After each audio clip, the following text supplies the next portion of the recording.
Ladies and gentlemen, if you would please rise if you're able and remove your cover for our invocation. Here is John Everett. Friends, as we gather here today, let us take a quiet moment together. Please bow your heads. Heavenly Father, we thank you for this day, for the spirit of competition, and for the fellowship we share. We ask your blessing over each driver, crew member, and official.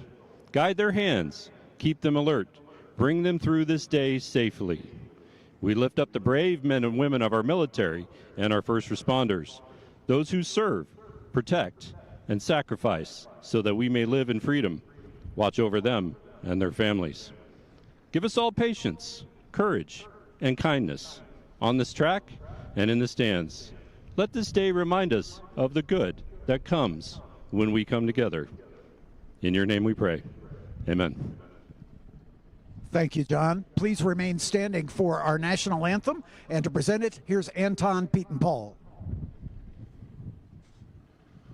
Oh, say, can you see by the dawn's early light what so proudly we hailed at the twilight's last gleaming, whose broad stripes and bright stars through the perilous fight o'er the ramparts we watched were so gallantly streaming, and the rocket's red glare, the bombs bursting in air, gave proof through the night that our flag was still there. Oh, say, does that star-spangled banner yet wave o'er the land of the free and the home of the brave? Anton Pietenpaul, ladies and gentlemen, thank you so much.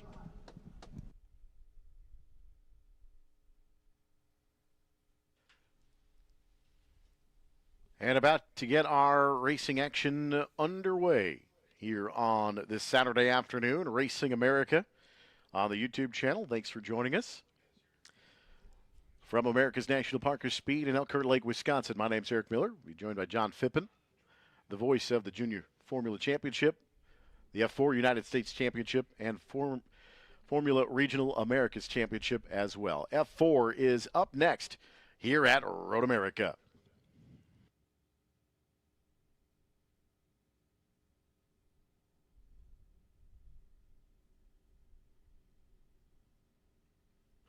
A beautiful Saturday afternoon, looking at the over 640 acres here at this legendary race course.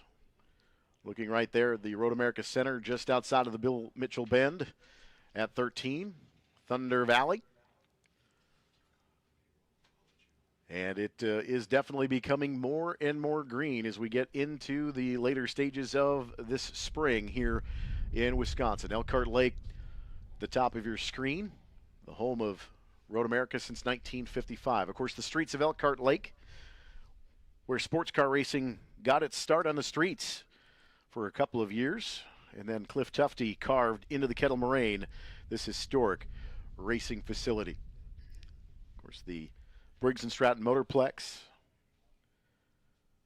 Canada Corner, the new bathroom right there on the outside of Canada Corner, bleachers, and, of course, the big screens that are around the racetrack, all additions since 2012 and 2013 when we started putting together this television package for this racetrack. It's grown leaps and bounds. We're really proud of the technology that we can bring you to give you live streaming events here from Road America as well. But a beautiful Saturday in spring here in East Central Wisconsin. Elkhart Lake, or Cedar Lake. And you just see how close, just a couple of miles away, carved into the Kettle Moraine. And looking south towards Plymouth and flying over Road America.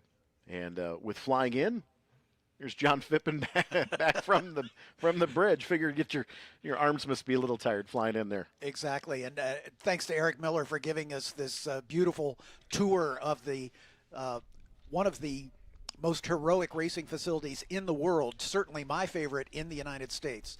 And it is such a pleasure to come here and see all the advancements that they've made technologically as well as on the racetrack itself.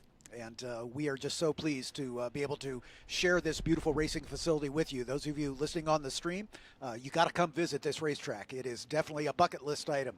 But speaking of bucket lists, let's introduce the drivers who are about to take part in our F4 U.S. Championship race number 1 on the weekend. Starting in row 4 on the outside, making his first start with us is the number 32 of Ben Ramirez from Whittier, California. He's sponsored by the U.S. Air Force, and he races for Race Motorsports.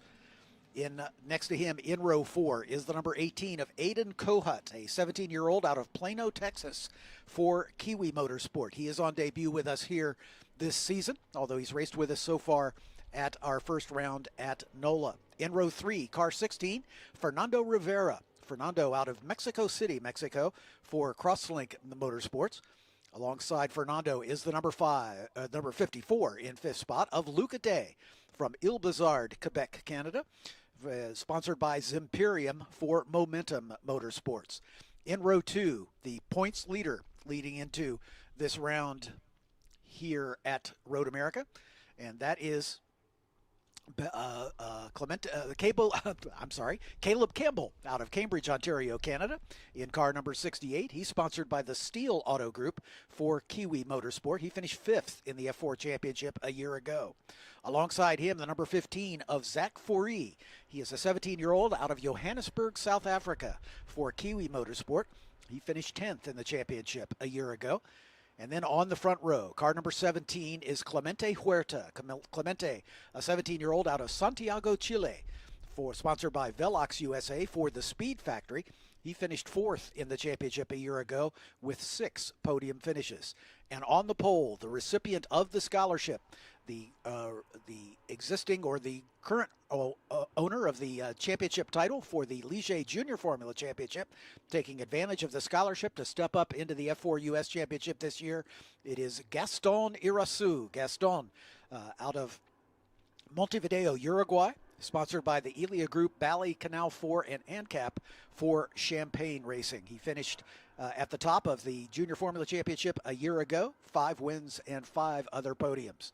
That's your starting grid. Ben Ramirez had an incident at the end of the race yesterday, or end of the qualifying session yesterday, and hopefully the Race Motorsport team was able to get him back in the field. I see their hauler heading down the pit lane, so Ben is in the field as far as we know. So good for them to make the repairs to that left front suspension that was damaged in that incident. Ben making his first start with us. This will be a 2x2 rolling start for these F4 U.S. Championship cars as the safety car making its way under the Mission Foods Bridge, about halfway around the track as these teams weaving back and forth to get some heat into the Hankook slicks.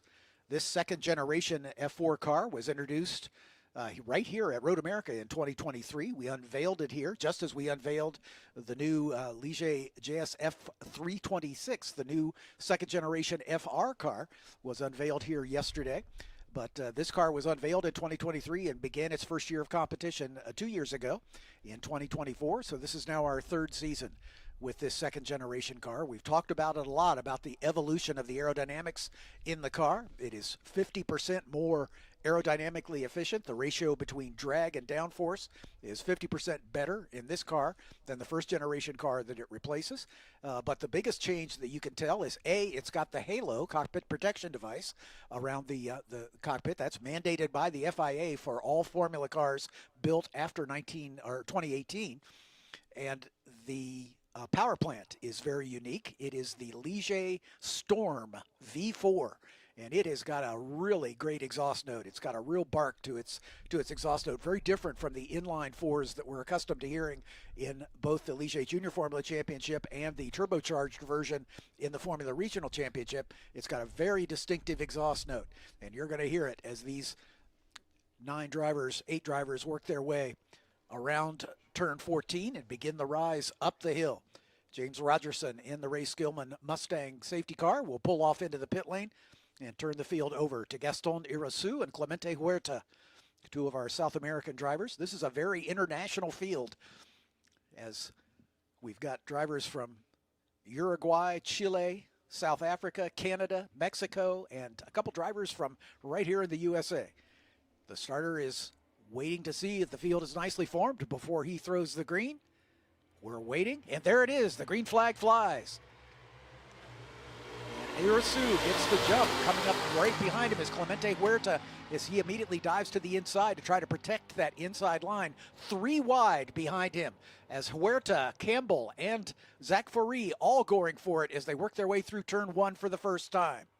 But it looks like Gaston Irasu got clean at the front, and he's opened up about a 3-car length advantage as they come under the banner for the tire rack tunnel and work their way down toward to turn 3.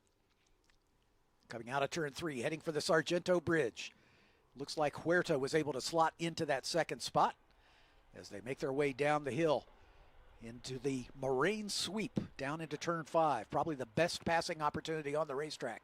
One of a couple, as we've got a little jockeying going on. And oh, there goes Huerta down to the inside at turn 5, trying to make that happen. But I think Irasu was able to close the door. But Huerta has now opened the door for Caleb Campbell to see if he can move up alongside. Not quite able to get that done as they come under the Corvette Bridge into turn 6, now 7, as they work their way down Hurry Downs toward turn 8. Another prime passing opportunity on this racetrack. This time everybody stays line astern as these Ligier Storm engines really come up on song now, working their way through the carousel turn. The field nicely strung out. We got a couple cars dropping off the back of the field. Aiden Kohut and Ben Ramirez starting on the last row.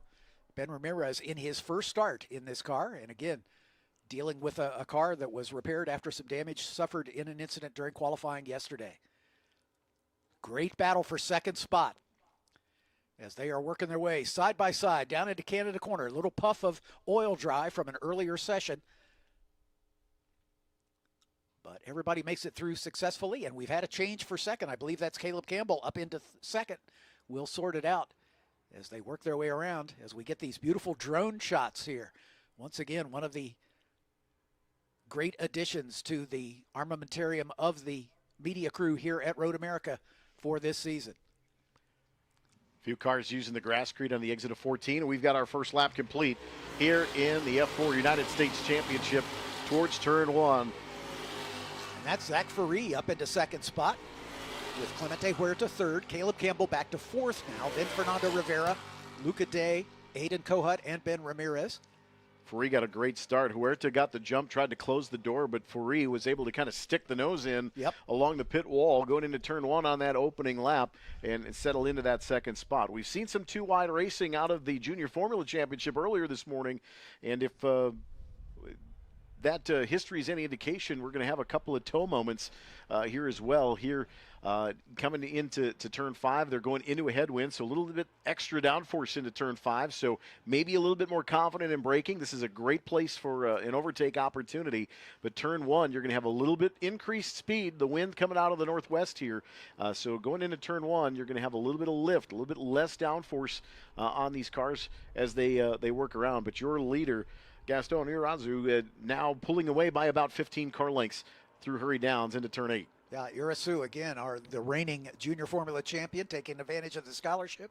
But right behind him, Zach Fourie, Clemente Huerta, Caleb Campbell, and Fernando Rivera, all in a nice 4-car train, battling for second through fifth as they work their way through the carousel on lap number 2. These are timed races, 30 minutes in duration. So we're just getting underway here. Aiden Kohut into your picture now as he drops off the back of the pack just a touch, and then Ben Ramirez on debut, currently running in the 8th spot. I'm sure Ben is a little circumspect coming through the kink for the first couple times after that incident in qualifying yesterday. I know he was gutted, felt bad for the team, and because of that damage. But he was just going for that little extra stuff. And I talked to him briefly after the qualifying session yesterday, and it was the first time he'd been out in the car on sticker tires, and the extra grip kind of caught him by surprise as he came through the kink for the first one of the first times at speed, and it just got away from him. So, but he is a resilient youngster and ready to go racing here. Single file racing at the moment now as Irasu draws away ever so slightly. The South African Ferrari, then the Chilean Huerta, Caleb Campbell from Canada, Fernando Rivero from Mexico, Luca Day, also Canadian, Aiden Kohut and Ben Ramirez, the two American drivers from Plano, Texas, and Whittier, California, respectively, bringing up the rear. There's Ramirez going under the Sargento Bridge. Oh, we got a bid for third spot now as Caleb Campbell going after Clemente Huerta. And Huerta's going to try to repay the favor as they've climbed the hill up toward turn 6. But I think Huerta was able to make that pass stick. So a new third place runner, and Caleb Campbell, he swept the weekend at NOLA at our last race meeting, taking the win in all 3 races. Zach Forey finished second in all 3 races at NOLA. And I know Irasu, who had 1 podium finish, or 2 podium finishes, he finished third in the first and the third races at our first race meeting of the year. And I'm sure Irasu was itching to get back to the top step on the podium, as he did 5 times in the Ligier Junior Formula Championship a year ago. This will be a little more extended season for Irasu, and the Junior Formula Championship doesn't race with us at all of the rounds, and so a couple extra rounds he'll have to contest with here in the F4 Championship. Down into Canada corner, and I'll tell you what, Zach Forey has broken away a little bit from that third place battle. And I think Forey might be in a position to challenge Irasu for the top step. Forey finished second in all 3 races at NOLA. But I'm sure he would love to get on the top step of the podium. The young South African in his second year of competition with us. All 4 tires past the grasscrete and able to keep momentum, but you're going to see the loss of that grip, what that grasscrete does. Able to save the race car, but that launch out of 14, not nearly as fast as coming off of as a normal run. You're going to see likely a position change here forthwith coming towards turn 1. If he was able to hang on, there was no lift and no give there. Out of turn 1, down into turn 3. And look at that, you're absolutely right. A little bit of a brake lockup going into turn 3 for your leader. Yeah, Forey gets shuffled back. That allows Caleb Campbell to get up into second spot. Campbell biding his time on the first couple of laps and now beginning to flex his muscles a bit. But while these guys are squabbling, Gaston Irasu is getting away at the front. And they're still side by side as Forey and Campbell now battling for the middle step on the podium. That's Campbell on the inside, Forey on the outside. Campbell with good positioning there, a good overtake there. You look at Huerta, looks to the inside, can't quite get the nose in at the top of the hill at turn 6 underneath the Corvette Bridge. And Fernando Rivera is right there with him. This is a great 4-car battle for second spot.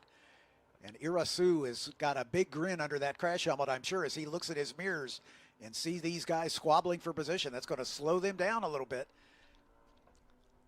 as Clemente Huerta tries to make a move on Zach Forey, but not quite able to close the deal. Campbell a little wide. Yep, just a touch.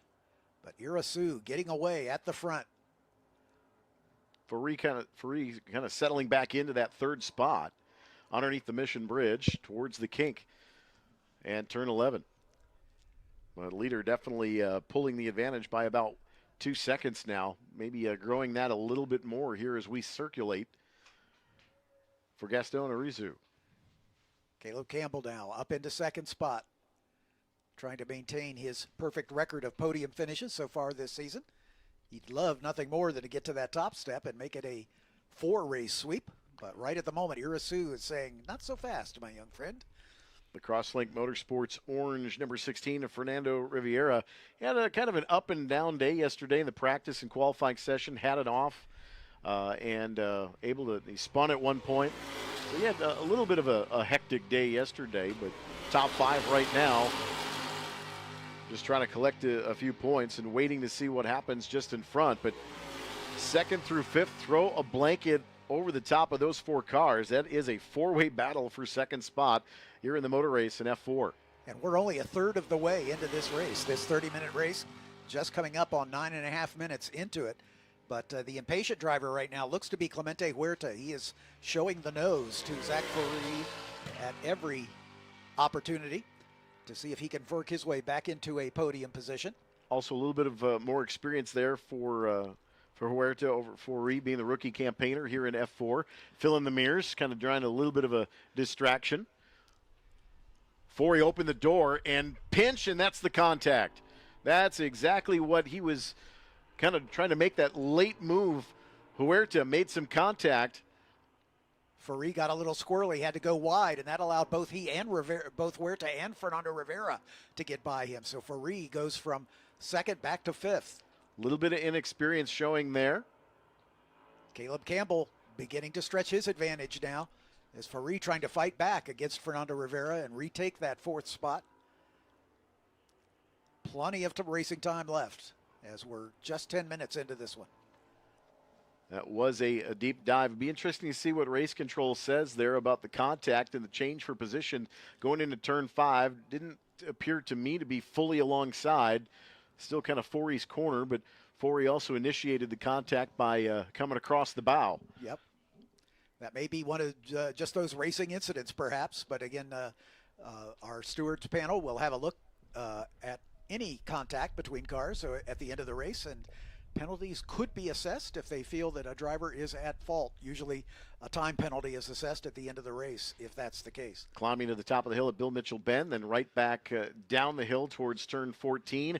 Undulated braking, using the grasscrete here again, full 4 wheels, almost off into the grasscrete again here on the exit of turn 14. Urasu comes by to complete race lap number 5. Caleb Campbell 3.5 seconds behind him. Then Huerta, then Rivera, then Zach Fourie, all in a bunch. The 3 of them separated by about 3/4 of a second. Then it's a gap of about 5 seconds back to Luca Day in 6th. Aiden Kohut and Ben Ramirez well back, still on the way to the start-finish line. There's Kohut across the line. Ben Ramirez a few seconds behind him as well. A couple of different changes in directions for Clemente Huerta on the front stretch, running in that 3rd spot by about 3 or 4 car lengths, trying to break the toe for Fernando Rivera and Zach Fourie into the Moraine sweep. So it's now a 3-car battle between Huerta, Rivera, and Fourie, with Caleb Campbell breaking away at the front. Checking the lap times, Irasu's last lap was a 16.1. Campbell was a 16.2. Huerta, Rivera, and Fourie all lapping in the 17s. So that's why they've lost touch with the cars in front. But Caleb Campbell has got about 3 3/4 seconds to make up if he's going to try to keep his winning streak alive here. About 13 minutes into the race. There's Campbell, and then this great 3-car battle. Huerta, who started this race on the front row, dropped back early, but then worked his way back into 3rd. And then that little contact between he and Zach Fourie shuffled the order just a bit and allowed Riviera to get by him. But Fourie's gotten around Riviera to move up into 4th spot. So he's in recovery mode here. Kind of something to keep in mind is obviously end plane to tire contact in that turn 5 incident for Fourie, where he lost a couple of spots there. Doesn't look like there's a puncture, but it could also come into play a little bit later on. As these cars are up to temperature, the tires are up to temperature, will kind of maintain status quo, but hopefully no damage to the left rear rubber. Fourie's got to run as he is going after Clemente Huerta. as they come down into turn number 1. For rethinking about it, Huerta right down the middle of the road, trying to keep that car as wide as he possibly can. But at the moment, Campbell and Irasu out in front. A little bit of a defensive line for Huerta coming down into turn 3. Sharpens the apex just a little bit. That's going to sacrifice a little bit of speed into 5. See if Forey gets a run. Campbell kind of pulling away. Here comes Forey down to around the outside. And it's a braking duel down into turn number 5. And Huerta able to hang on to that position, but Forey still has a nose ahead, not quite able to get alongside by the time they get to 6. Great racing between these 3 drivers. Giving each other racing room as Irasu goes under the Motul Bridge and into the carousel. There's Caleb Campbell. And then this 3-car battle that we've been watching. Huerta, Forey, and Rivera. Into the kink.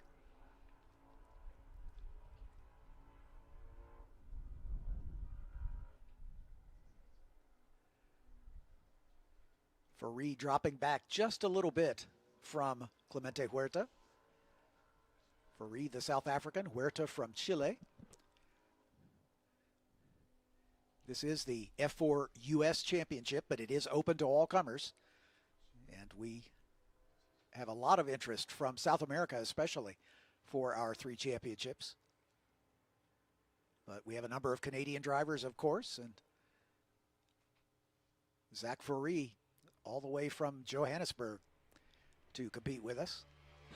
I got a chance to see him yesterday at the drivers meeting, and it was or Thursday at the drivers meeting. And here comes Forey once again, getting a run on the way to the line, side by side. Forey on the outside, Huerta on the inside. Forey's gotten it done. Well before the end of pit lane. Here comes Huerta coming back at him, though, into turn 1, late on the brakes. They're still side by side. We saw that come to tears for Ava Hansen earlier in the Ligier Junior Formula Championship, but Forey's able to hang on to it, but Huerta's coming right back at him as they come down into turn 3. Great stuff here. Great racing, elbows out. Yep. I love it. Yep, absolutely. And now Rivera's feeling his oats a little bit, and he's going to challenge. This is where you see the benefit of the toe. Remember, they're going into the wind, so there's a lot more downforce on the front of these cars. Coming into 5, and they're braking. Huerta to the inside of Forey, good to crossover up the hill. This is great racing by these youngsters. And here no comes doubt. Rivera following Forey through. Forey a little bit early on the brakes there. I don't know if Rivera was ready for that. Looked like they went nose to gearbox there for a moment. But Huerta, the big loser there, 2 spots down into 1 corner. Now out of the turn 7 in a hurry, down into turn 8. Forey back ahead of Riviera and Huerta. Yeah, Rivera. Great battle. You betcha. Rivera, the Mexico City driver, is also competing in the NACAM Championship, which is the Mexican F4 Championship. In 2025, he finished 9th in the NACAM Championship. Didn't have a win, but he had a best finish of 2nd. So Rivera's certainly got some skill in these F4 cars. There's Caleb Campbell, and now here comes the battle. Man, this is great stuff. Our race director, Scott Goodyear, preaches to these young drivers, you know, all about situational awareness. Be sure to be aware of where you are, where your car is, where your competitors are. And you know, the key word is give each other racing room. You got to leave at least a car width at the exit of the turn, you know. And here comes Clemente Huerta challenging Rivera, and he through. makes the pass through. Yeah, down into 14. You notice he sailed it in to the top of the hill at 13 and got a little bit of the rumble strips on the exit. Billy Mitchell Bend there, and did not lift.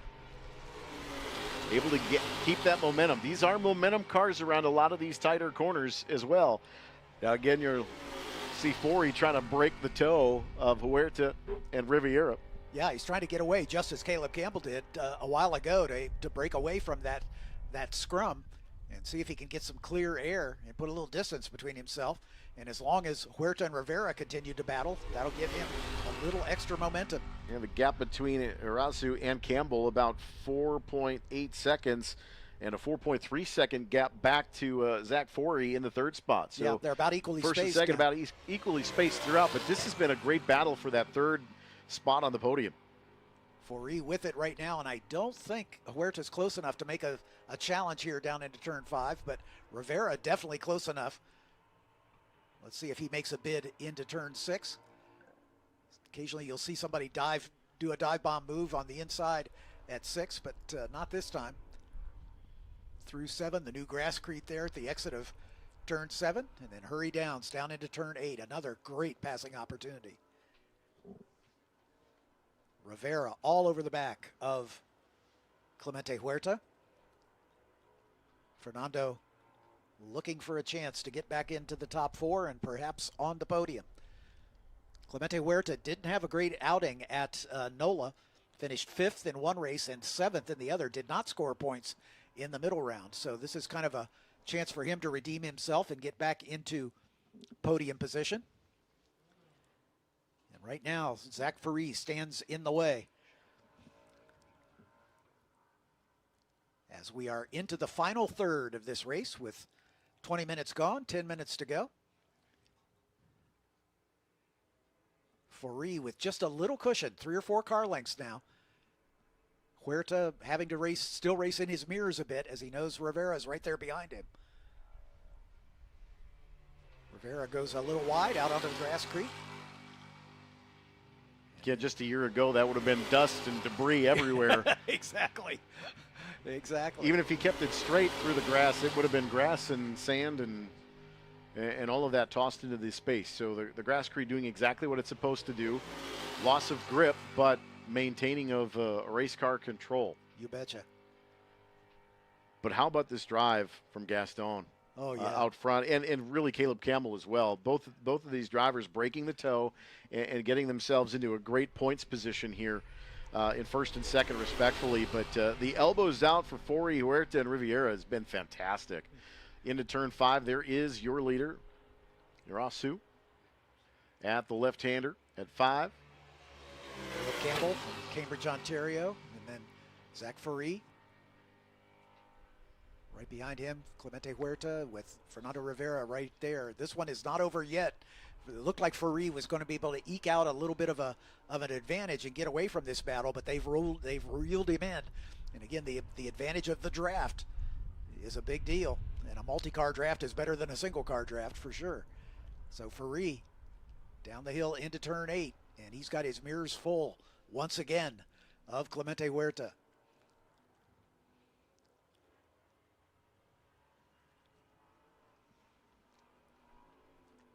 Exiting the carousel turn, there's Caleb Campbell. And then this great battle for the final step on the podium.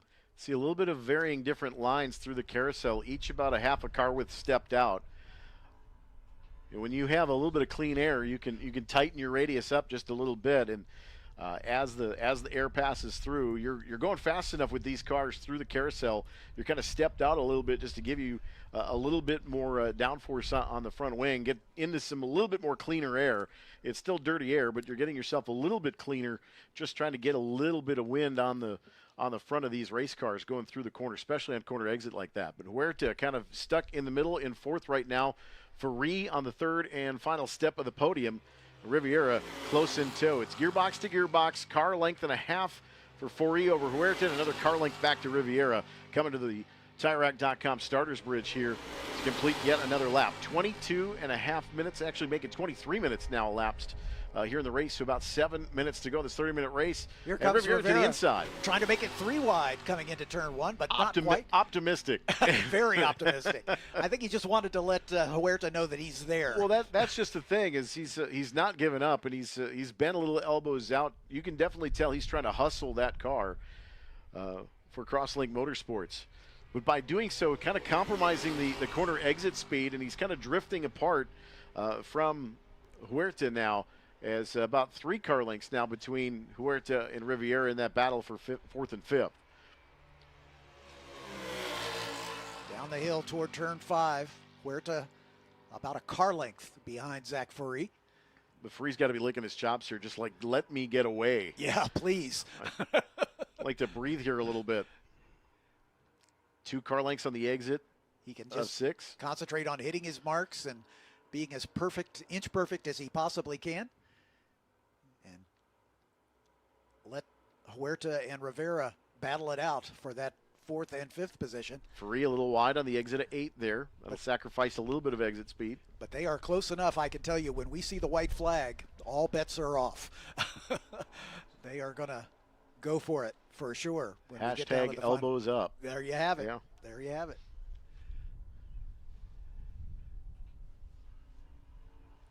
Spectacular images, though, here from Road America on a beautiful sunny Saturday for the F4 United States Championship. Just under 6 minutes now. Once again, Ferrari got a good run through Kettle Bottoms and able to just eke out another car length, perhaps. But as we're watching this battle, John, we've talked about it numerous times already through the day today and yesterday. The exit that you have out of the carousel sets you up for the entrance into 12, and it's so critical on these long straightaway corners that you get the power down and get as much speed built up to the end of the straightaway. And you're kind of seeing Campbell and Arazu do that, and now Ferrari starting to kind of get a little bit of momentum on the exit. What's helping him now is Riviera, and we're at the battle for that 5th or 4th spot, and it looks like the Crossley Motorsports driver Fernando Riviera up into that 4th spot now. Yeah, Rivera was able to take advantage of the fact that Huerta got a little wide through the exit of turn 14, and that opened the door for him to get right on his gearbox in the drafting up the hill and then take advantage of the draft. He popped out at just the right time and had about half a car length in front by the time they got to turn 1. And Ferrari says, thank you very much. You two continue to battle. I'm going to take that advantage. And definitely stretching it out now by about 5 or 6 car lengths on the exit of 5. But he gets into the rumble strips wide a little bit. That'll sacrifice some exit speed. But Huerta now putting a lot of pressure on Riviera here. Yeah, Rivera tried to run up the middle of the track to try to deny him that inside line up into turn 6. And that is going to compromise his exit just a little bit and open the door once again. You're allowed one move. Yep, exactly right. And, very defensive line for Rivera there. Right. And so that's also subject to discussion with the stewards after the race, as learning the racecraft is part of this whole enterprise. You know, winning is great and everybody wants to be on the top step of the podium, but again, we talked about situational awareness. You know, Scott Goodyear is drilling into these youngsters, you know, respect your fellow competitors, and you know, you can't use your mirrors to block another car. Those are the kind of the hallmarks of the way he's teaching these drivers. You learn how to race clean, and that's what it's all about, and it's part of the learning curve. But if you step over the line, you can expect to be penalized in post-race. Battle for that 4th and 5th spot now is just down to those 2 drivers. Is Ferrari able to pull away? And I said, you know, his best friend right now is Huerta and Rivera battling side by side. It's allowing him to scamper away a bit. And you can see the drive out of 14 here as Ferrari kind of settles into that 3rd spot without any pressure from behind. But that also is going to put some clean air onto Fernando Rivera's front wing. Let's see if Huerta's got enough of a run to make a challenge. Rivera once again right down the middle of the racetrack now. Pops out. At the moment, there goes Huerta that down is to the really inside. optimistic. Oh, but he got it to can stick, he make I think. it stick? That's he the got question. it to stick. Yeah, absolutely. What a great move. maneuver. Great move to the inside. No question. Good stuff. And now Rivera's going to try to pay him back here down into turn 3. Well, we're getting close to that 30-minute mark here in the race, and elbows out.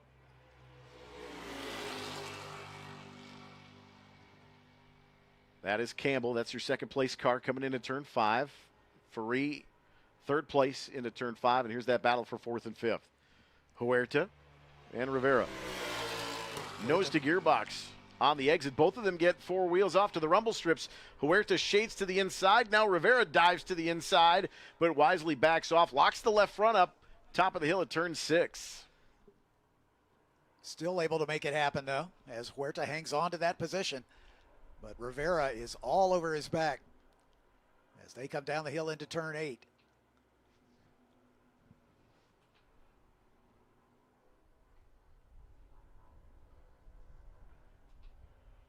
Caleb Campbell in a kind of a lonely second spot, about 5 seconds behind Gaston Irasu, and almost 5 seconds back to Zach Forey. And then this battle between Rivera and Huerta. Huerta with the advantage at the moment. I want to take a look at the front tires on that 16 of Rivera. I believe that he's kind of overheated that left front with that lockup. Yep. And it wasn't a real long lockup at the top of the hill at 6, but I think it's compromised his braking integrity here for the waning laps here, because it looks like that Huerta is able to pull away. White flag is in the air. Final lap here at Road America in F4. That's when you reach up and grab those seat belts and tighten them up just a little bit, because this is the money lap. I think I'd be a little occupied with my hands on the wheel, though. Well, this long straightaway, you might have an opportunity to get one hand off the wheel anyway. Might have time, yeah, I suppose. Oh, somebody's off the pace. There we go. Sorry, I saw the weaving as Huerta trying to make that car as wide as possible. Rivera says, I'll dives take it. in late. Yeah, no kidding. Well, there's Forey over the hill. Forey's all by himself. Is by himself as well. So I think we lost Clemente Huerta. He's off in the gravel trap. Well, that's Rivera off in the gravel, I believe. Yeah, outside of turn 1.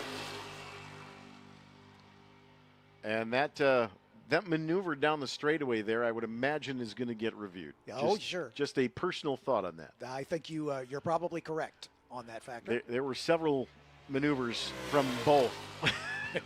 It was a mutual, let's look at that further. Exactly. Yeah. But it was a great battle to that point, You betcha. to be honest. You betcha.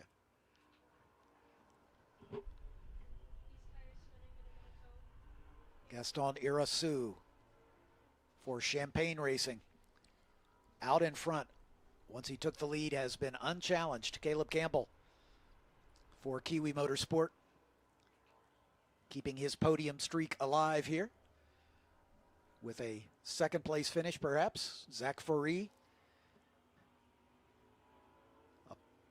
a trio of second place finishes at NOLA, but he's going to have to settle for a third here unless there's some catastrophe to befall the top 2. Not to be lost in the mix, but with Rivera in turn 1, Day's got a potential to get into the top 5 here. Yep, and Aiden Kohut and Ben Ramirez will both move up a spot with Rivera's issues. Points are points. Absolutely. Checkered flag flies. First time in his F4 career, Gaston Irasu takes the win. Well done. Caleb Campbell comes home in second spot. Third to Zach Forey, no stranger to the podium, as he makes it a third place finish.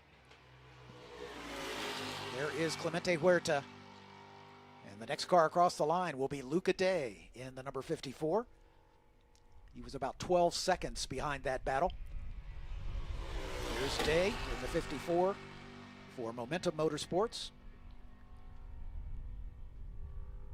Aiden Kohut in the 18 for Kiwi Motorsport as well, the driver out of Texas. And Ben Ramirez on debut in his first race with us in the Race Motorsports number 32. I'm going to make my way down to the podium to interview our top 3, but our next race coming up next is back to the top of the order, the small bore class. Groups 1, 3, 4, and 5B about to take the green flag. And I'll be back with you right after the podium.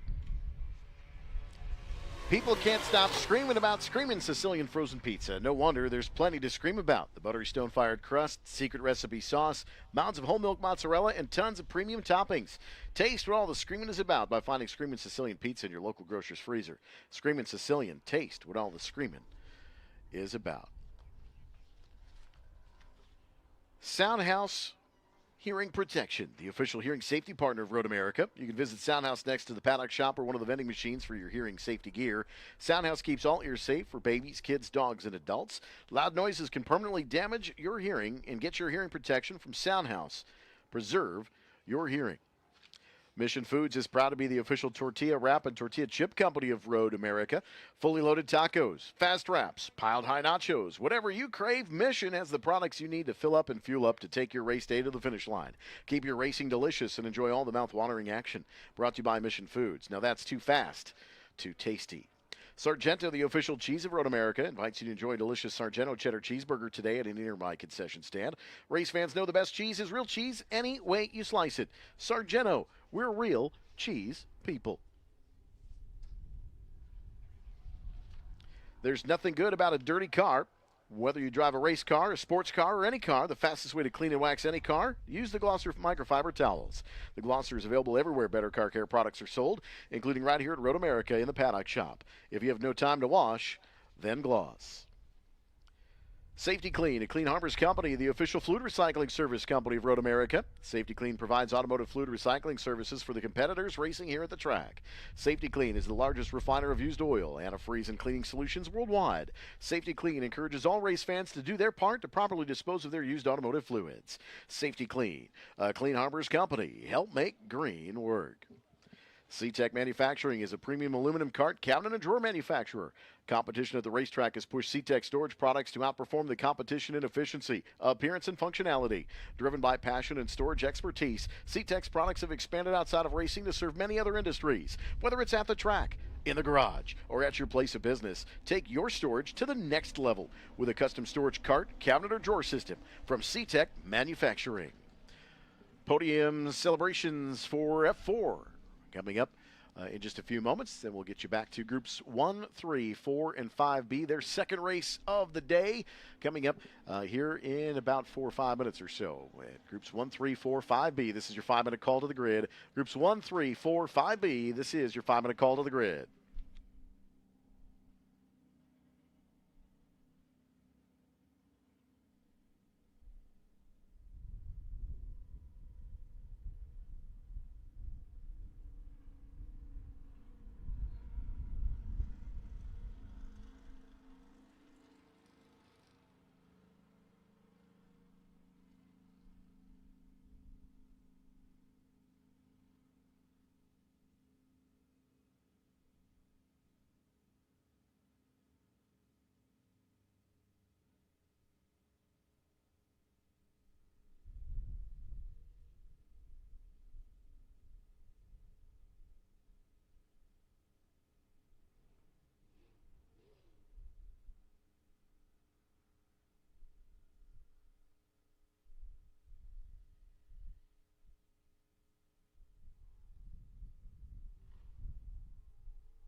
Celebration underway. Bring up our third place finisher.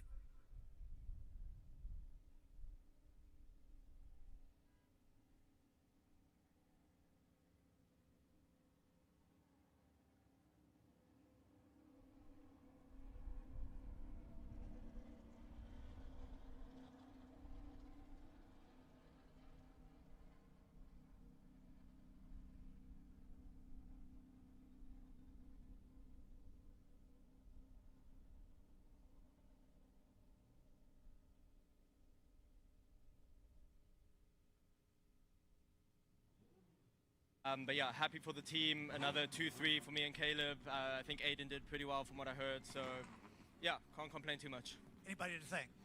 The whole Kiwi crew, my mom for being here this week, and just everyone for watching and supporting me back home. Congratulations. Zach Faree, ladies and gentlemen, your third place finisher. Let's bring up our second place finisher, also from Kiwi Motorsport, your points leader, Caleb Campbell.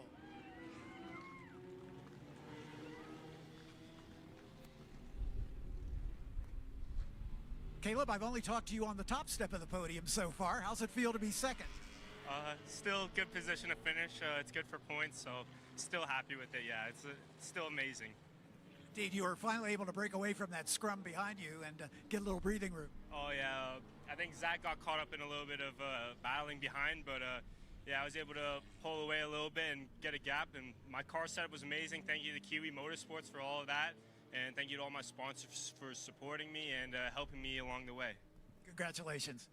Caleb Campbell, ladies and gentlemen, your second place finisher, Miss Teen, Wisconsin, making the presentation of our trophies. This young man won a lot of races in the Ligier Junior Formula Championship. He was on the podium once at NOLA, finally on the top step. Gaston Irasu, ladies and gentlemen, for Champagne Racing.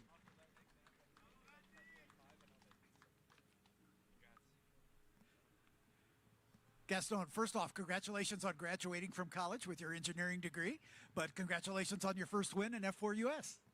Well, thank you. I only want to thank all my team. They give me a really great car, so this win is for you.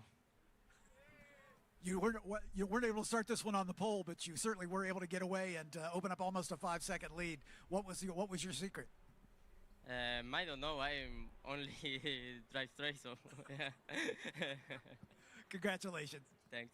Gaston Irasu, ladies and gentlemen, first win in F4 US competition.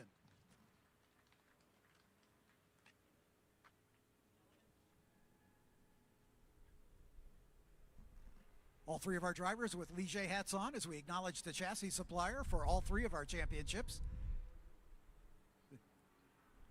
Now we acknowledge Hankook, the tire supplier for all three of our championships.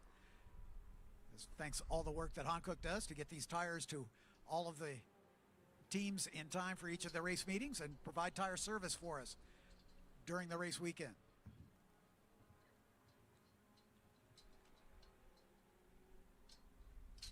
And we couldn't do it without Sunoco fuel in all of these cars here this weekend. Thanks to Sunoco for being the official fuel of Racing America.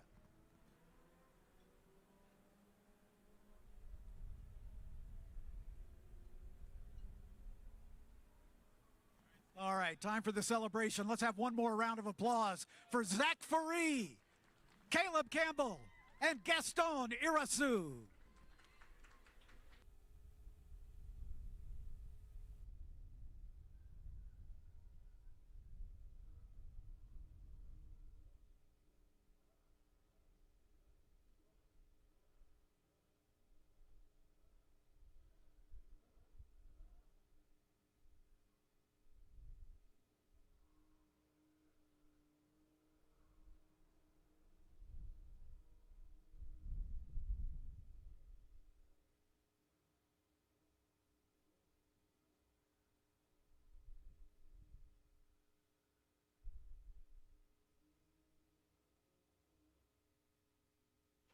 Our pace car has lights out for the field.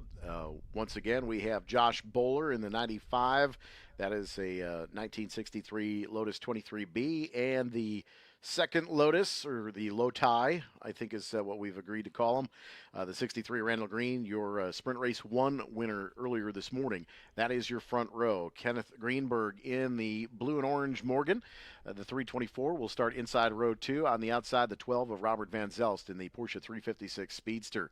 Joe Stifel in the 31 Miller Sports Racer. Bob Wagner in the 50. That is the Austin Healey blue. The Mini Cooper. Evan Hubchak in the 7. Robert Bowler will start outside row 4 in the 96. That is another 1963 Lotus 23B. Jeff Lombard in the 622 Austin Healey 3000 Mark III. And Doug Sherpa in the Mazda Miata. Doug Radix in that 1955 Mercedes-Benz SLS. Julie Dahmer in the 18, Eric Jacobs in the 591, the 115 of Tom Reganetti, and the 54 David Putz. And the green flag is out here for groups 1, 3, 4, and 5B at America's National Park of Speed on the Racing America YouTube channel and on the big screens here at Road America. We have the Racing Lotai at the front of the field, making their way cleanly through turn 1 for the moment. Hubchak gets a much better start from the middle of the pack in that Morris Mini Cooper, that red number 7. Started shotgun in the field earlier this morning and got up to about 4th or 5th at one point in the morning sprint race. Sprint race 2 this afternoon, as that Morris Mini will continue to try to find some pace and work their way around. Battling with the Healey right now. Bowler and Green at the front of the field, and the Morgan of Greenberg. That is your top 3 in the motor race. Of course, Group 5 is Josh Bowler, Randall Green, as well as Robert Bowler, and David Putz will all be your Group 5, and Greenberg leading Group 3 over Van Zelst and Stifel. Stifel started shotgun as well on the back row with Hubchak this morning's sprint race after, I believe, some engine change situation, but middle of the pack here and working his way forward. There's the Healey and the Morris Mini. Very odd to see the Miatas in the group of here.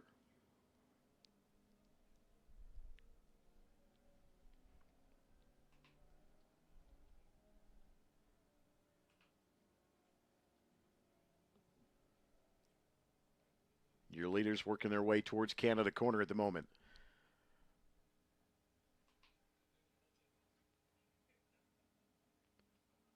Jeff Lombard in the 622. That's the white roofed Healey Mark III, deep in the field. But the Morgan continues to set third spot as Bowler and Green continue to scamper away with the low ties. I heard you on my way back from the podium discussing the low ties. And there's a few of them in this field now this afternoon. So Josh Bowler did not run this morning's race, nor did Robert Bowler, both in the field here as well. But Randall Green, the 63, settles in the second. Josh Bowler, quickest lap of the session, of course. 1 lap complete now. And it looks like the 63 of Randall Green kind of falling into the clutches of the Morgan of Kenneth Greenberg for a moment. And actually, that may have actually been Robert Bowler. Yeah, that was actually Robert Bowler coming from 4th into 3rd around Greenberg. My apologies. Yeah, Robert Bowler. Both bowlers have a Lotus, so. I mean, they're all painted, different, right? Yep. Yeah, that makes it easy. Yeah. Yeah.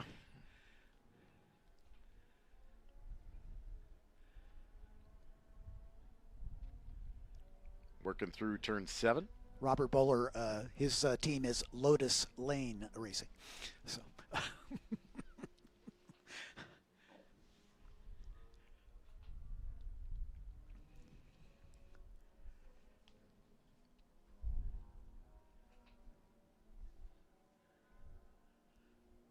on the exit of the carousel. That is Josh Bowler, the 95, the 63 of Randall Green in the second spot.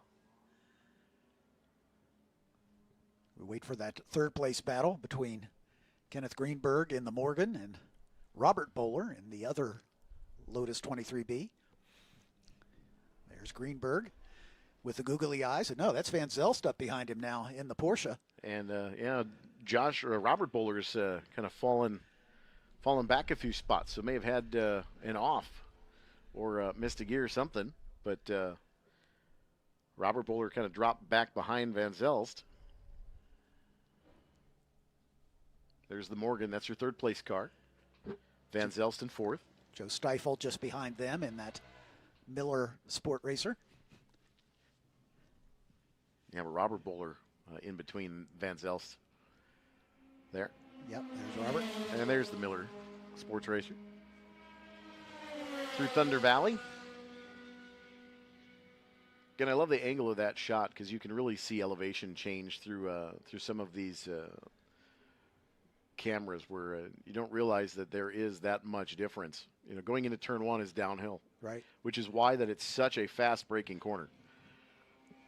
The decel of rolling downhill is more difficult because of that. Yep. Gravity is working against you at that point. Josh Bowler resets fast lap of the race, 2:32.615. And he's opened up about a 4-second gap over Randall Green.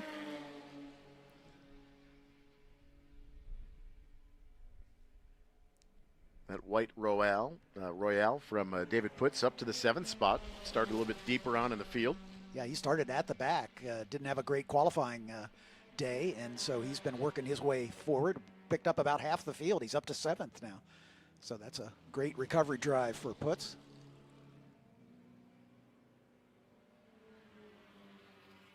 Doug Raddick's by in that Mercedes 190. Yeah, Robert Bowler has caught Kenneth Greenberg, or Van Zelst, excuse me. So now he's his next target would be Kenneth Greenberg to make it a Lotus 1-2-3. Van Zelst making it a little bit interesting on the crossover, back up the hill towards 6 and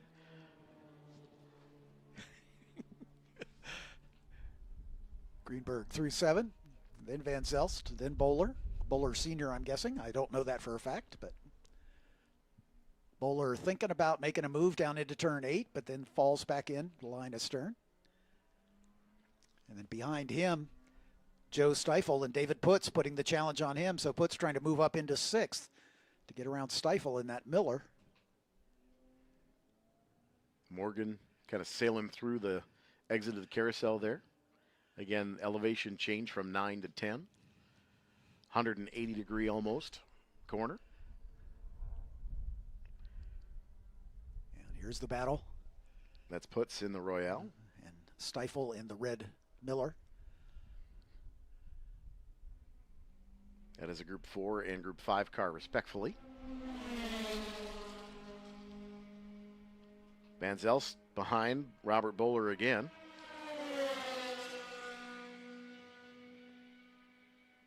This time Bowler able to make the pass stick into 12 for the 4th spot overall.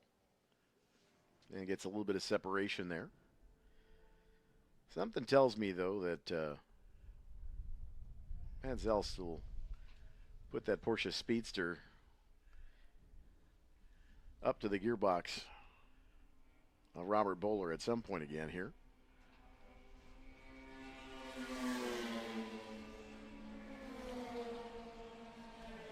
But just not as much straightaway speed for this Porsche Speedster. Yeah. The Lotus 23s, usually with that twin cam Lotus motor, is pretty stout in a straight line, and it also is a pretty good handling car too. Well, it's also very slippery. Yep. I mean, you look at the design aspect. He's right on the back bumper of the Morgan now. And there is two contrasts of a body shape. You bet. You bet. It's kind of like saying, I'm in shape. I'm round. Round is a shape. There you go. Going around the outside of Kenneth Greenberg. And the run down the hill. And And he's gotten it done. So Bowler moves up into third, and so now it's Lotus's 1, 2, and 3. What a great afternoon here at Road America. Beautiful day. Yeah, it feels like midsummer out there. It's nice and warm. 80 degrees.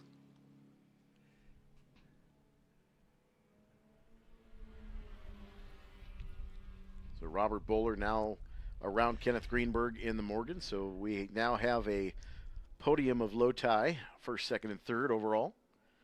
So Group 5 now is kind of taking the top spot of the motor race overall. They are in two different classes. Randall Green's and Robert Bowler's Lotuses are both in the 5B F modified class.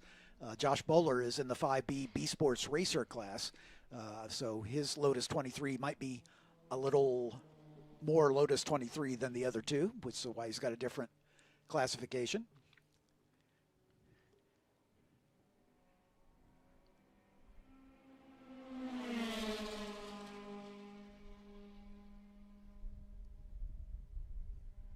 And the Morgan kind of fighting back a little bit here. Absolutely. He's not letting that Lotus get away. Roper didn't get as nearly good of a drive off the carousel there.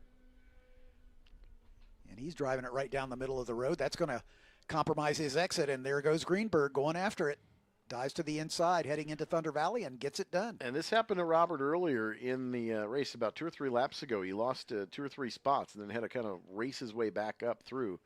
So not sure if that's an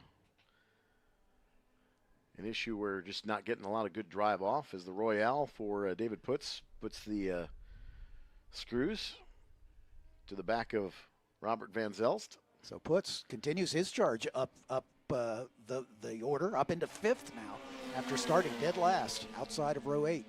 And on the corner exit, the Morgan of Greenberg had gotten around Robert Bowler, but Bowler, by the time they got to the start-finish line, right back to the top spot. So not sure if just didn't get a good exit, missed a shift potentially on the exit of the carousel, but for Bowler to give up that much ground to Greenberg with the Morgan, a little bit of a surprise to see the battle kind of pick up there.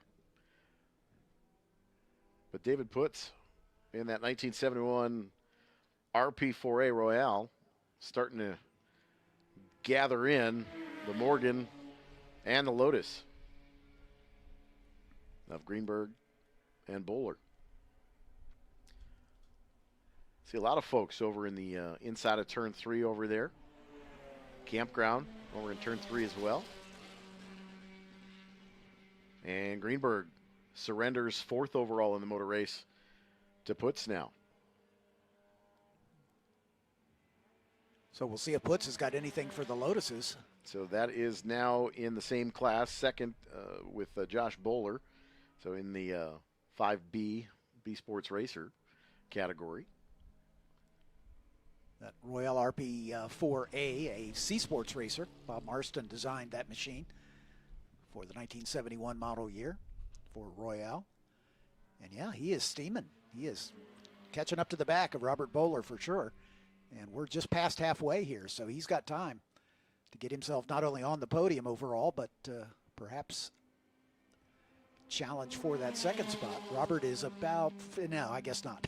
He's 42 seconds behind Randall Green, so I think Putz is as high as he's going to get. Third step on the podium would be probably a good mark for the Royale. Yeah, considering he started last, yeah, that's not all bad. Yeah.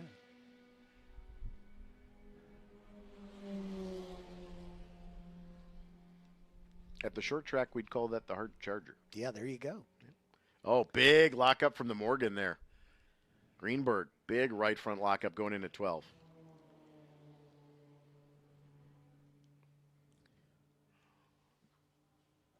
Imagine the Morgan is not the most stable car to drive on the long straightaways here.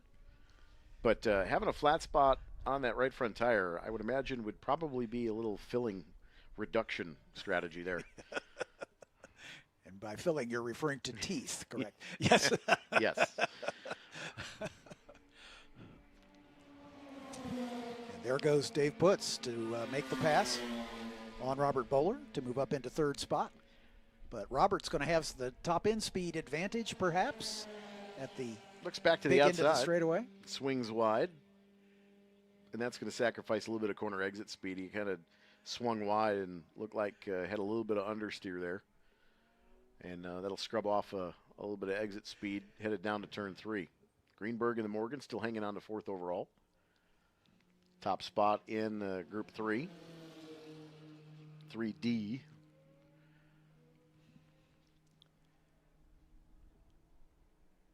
Everybody's racing the track and each other. Yep. And in class. So all of those things. That's the beauty of vintage racing. The cars are, classed in multiple subclasses.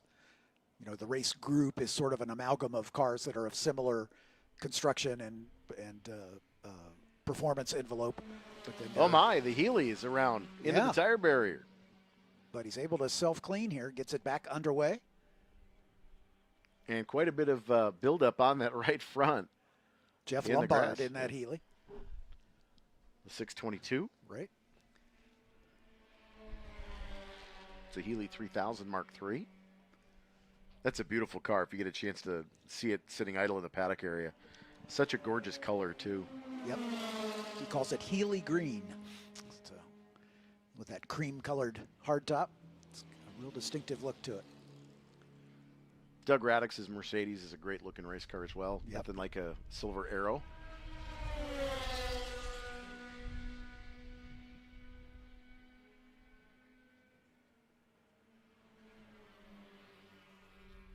Amongst all these 60s vintage sports racers, we've got a Spec Miata in the middle of it. Doug Sharipa in the number 184.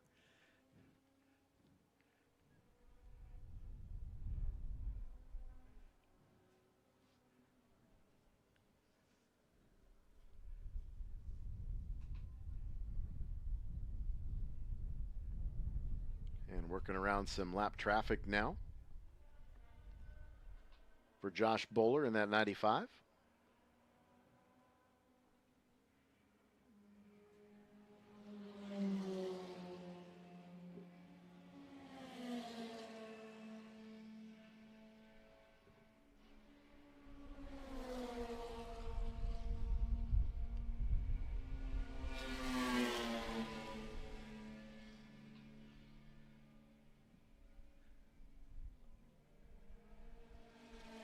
Underneath the Motul Bridge over in turn 9, entering the carousel. There's Doug Sherpa in the black Miata. Julie Dahmer has the silver Miata. It's hard to believe that NAs and NBs really considered a vintage car these days. Right. You think of how nimbly and fast and how much fun they are to throw around on a racetrack. I always joke that they are the modern day Bug-Eye Sprite. Yep.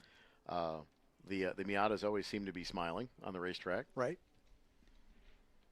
And that's not by accident, by the way. It is not. The Miata design was sort of patterned on the Sprite. It was kind of what they were shooting for. Turned including into a the heck grinning of a grill. Turned into a heck of a race car. Yep.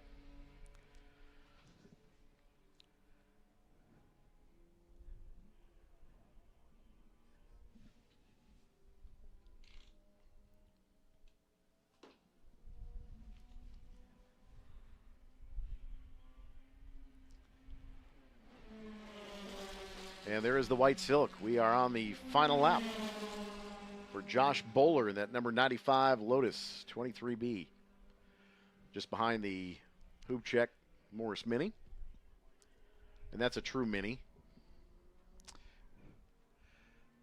Dave Putz setting his personal best on that last lap, 2:37.613.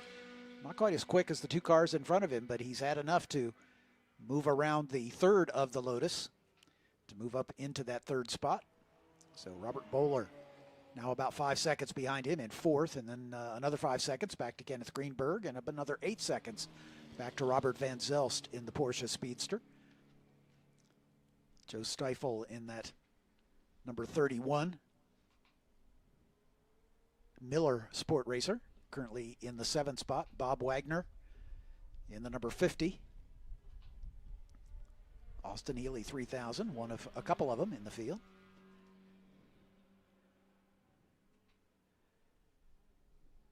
And then Evan Hubcheck in the Mini in 9th. Doug Sharipa in the first of the Miatas in the 10th spot.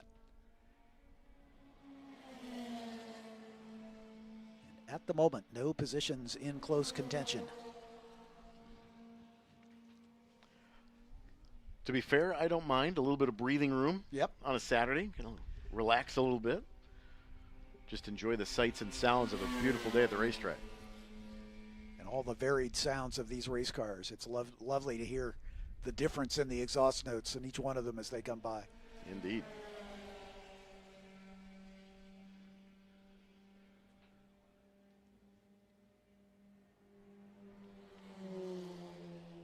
Tom Raganetti in that Alfa Romeo Giulia Super.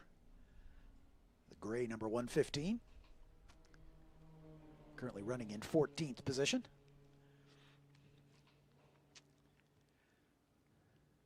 And Eric Jacobson just across the stripe in the 591, the 59 Austin Healey Sprite.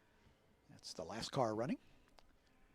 But here comes our leader on the way to the checkered flag.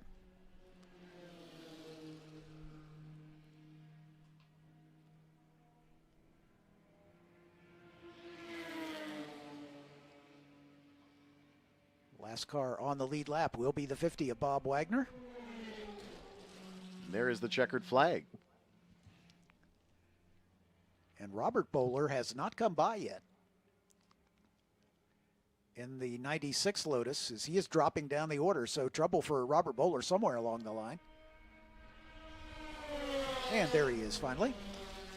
Or no, that was Randall Green. That was Sorry. Randall Green. Yeah. So you did the same thing I did earlier. Yeah.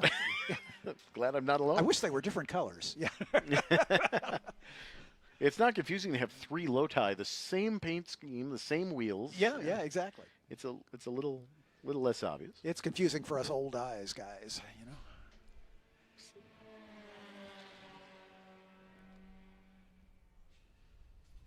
I believe that was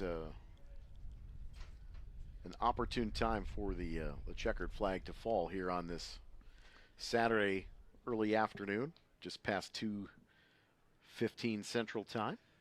We have a number of classes that are contested in the 5B FM category. Randall Green takes the win in the 63 with Robert Bowler in the 96 in second. In the 5B BSR, the 95 of Josh Bowler, the overall winner, and David Putz. That great recovery drive from starting at the back in second. And let's see, in 3C production, Robert Van Zelst in the Porsche Speedster over Jeff Lombard in the 622 Austin Healey Mark II. In the Group 1 F production class, Doug Radix in the Mercedes, number 190, over Eric Jacobson in the 591 Austin Healey Sprite.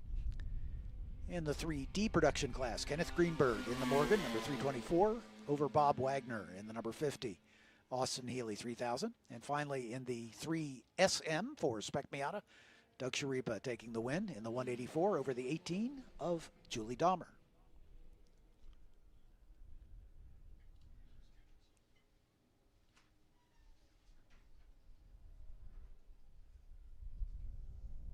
Hoosier tires are the choice for many SVRA racers. Hoosier's 1,000 plus tire types meet most of the SVRA racers' needs. Go to HoosierTire.com for more information. Hoosier Racing Tire, the official racing tire of SVRA.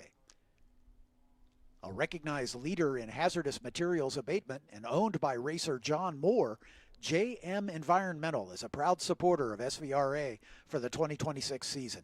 For more information, please visit jmenvironmental.net, the hazardous material abatement company of SVRA and Trans Am.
Our next race is for Group 2. These are the non-Wings and Slicks Formula cars.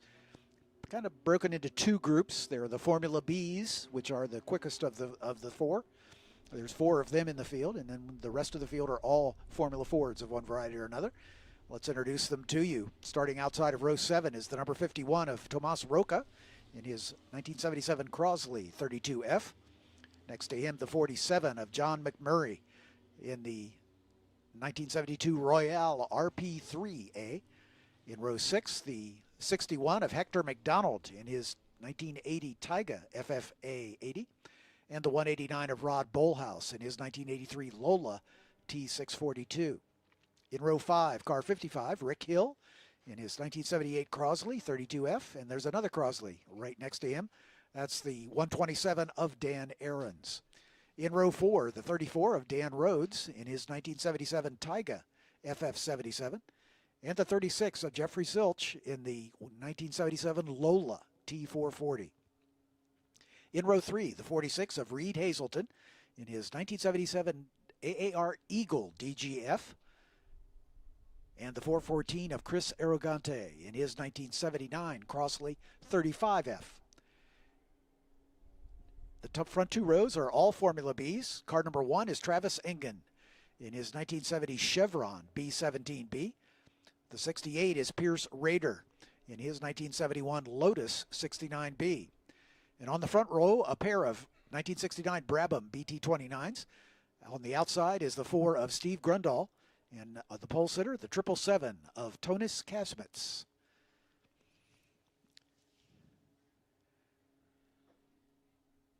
Tonis did not take part in this morning's race for this race group, so we'll see if he's in the field for this one as the safety car working its way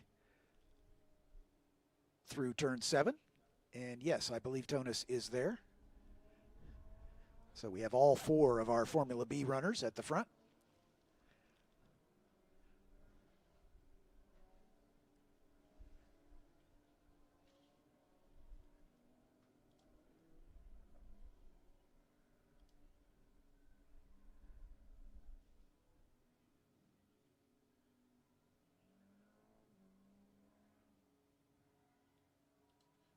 We had a great race this morning. Steve Grundahl able to hold off the challenge from Pierce Rader by less than a second. Travis Engen finished in 3rd spot. But Rader had to start at the back because he had a problem in qualifying and worked his way all the way up to challenge for the top spot before this race was over. But Grundahl also developed a late problem.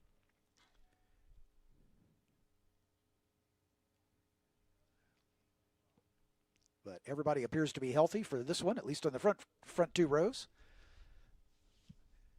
As the safety car clicking out the lights, indicating to the field that we're getting ready to start here as they're coming down into Canada corner.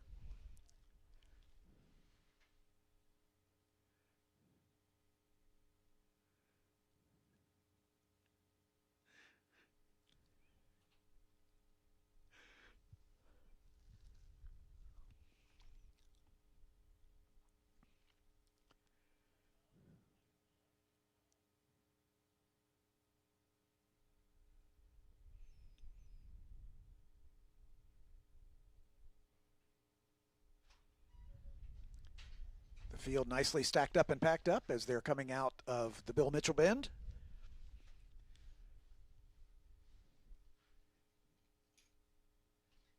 And onto the straightaway as James Rogerson brings the Skillman Auto Group Mustang pace car into the pit lane, turning the field over to Tonis Kasmets and Steve Grundahl.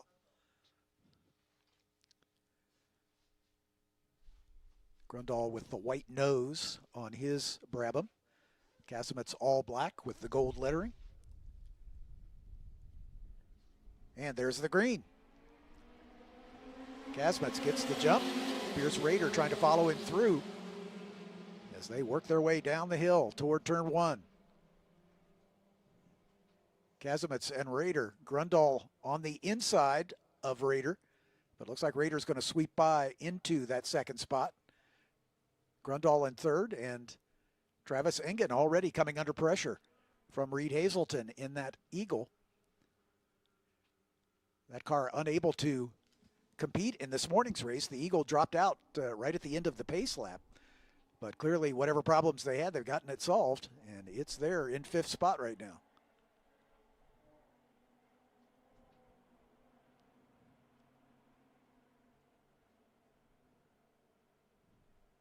Kazimitz, then Rader, then Grundahl, then Travis Engen, then the Eagle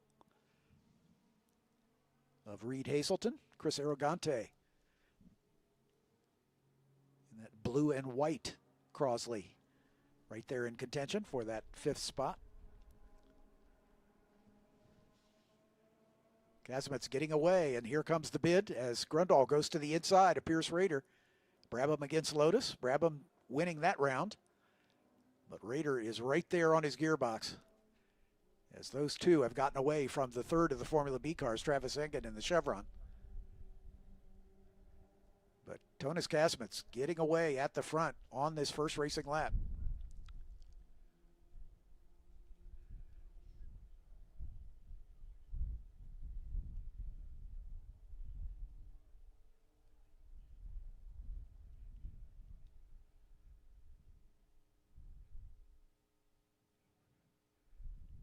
Great battle for second between the Brabham and the Lotus.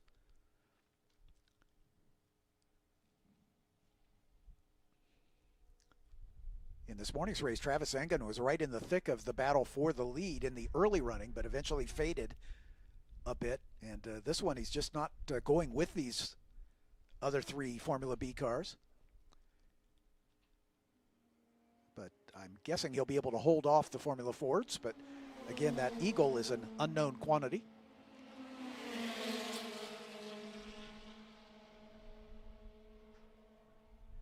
Pierce Rader tucked into the draft behind Steve Grundahl and shows him about half a wheel as he works his way down the front straightaway.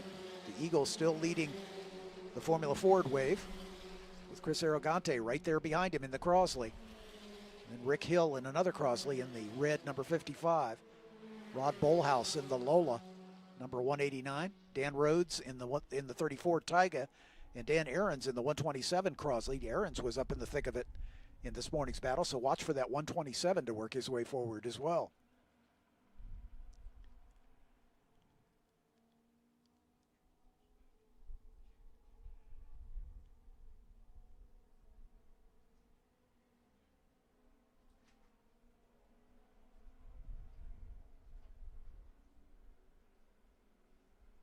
Steve Grundahl able to stretch his advantage over Pierce Rader just a bit, opening up a few car lengths now.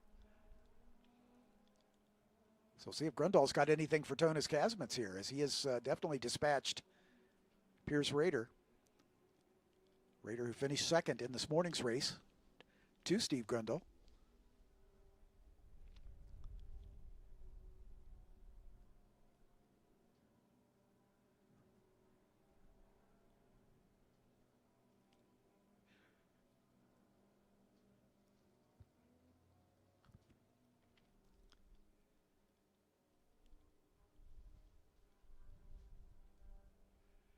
There's Grundahl, there's Rader, and then it's a big gap back to Travis Engen.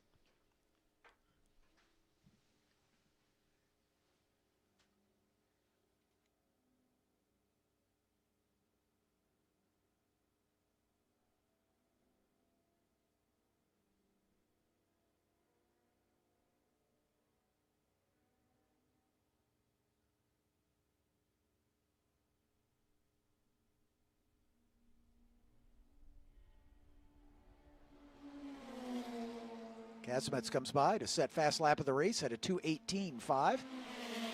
Steve Grundahl at a 2:20.4. Pierce Rader at a 2:22.7.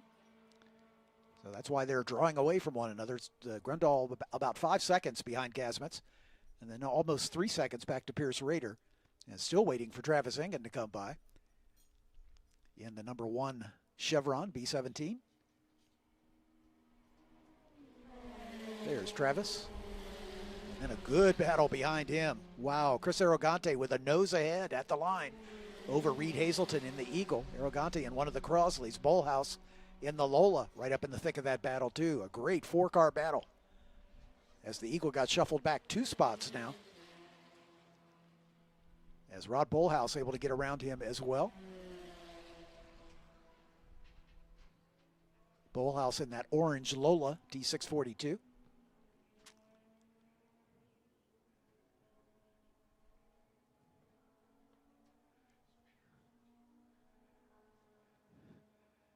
The 61 car had a spin. That's Hector McDonald. He had a spin at turn 13 there at the Bill Mitchell Bend, but was able to get the car back underway. He has not yet come across the line, pit lane, and he's in the pit lane. So that spin may have prompted him to make a call to the black flag steward just to check in, as is the custom for SVRA racing.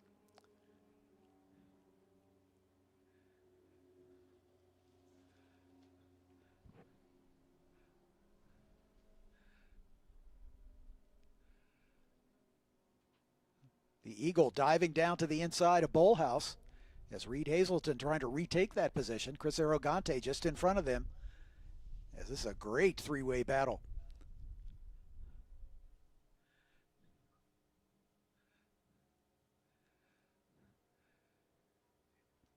And these 3 Formula Fords running right with the Formula B of Travis Engen.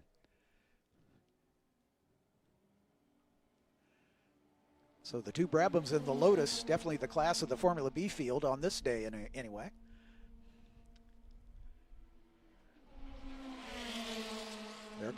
There goes Hazelton into the side of Bullhouse once again.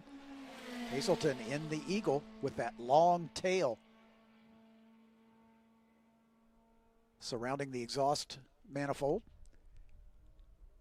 Surely an aerodynamic advantage, one would assume.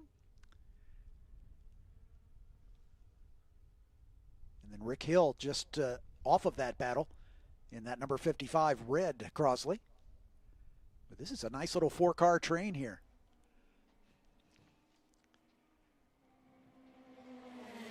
Engen, then Arrogante, then the Eagle of Hazelton, then Bullhouse, then Rick Hill. Dan Rhodes would be next in the 77 Taiga,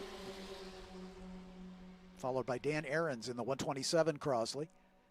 Ahrens is a little quicker than Rhodes, so we'll see if Ahrens can find a way around for a 9th place. But the Eagle looking racy here, as I think Hazelton trying to figure out how to get around Chris Arrogante. And he pulls alongside as they make the run down through the Moraine sweep into turn 5. That's allowed Travis Engen to get away just a bit. Here's Hazelton deep on the brakes down to the inside, side by side. Still side by side as they make the run up the hill. Hazelton on the inside, Arrogante on the outside. And Hazelton gets it done, and here comes Bullhouse trying to run through right behind him. Not quite able to close it, so Arrogante able to hang on to that 6th spot. But the Eagle now getting away from the battle behind, and he's got his sights set on Travis Engen in the Formula B in front of him.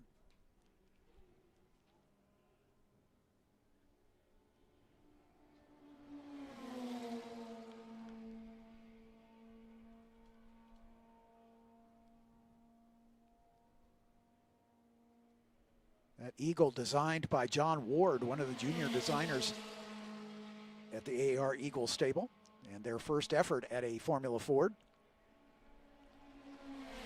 David Loring was contracted to build those cars, but they didn't really go anywhere. It was certainly a very capable car, as you can see, but apparently there was the perception among the potential buyers that they would be racing against a factory team with Dan Gurney behind it, and so it was a little dodgy in the eyes of some folks, and so the car never was a commercial success, but it certainly has what it takes to run at the front.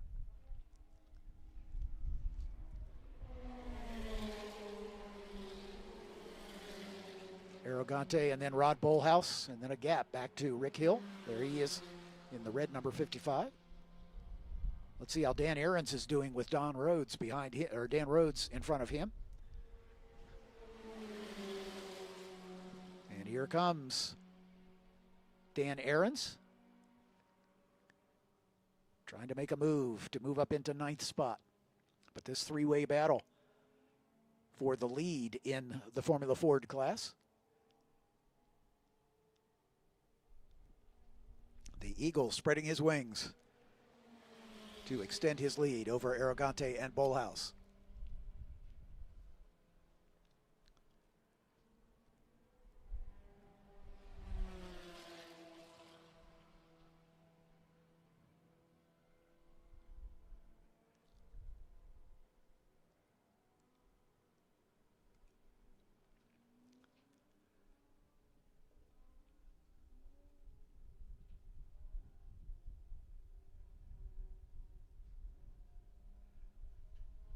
That's the great battle right now for 6th and 7th. Arrogante in the blue with the stripes, number 414. Bolhouse in the orange 189.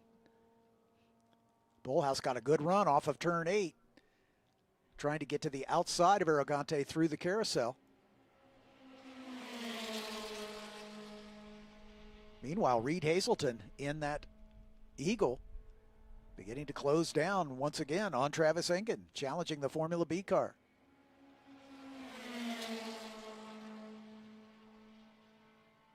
Our top three about equally spaced, about 14 seconds from Tonis Kazmits to Steve Grundahl, and then another 13 seconds back to Pierce Rader.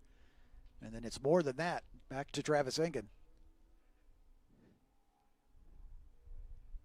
Arrogante able to hang on to that position of 6th in front of Rod Bolhouse.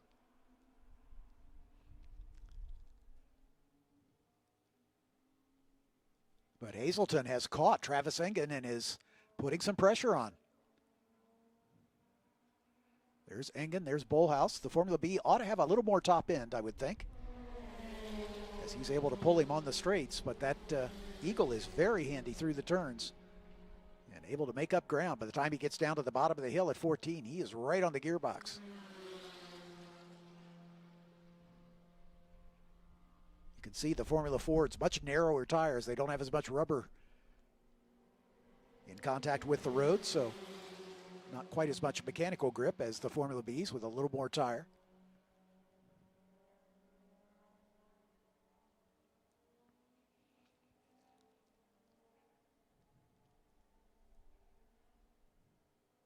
But that wide tire, of course, is a double-edged sword because it increases the drag. The narrow tires cut through the air better.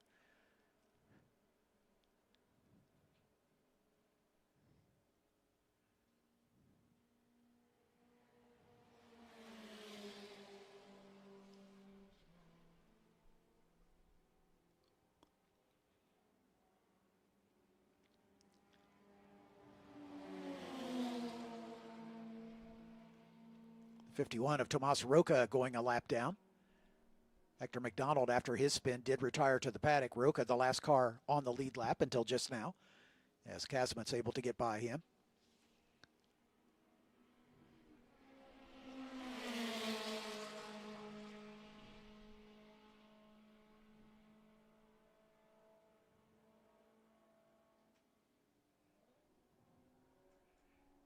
And here comes Reed Hazelton once again, challenging Travis Engen. By the time that gets through the carousel, he is right on his gearbox through the kink. But on the straightaway, it looks like Engen's got a little more top end. Hazelton tucking into the draft to try to take advantage of that. Travis is aware that he's back there, so he's taking his car right into the middle of the straightaway to try to preclude a side-by-side racing maneuver. Meanwhile, Arrogante's been able to draw away just a bit from Rod Bolhouse. At the line, that was about 0.3 of a second a lap ago, and it looks like a little more than that now. But once again, look at that car of Reed Hazelton. And yeah, Travis Engen's headed for the paddock. So Travis Engen retiring after 6 racing laps. That promotes Reed Hazelton up to 4th. Arrogante now in 5th.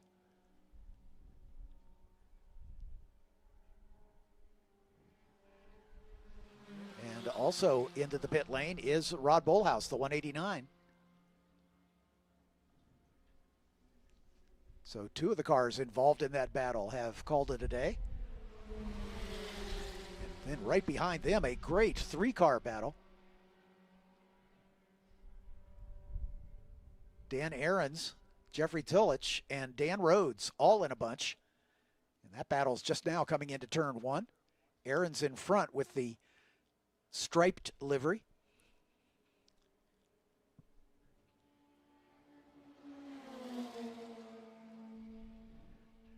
And then the 2 behind him, Jeffrey Zilch in the 36 red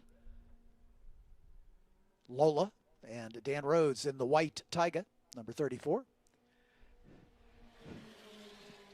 We will see the white flag next time by, so we're on the penultimate lap.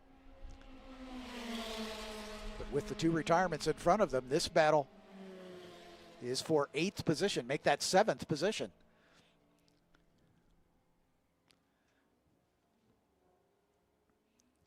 Ahrens able to get a little breathing room, but Zilch and Rhodes going side by side.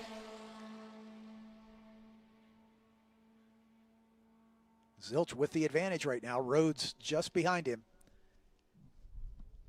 Dan Ahrens with maybe a 2-car length advantage as they come down into turn 8.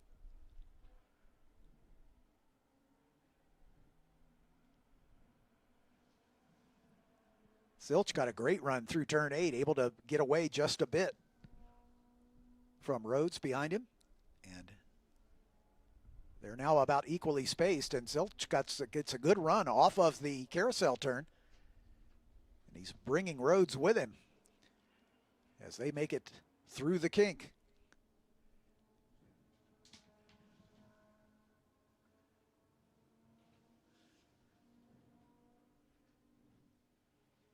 Zilch thinks about it, goes to the inside of Ahrens. Ahrens gives him racing room, but carries a little more speed on the exit of Canada and able to maintain the position. But Zilch looking for that 8th spot as they come to the white flag.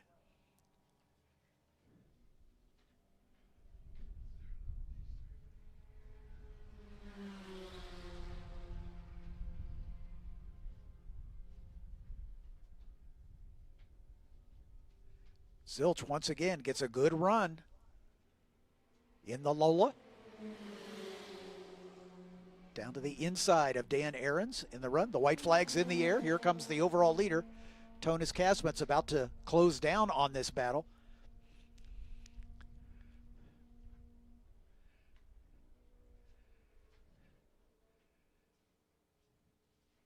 There's Tonis Kasmit's closing down quickly on this battle for 7th, 8th, and 9th. And that will, assuming he passes all 3 of them, that will leave 6 cars on the lead lap.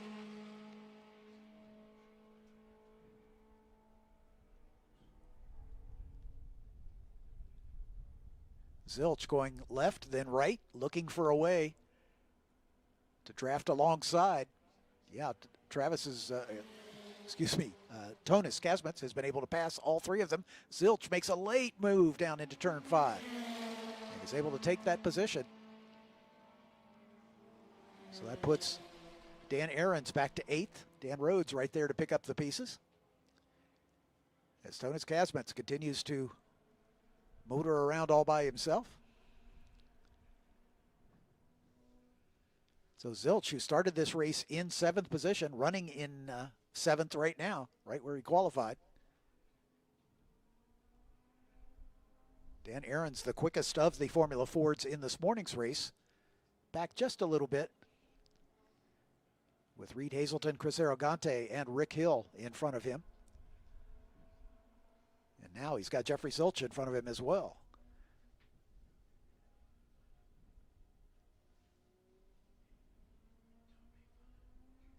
Zilch in the Lola, Ahrens in a Crosley, Rhodes in a Taiga.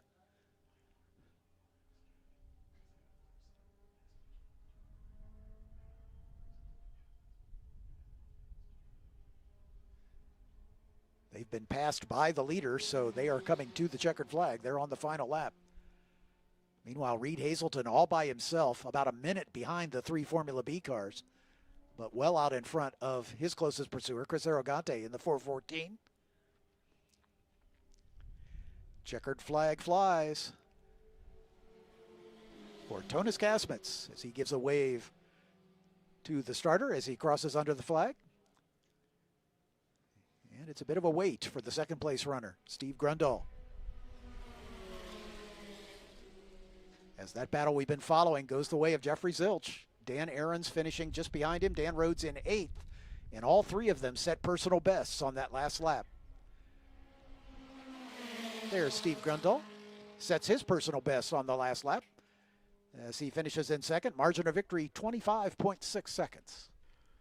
John, developing situation here on the front stretch. I believe that is the 414 machine just outside of pit lane, and has left a trail behind coming over from previous to the Mission Bridge. So it looks like there may be a cleanup forthwith coming up here at the conclusion of this one. Checkered flag is out. That's Chris Arrogante, who was running in 5th position and dropping down the order. Just didn't quite have enough to get past the line. So he's dropping down the order now.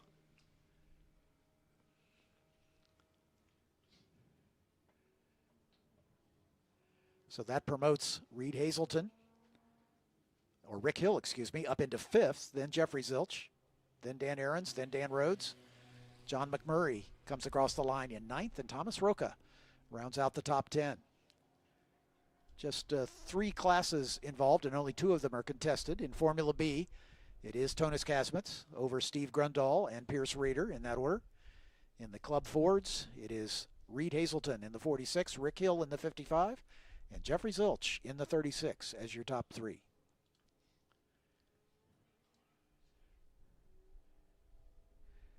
Next up, Groups 5A, 7, 11. Coming up next, our biggest field of the weekend. Kaizen Autosport is based at Virginia International Raceway and provides instruction and driving experience for novices to advanced race drivers seeking SVRA licenses or super licenses. Kaizen has a program that meets your racing desires. You can drive your own race car, rent a track-prepped sports car, or a modern downforce race car. Kaizen offers a driving experience for everyone, from the curious to the novice and the committed racer. KaizenAutosport.com, an accredited SVRA licensing school. Mountoon has delivered championship and race-winning results for over 40 years. Every lesson learned, every race won, every high-performance engine delivered, and every component developed contribute to that reputation. Mountoon has never rested on past achievements and is always looking forward to exploring new frontiers of motorsport engine development. Mountoon, the official engine partner for Formula Regional Americas and the Ligier Junior Formula Championship. If you need some help getting around, look for the shuttle flags located around the property at designated pickup points. The shuttle runs daily all weekend from 7 a.m. to 4 p.m., making it easy to get where you need to go. Shuttle service proudly sponsored by Throttle Stop in Elkhart Lake. If you're looking for an affordable place to stay for the races, well, why not stay here at Road America? Whether you need lodging for one or a group, we have the best options for race fans that'll save you time and money when visiting us here at Road America. You can check out roadamerica.com/lodging for availability and pricing. Welcome to Road America race fans and drivers. Whether you're on the track or on the road, remember nothing protects your vehicle like WeatherTech's precision crafted American-made products. Find your fitment today at WeatherTech.com. Jim's Golf Cars, sales, service, and rentals. If you're looking for a new or used golf car for the campground, if you need a fleet of cars for your golf course, if you have an upcoming event with transportation needs, or just looking for a cool car to get you around town, call Jim's Golf Cars. They have it all. You can check out the inventory available at jimsgolfcars.com or stop in to see the friendly staff at the Reedsville or De Pere, Wisconsin locations. Daily, weekly, monthly, or seasonal rentals, Jim's Golf Cars is here for you. Ladies and gentlemen, Road America is proud to welcome the newest chapter of Women in Motorsports North America, the WIMNA Elkhart Lake chapter. Since 2022, Road America has proudly partnered with WIMNA through track events and the Women with Drive and Driven by Mobile One Summit. helping create opportunities for women and girls across all areas of motorsports. The new Elkhart Lake chapter focuses on networking, mentorship, education, and community building while encouraging the next generation of women in racing and motorsports careers. Please join us in welcoming the Women at Elkhart Lake chapter to the Road America family and learn more at womeninmotorsportsna.com. Welcome to the home of one tough animal. Bobcat Plus, Wisconsin's largest Bobcat dealer, has your rugged, reliable machines that get your jobs to the finish line, including tough Bobcat mowers, easy-to-use compact tractors, classic skid steer loaders, and new compact wheel loaders. From sales to service and rental, Bobcat Plus and Bobcat equipment are a winning combination. Visit us in De Pere, Appleton, Butler, and Eau Claire. Race fans, while the drivers battle it out in the legendary turns of Road America, kick back with a locally crafted cocktail. Carbless, a ready-to-drink cocktail in a can. Carbless is 0 carbs, 0 sugar, and full throttle flavor. Grab a cold, refreshing Carbless at Pearls, Altona in turn 14, Los Amigos Locos at turn 1, and keep your eyes peeled for the Carbless race car ripping around the track this weekend. Carbless, live blissfully, drink responsibly. Fire up your taste buds all around Road America. Vendors are serving up the bold, juicy flavor of Pritzloff meats, Sheboygan-style brats. Grilled to perfection and packed with Wisconsin tradition, it's the ultimate race day bite. Grab a brat and taste the legend of Pritzloff meats.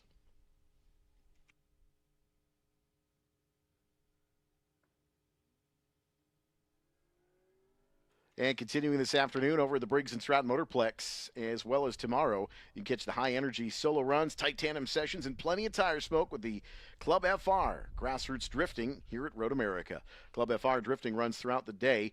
Track goes hot tomorrow morning at 10 a.m. and after lunch at 12:30. Action picks back up at 1:30 and runs until 6 p.m. It'll continue through the day today until tomorrow as well. It's a fun new twist to an already action-packed weekend. Make time to stop by the Briggs & Stratton Motorplex inside the carousel. Check out Club FR Drifting here at Road America.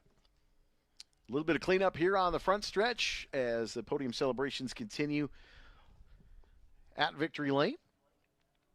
And we'll get Chris Aragotti's car lifted from the front stretch. Looks like the Road America safety team just about ready to get that car picked up here, and they'll go through. There's a little look at the Club FR Drifting for you over at the Briggs & Stratton Motorplex from our Hurry Downs camera location.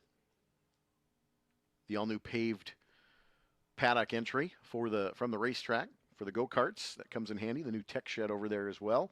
And I've got the new classroom setting over there as well at the Briggs & Stratton Motorplex. So big improvements to the Road America Kart Club. And that drifting session appears to have just concluded, but some Japanese, European, and American mods in Club FR Drifting here at Road America. I was frankly expecting more tire smoke. Looks like it might be a couple of demo runs here. I know that they've got some solo runs happening, some team drifting, some duos, and then a whole group session. But the Motorplex, there's a little bit of tire smoke. Motorplex a little gripped up this weekend.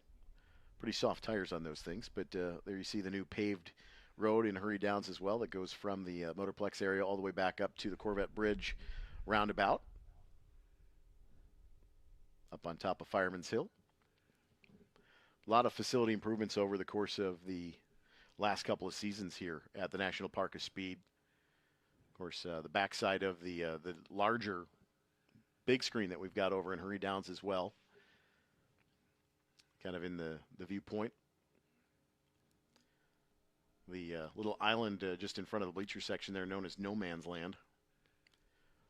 That's the drop where the white cars coming through in the Road America Kart Club. So the Road America Kart Club races weeknights on Tuesday nights, as well as their weekend series is on Saturday afternoons or Saturday nights, depending on the time of year. Supermoto events here at the Motorplex as well as some autocross, winter autocross, lots of things in use here at Road America 365 days a year. We always like to say we've got about 400 days of events here at Road America because we've got multiple different locations that we can use at one point. Of course, the big track, this, the Motorplex, the Briggs & Stratton Motorplex, but then there's plenty of skid pads as well. So motorcycle school going on earlier today behind the TV compound, behind the VIP tower. There's multiple different places for skid pads. and even the occasional rally cross over on the east back 40. So over by the helicopter landing pad over there. So we've got a lot of events here at Road America, and all the way April through October for motorcycle schools. So if you want to learn how to ride a motorcycle, you want to get better from the ride you already have, check out roadamerica.com and the motorcycle schools. Don't forget, if you're looking for some Wi-Fi, you can find it around the racetrack as well. Did a sunset cruise with the Airstream campers last night, and May through October. Get some guided laps around Road America and a stop at the paddock shop, and of course track days. If you want to learn the racetrack, take your street car to the next level. Definitely opportunity for you to do that, and more details at roadamerica.com. It looks like we're going to have some continuous cleanup a little bit here on the main straightaway just across from Victory Lane. Aragante's car had a diaper as they were bringing it in on the wreckers, so it sprung a leak for sure, and they're getting that cleaned up. So a pretty comprehensive oil spill there on the front straightaway. Not to make light of the situation, and it is a vintage car, so is it really a diaper, or do we call it a depends? just okay. You know, just okay. Free advertisement there. Okay, But, I hear mean, you. know, I hear you. right, Yeah. You know, if you don't have a little bit of fun at the racetrack, you're not trying hard enough. Exactly right. Exactly right. Road America's safety team, one of the best in the business. You see a couple of sweeper trucks, as well as you'll see the blower again, similar to what we saw earlier. This is the unfortunate aspect of a longer oil down, is it does hold you in operation just a tad bit longer. We got pretty lucky at the Group 10, where it was all kind of in that one spot, and they were able to do that in about 10-15 minutes. This takes a little bit longer because it is a little bit longer, extensive length down the racetrack. The good news is it's a straightaway. Yep. So in that aspect, it'll have a little bit of dust for a couple of laps, but you're not necessarily having a bank on having braking grip like they did in turn 12. Right.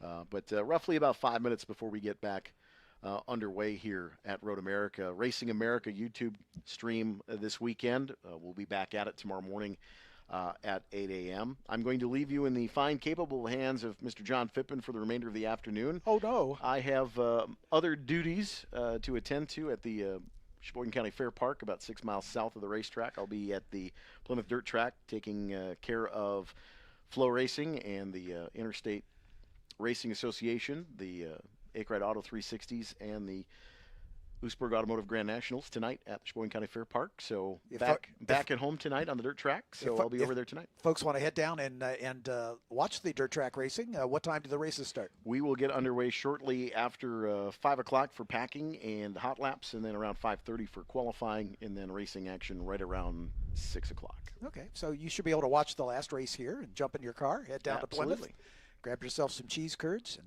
I just have to help set up and do some other duties that partake, so it takes a little bit longer for me to get going over there. But encourage everybody to take a look at some more racing today. There you go. Because I certainly haven't had enough. We do the same thing down at Mid-Ohio for our motorcycle vintage weekend. We have a flat track racing at the Ashland County Fairgrounds, and so the folks watch the road racing and some of the off-road racing at Mid-Ohio, and then they take an organized tour for about the 30-minute ride over to the Ashland County Fairgrounds and watch the flat track racing. Yeah, we've got flat track racing at the Fair Park on Friday, May 29th, in conjunction with our Moto America weekend here in just 2 short weeks, the weekend after Memorial Day. So get to see Greg White, Jason Pridmore, Roger Lee, and Jamie Howe. Howe, yeah. So they're always great to have. Hannah Lopez back, after having her child. But always great to see their staff. Greg has a lot of fun in the booth next to us. And usually I'm making faces at him during their stand-ups. So if you ever catch him making a wink or a grin during the pre-race festivities, it's usually because I'm trying to get him to laugh. I'm trying to get him to break on screen. Funny story about Greg White is that he's very good friends with Lee Diffie, and when Lee was taking care of the IndyCar series, they were the weekend after. So Greg actually signed a poster with a message that was not really readable for NSFW, small yes, right. for small ears, and he left a message and then taped it to the bottom of the desk, so when Lee came in, Lee would see it, and we had a pretty good laugh with that. And then Lee called him, and then we were talking for a couple of minutes. But always blessed when the TV crews come in here too. Coming up Trans Am weekend. Looking forward to Racing America's coverage of Trans Am International GT the last weekend in June here at Road America. So want to definitely make sure that if you hadn't planned on coming for that event, come to that event. If you're watching on the YouTube stream, this racetrack comes alive with those big TA cars, big speeds. TA2 as well. The racing's fantastic. Multiple groove, 2, 3 wide. Even had a couple of 4 wide into 5 one or two times. There's always a funny story about going 10 wide at turn 6. Cliff Eben had blown the motor going into turn 6 up the hill. It started to rain, and the whole entire field was 10 wide. Yeah, because everybody was everywhere. So there's a photo of me saying 10 wide in turn 6, and behind me it's a meme that they were a tad scattered. But I will leave you in the capable hands of Mr. John Phippen for the remainder of the afternoon. I will see you bright and early at 7:30 for your wake-up call. It is time now for Groups 5A, 7, and 11B here at America's National Park of Speed, here on the Racing America TV. Thank you so much, Eric Miller. Have a good time at the dirt tracks this evening, and we will do our best to continue on in your absence. Let's introduce this big field. This is our largest field of the weekend. Starting in 35th position, car number 3 is Lynn Larson in a Taiga SC84 Sports 2000. In row 17, the 916 of Corey Young in a Rush, and the 19 of Mike Caskey in a Lola T8690 Sports 2. In row 16, the number 92 of Tyson Schweiso in his Rush, and another Rush alongside the 38 of Luke Krepsky. In row 15, car number 4 is Chip Vance in a Sports 2000. His is a Lola T8790.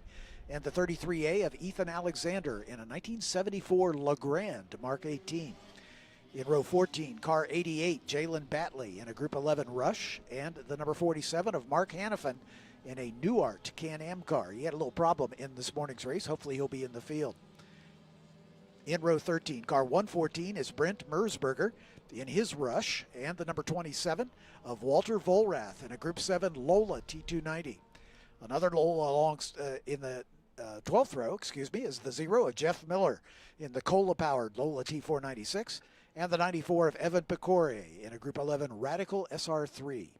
A pair of Carber CS2s in row 11. It's the 18 of Frederick Seidel and the 936 of Mark White. Yet another Carber who was the winner this morning is the 28 of Lawrence Loshak outside of row 10. Next to him, the 20A of Keith Taylor in his Radical SR3. In row 9, car 62 is Chris Hinojosa in a Revolution SC, and the highest place Group 7 car, Joel Weinberger in the number 33 Chevron B21. The top 16 are all from Group 11. The 26A in row 8 is Tim Burkhardt in his Radical SR10. The 98 is William Deary in his 1990 Shelby Can-Am. Row 7 has the 44 of James Dennison in a Revolution 427, and the 30 of Michael Schmitz in a Norma M30. Row 6 has the 57 of Sean Monette in a Radical SR10, and the 26 of Chris Hinojosa in a Revolution 500 Evo. In row 5, in 10th position, the number 20 of Austin Riley in a Revolution 427, and the 05 of Jeff Posey in a Revolution A1R 500 SC. Row 4 has the 64 of Judd Miller in a Radical SR10, and another Radical SR10 right next to him. That's the 32 of Palmer Miller. In row 3, the 15 of Anthony Smith in a Ligier JSMP 320, and the 213 of Kevin Leparsky in a 2010 Orica LMPC. In row 2, car number 8, Jason Miller in the West Chassis Windfirst, and next to him the 2 of Travis Engen in the 2005 Audi R8 LMP. And on the front row, a pair of Ligier JSP 320s. On the outside, the number 45 of Brian French, and on the pole, his son James in car number 25.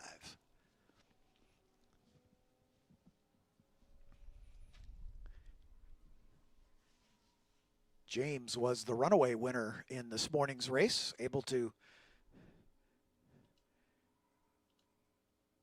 get away to a pretty comfortable win. Lights are out on the safety car as it approaches Canada corner.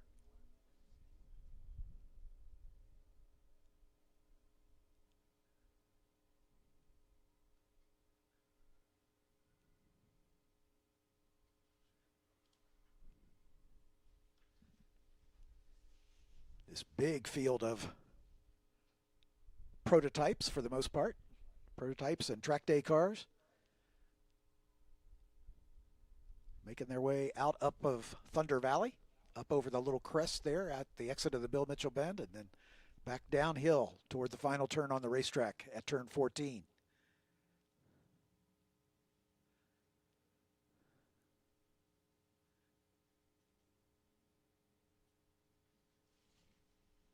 The Skillman Auto Group Mustang pace car pulls into the pit lane, and the French family leads the field to the green flag. James with the red highlights and Father Brian with the yellow highlights on their Ligers. Starters waiting. There's the green flag, and we're underway. James with about a half a car length ahead. Jason Miller right down the middle of the road in third spot. Travis Engen right behind him in that big Audi. And then it's Allskate behind as cars going still too wide through turn number 1 as the field sorting itself out.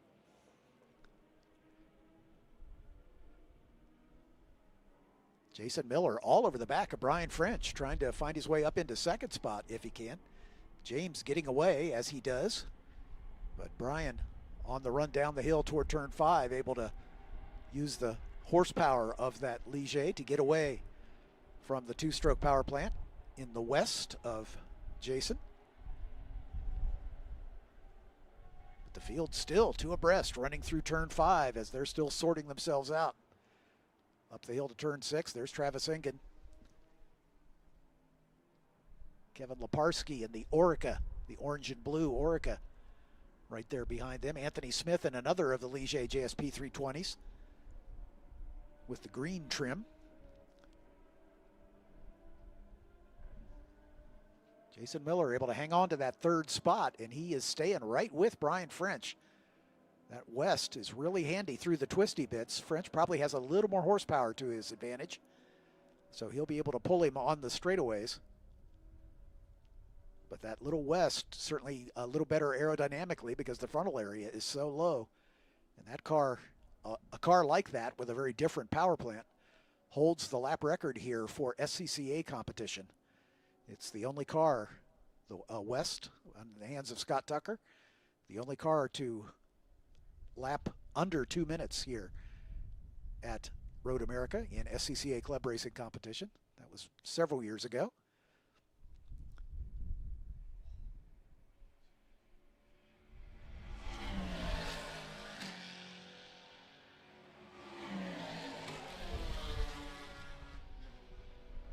Top 3 beginning to stretch it just a bit. Travis Engen in the 4th spot with a little bit of advantage. Kevin Leparski comes across the line in 5th. Palmer Miller up to 6th. Anthony Smith in the other Ligier in 7th. Then Austin Riley in the number 20. The multicolored Revolution. Jeff Posey in the 05. 9th, Michael Schmitz rounds out the top 10 in the Norma M30, number 30. Here's Travis Engen with Leparski and Palmer Miller going after it. Brian French, then Jason Miller, then Travis Engen, then Kevin Leparski, Palmer Miller, and there's Anthony Smith in the other Ligier with the blue highlights.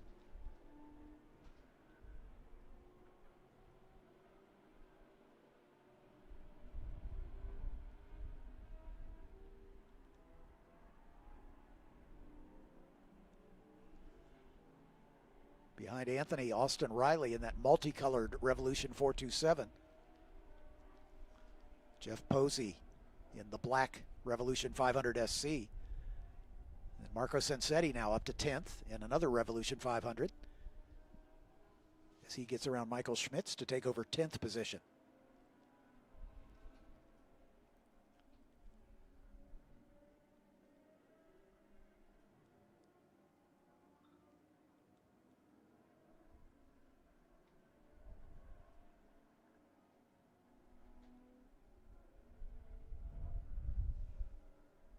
I think Anthony Stiff might have lost a spot to Austin Riley, but we'll check that as they come back around.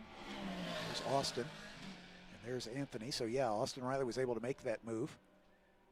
Some dicing just behind them. Good battle just outside the top 5. Top 3 have already come by to complete race lap number 2. There's Travis in the number 2. And Leparsky, Palmer Miller, Anthony Smith. So status quo for the top 7. And Jeff Posey has moved up into 8th. Austin Riley back to 9th. And Marco Sensetti in the 10th spot. Michael Schmitz and then Judd Miller, Sean Monette, James Dennison, Joel Weinberger back in 15th. That's kind of uncharacteristic. Usually Joel's a little closer to the front. And his number 33 Chevron B21. But he is still the highest placed Group 7 car. The highest placed Group 5 car is Lawrence Loshak. He took the win this morning in the number 28 Carver S2000. Mark White second amongst the S2s with Frederick Seidel in third in the 18 car.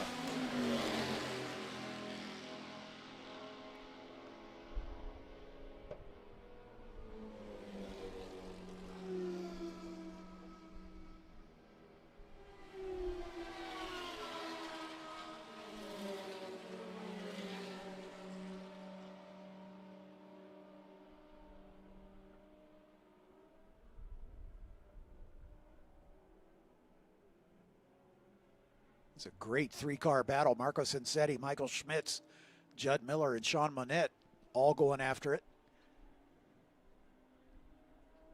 Michael Schmitz in the 30, and then Judd Miller in the 64, Sean Monette in the 57. Battling for 10th, 11th, 12th, and 13th.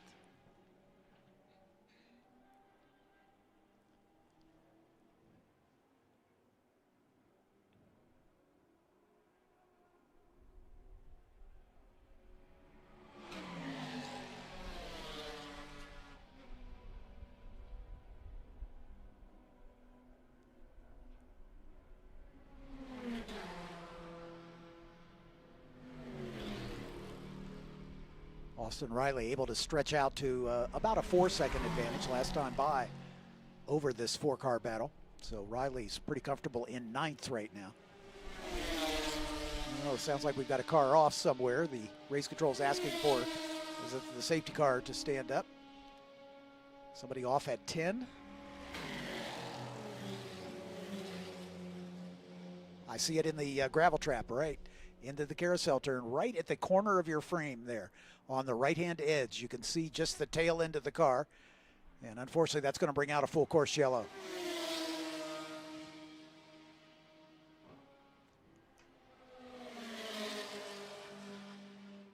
We'll try to check here by process of elimination to see who's dropping down the order. And I'm thinking it's the 98 of William Deary who is the car off in the gravel trap in the Shelby Can-Am.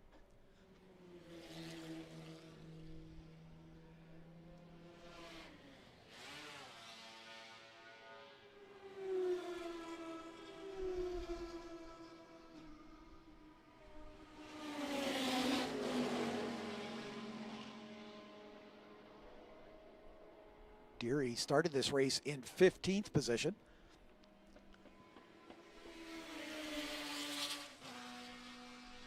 As the safety car waiting for the leaders to make their way up the hill, and he'll pick up James French, who had built up a 15-second lead after just 3 racing laps. So that will evaporate behind the safety car.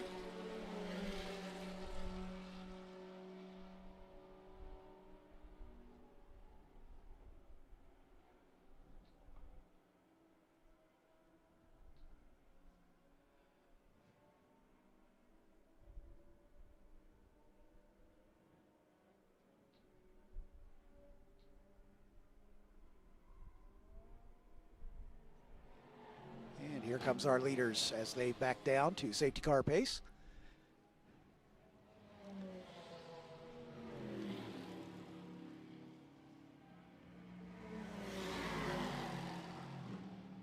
So, James French with the lead from the jump of this one. Brian French in second spot in the 45 car. Jason Miller in that blue number 8.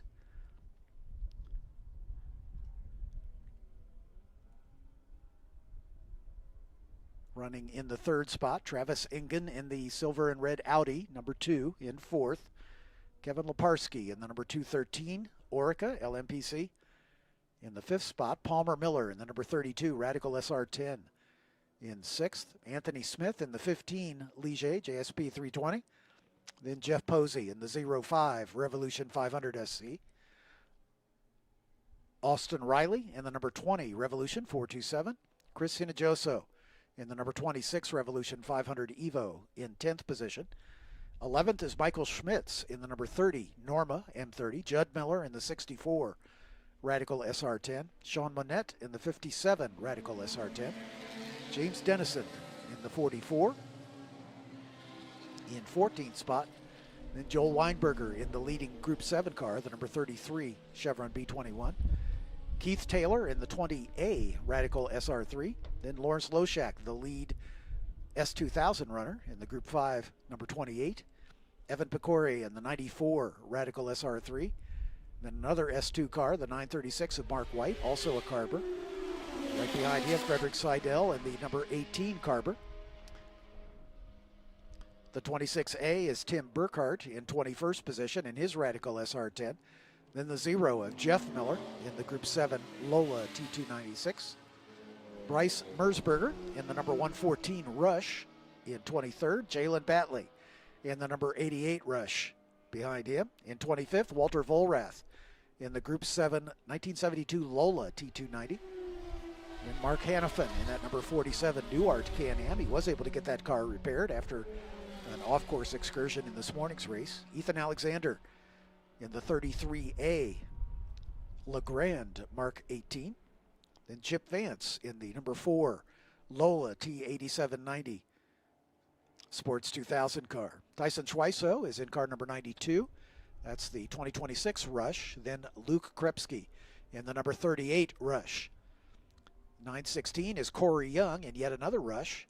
And then Lynn Larson in the number 3 Tyga SC84 Sports 2. Mike Caskey in the number 19 Lola T8690 Sports 2000, the last car running. And William Drury in the 34th position in that number 98 Shelby Can-Am. The reason for the full course yellow.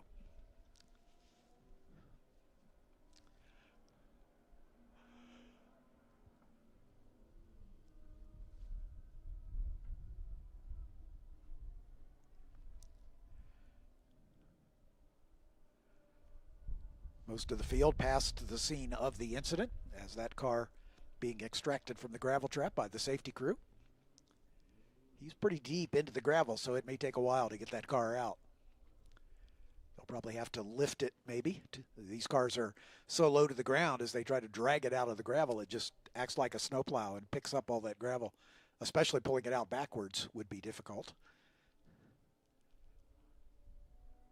The diffuser under these contemporary prototypes makes a pretty good snow shovel in the gravel trap.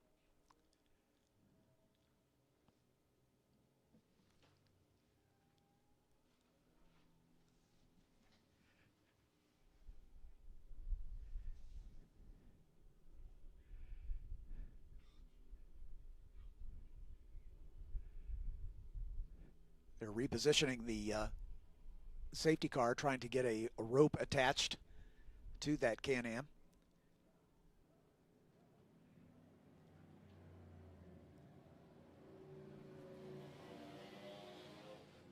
We have another car who's pulled off. We understand it's the 27 of Walter Volrath in his 1972 Lola T270. He's pulled off at turn 12, Canada corner. Yeah, we can see him now on screen. Just off to driver's right at the exit of Canada corner, turn 12. So a couple cars that will need some attention, but safety crew already on the scene of Volrath's car.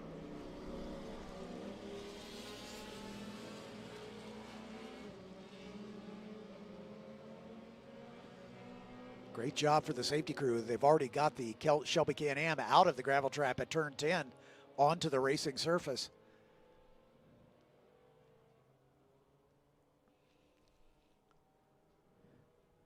They're trying to unhook the tow rope and also get some of the gravel out of the front of that car so he doesn't deposit it all on the racetrack when he comes back around.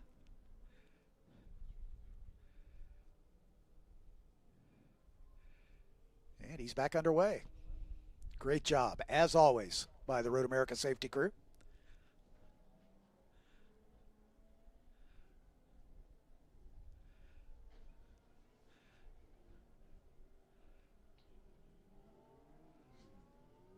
Tow rope hooked up to Walter Volrath's Lola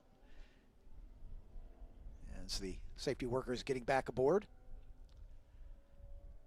William Drury lost a couple laps in the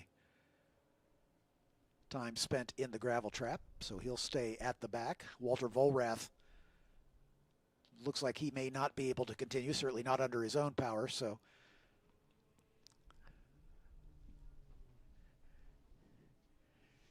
we've got about 5 minutes left in this race, so I think race control is deciding whether or not we're going to be able to restart this or if they're going to go right to a checker. The field making its way downhill into turn 8.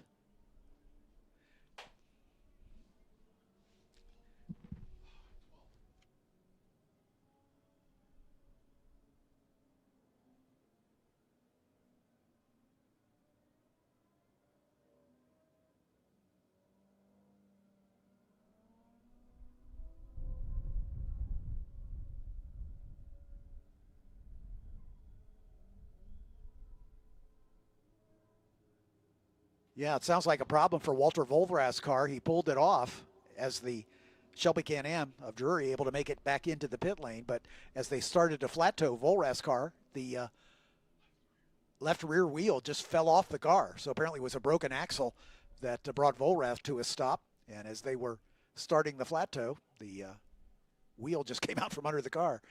So now they're going to have to put it on a tilt bed to get it back into the pit lane, and that's going to slow things down here a little bit longer.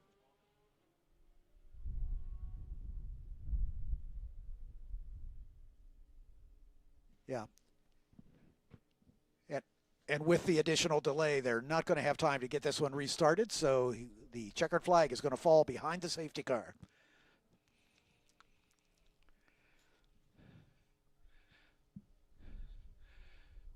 Field is just now coming down into Canada Corner, the scene of the problem for Walter Volrath's Lola.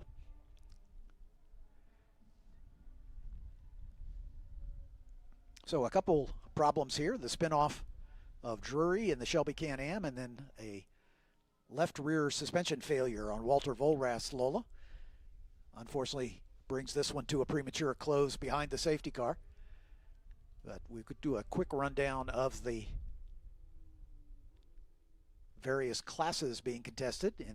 At the front is the 11A GTP2 class.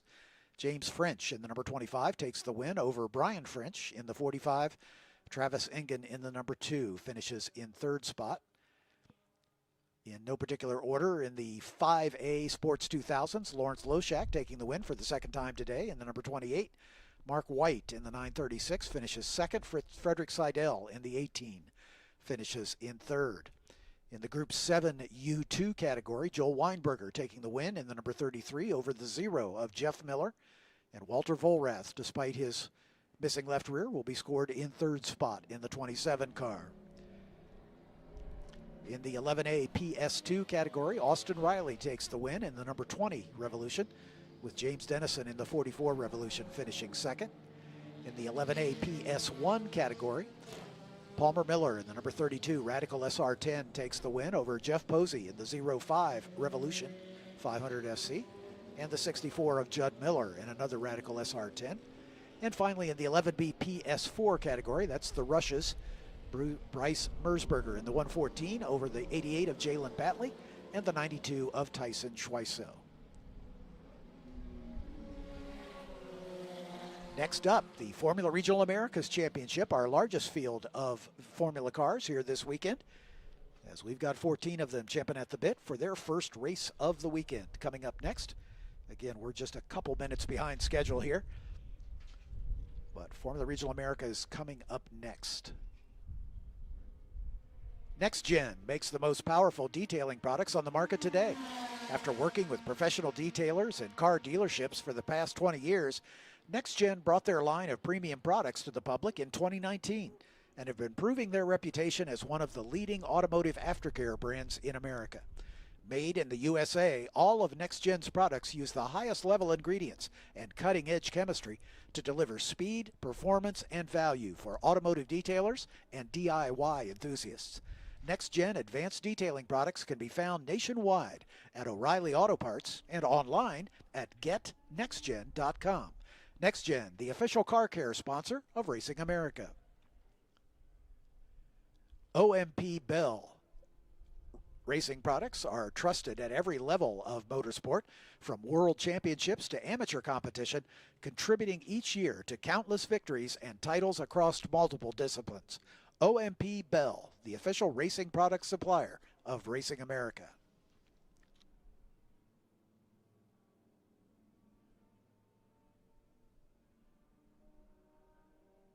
Four more races to go this afternoon, as we have got the Formula Regional Americas Championship race number 1 on the weekend coming up.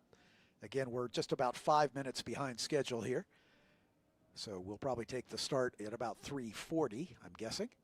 Groups 6, 8, and 12, sprint race number 2 on the weekend, coming up at 4:20, or a couple minutes after. Then Group 9, the Wings and Slicks Formula cars, coming up at 4:55, followed by Group 10 and 11A to round out the day. We're expecting a 5:30 start on that one. Got a full day of racing tomorrow, as we'll have the final sprint races for our SVRA classes, as well as the second and third races of the weekend for our formula classes. So we'll start off the day with the Ligier Junior Formula Championship tomorrow, and then the small bore production cars from SVRA, and then right after that we'll be back to the F4 US Championship, race number 2. Then we'll intersperse that with the vintage formula cars for their third and final race of the weekend. Then the Formula Regional Americas Championship, race number 2 at 10:40, followed by this race group, groups 5A, 7, and 11, taking the green at about 11:25 tomorrow. We'll break for lunch, and weather permitting, we'll have a fan walk. Tried to have one today, but we had some delays that made that impossible. But we're hoping to have a fan walk tomorrow, leading up to the final race of the weekend for the Ligier Junior Formula Championship drivers. They'll take the green at about 12:50. The fan walk, if it happens, will start at about 12:10. Unfortunately, that is somewhat dependent on the weather. And again, we'll just have to see what the forecast has for us for tomorrow before that decision is made. Once the fan walk completes, we'll get the start on the finale for the Ligier Junior Formula Championship. Then the Group 6, 8, and 12 muscle cars will be out at 1:35. The finale for the F4 US Championship after that at 2:10, followed by the Group 9 Formula cars, the Wings and Slicks, at 2:55. Then the finale for the Formula Regional Americas Championship drivers coming up at 3:30, and we'll round out the day at 4:15 with the Group 10 GT and historic stock cars. Expect to be finished on track at about 4:40 tomorrow afternoon, assuming that everything else works the way we want it to. But these vintage weekends can sometimes be a challenge, as vintage cars can sometimes have issues that need to be resolved on track, and that can put things behind schedule. Even the best planned schedules sometimes can get out of our control. So that's the plan for tomorrow, as this big field of cars making its way around into the pit lane. And we'll grid the cars for the next race on the calendar, Formula Regional Americas Championship race number 1, coming up in just a few minutes.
The 1 minute warning's been given to the field for our Formula Regional Americas race. First race of the weekend, first of 3.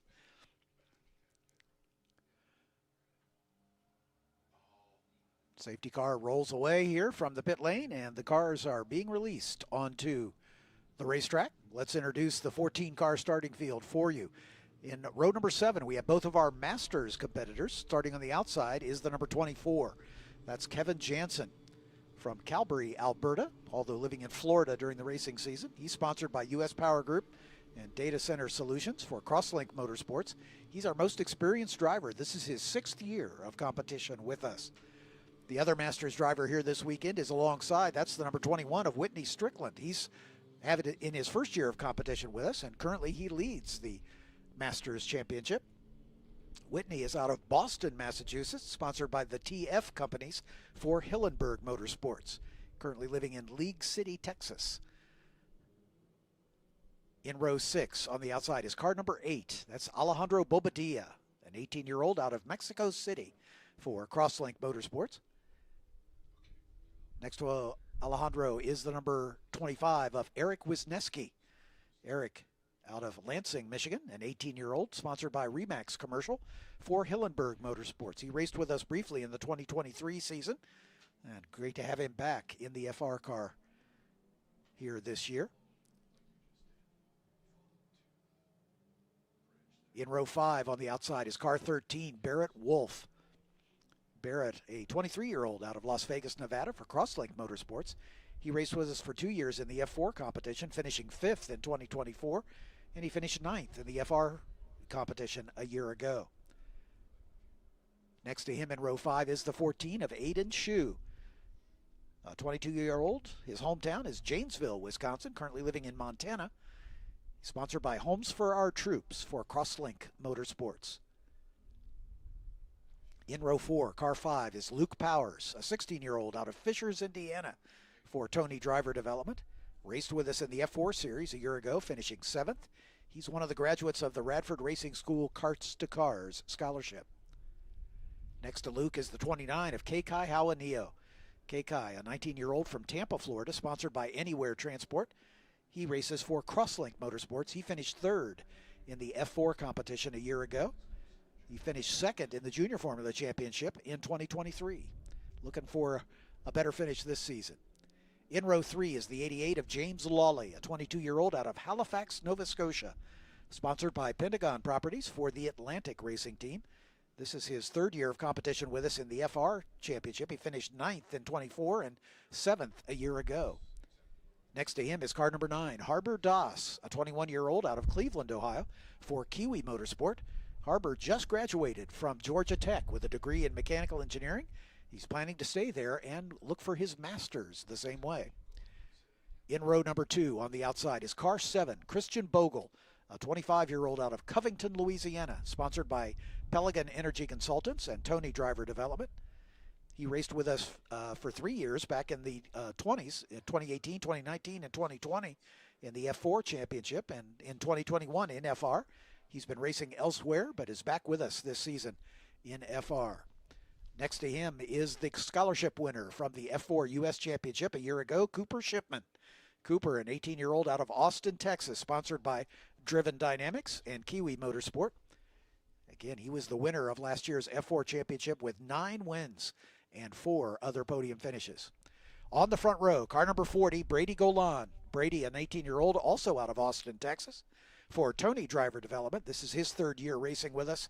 He finished 16th in 24 and 5th a year ago, 2 wins and 3 podiums up until this year. But on the pole is the number 71 of Evagoras Papasavas, an 18-year-old from Loveland, Ohio, for Crosslink Motorsports. Cooper Shipman is the points leader coming into this round with 3 podium finishes, including a win in our first race weekend at NOLA. Papasavas with 1 win at NOLA, 2nd in the points. Kekai Hawanio is 3rd in the points currently with a pair of podium finishes. Christian Bogle is 4th. Luke Powers in 5th. All of them podium finishers. Brady Golan, the only other winner in the series, in 6th spot. He won at the first race, didn't score in race 2, finished in the points in race number 3. This will be a standing start as the field making its way into position down near the pit exit.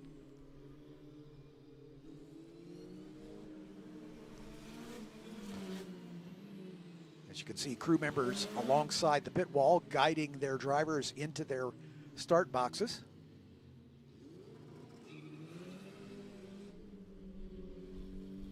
And once they're in position, the crew members are required to vacate the pit wall, just leaving stewards there to check for a false start.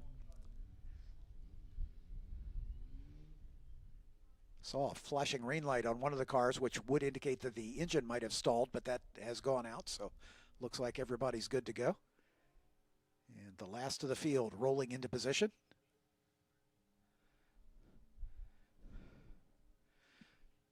And the light sequence begins. The 5 lights illuminate. There's 3, there's 4, there's 5. They're out, and we are away. Everybody gets away successfully. And it's a drag race down to turn 1, 3 wide. As our pole sitter got swamped a bit, Cooper Shipman or Evagors Papasavas did not get a great start.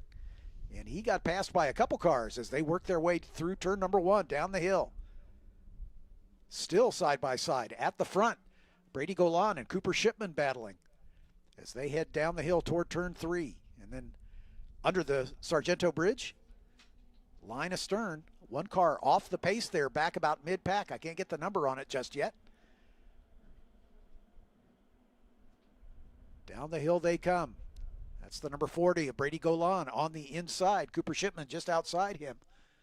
Trying to go around the outside. Shipman slots into second spot. Golan at the lead right now. But it's a long way to go here.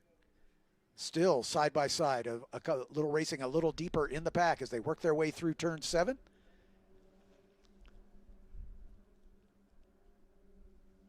Brady Golan, your leader. Cooper Shipman in second. And then that's Christian Bogle, I believe, in the third spot. We'll sort it out as they get back around in front of us as they work their way around the carousel turn and under the Mission Foods Bridge. No, that's Keikai Hawanio up into third spot. Good start for Keikai, as he was able to take advantage of the issues with our pole sitter, as Papasavas dropping back into the field. Golan through Canada corner. Shipman right behind him. Then Hawanio. There's your pole sitter, the 17 of Papasavas. Back in about 6th position. He'll have to hustle to get back in contention. Golan again taking the win in round number 1 at our last race meeting, but did not score points in race 2. Keikai Hawanio in 3rd, Harbor Das up to 4th, then James Lawley in 5th, Barrett Wolf in 6th, Papasavas back to 7th, and then Luke Powers in the 5 in 8th, Eric Wisniewski in 9th, and Alessandro Bobadilla in the final points paying position. Aiden Shu, Christian Bogle, Whitney Strickland, and Kevin Jansen just outside the points. But Hawanio all over the back of Cooper Shipman in the battle at the front as Brady Golan trying to get away.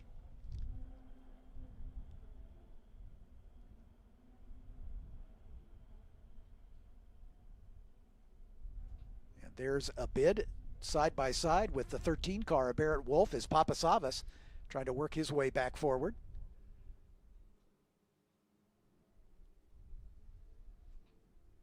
Papasavas making that pass stick, so he's up into 6th position. As the field in front still has Brady Golan and Cooper Shipman as they begin to put a little distance on the 3rd place runner. As they exit turn 8 and head into the carousel turn. Golan and Shipman. Then Hawanio. Right behind him is Harbor Das, the recent college graduate. Finishing his degree in mechanical engineering.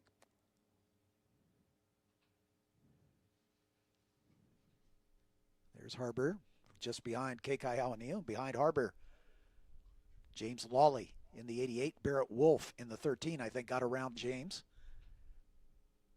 to move up a spot.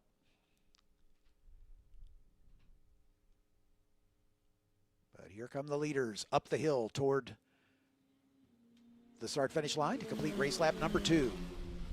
Golan and Shipman separated by about half a second. Then Hawanio. Evagoras Papasavas, the pole sitter, is the fastest car on the racetrack. He's in 6th right now. He's going to try to chase down James Lawley. Here's Harbor Doss in 4th, and then the battle between Lawley and Papasavas, and Papasavas has gotten it done. So Evagoras Papasavas in recovery mode up to 5th now.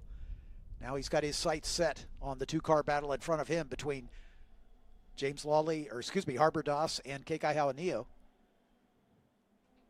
As Golan and Shipman continue to battle at the front. Cooper Shipman, the scholarship recipient for winning the F4 championship a year ago, is the points leader right now. He has yet to finish off the podium this season. But Golan holding that top spot at the moment. Lots of racing left to go.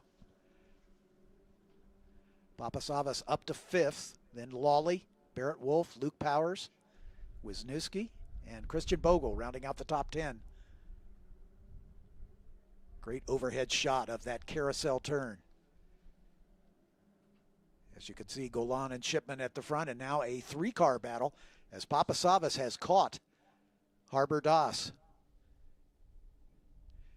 Also making a move is the 7 of Christian Bogle, as he's challenging Eric Wisniewski to move up into 9th space. So Bogle, who qualified 4th, also didn't get a great start, dropping back at the start and is now in recovery mode here. As there's your top 2, and then this battle for 3rd, now a 3-car battle with Hawanio, Doss, and Papasavas. Hawanio goes a little wide at the exit of 14. That's going to compromise his exit speed and may open the door for Harbor Doss to make a move on him. They come across the line. Papasavas trying to tuck into the draft and see if he can take advantage of the double draft down into turn 1. And he pops out, but then thinks better of it, falls back in line astern. Behind Papasavas, James Lawley in the Atlantic Racing number 88. And then Barrett Wolf behind him in the 13 with Luke Powers right on his tail in the Tony Driver Development number 5.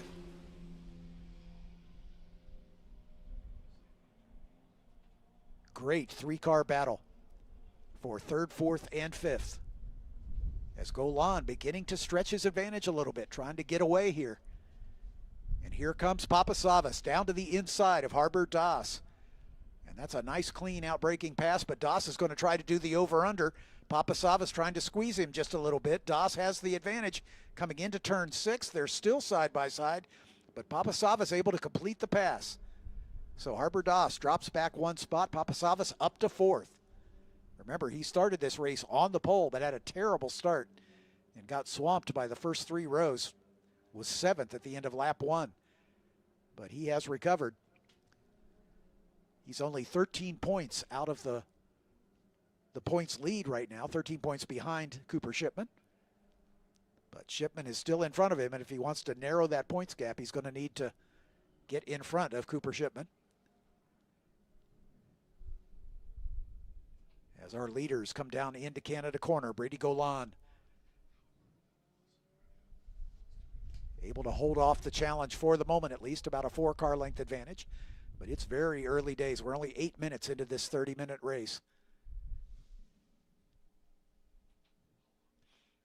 Hawanio in the crosslink number 29.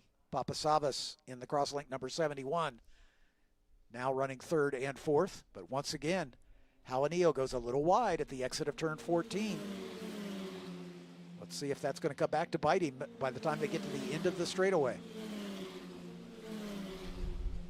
Those 2 orange cars battling it out coming into turn 1. Hawanio going to hang on to it. Papasavas still there in 4th. Then a little gap. Back to Harbor Doss in 5th, and James Lawley behind him. The leaders under the Sargento Bridge. Still Golan and Shipman.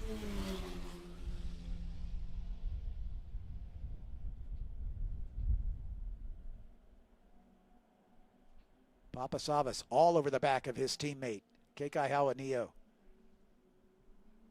Harbor Das holding strong in that number 9 car. A few car lengths behind. And we've got a car off course as the safety car has been asked to stand up.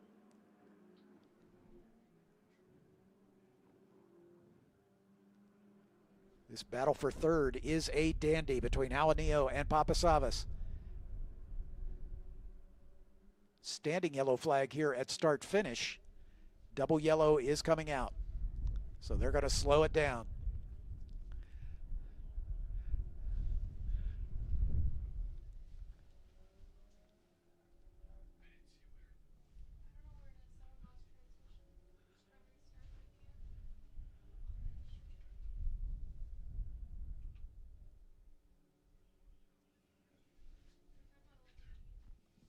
Car is there at turn 13, right at the Bill Mitchell bend.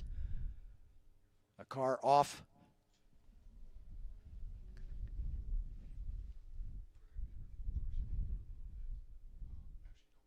And I believe it must be Aiden Shu in the number 14 who is off course as he has dropped a lap down to the rest of the field. He was running in 10th and has not come by on the most recent lap. So Aiden Shu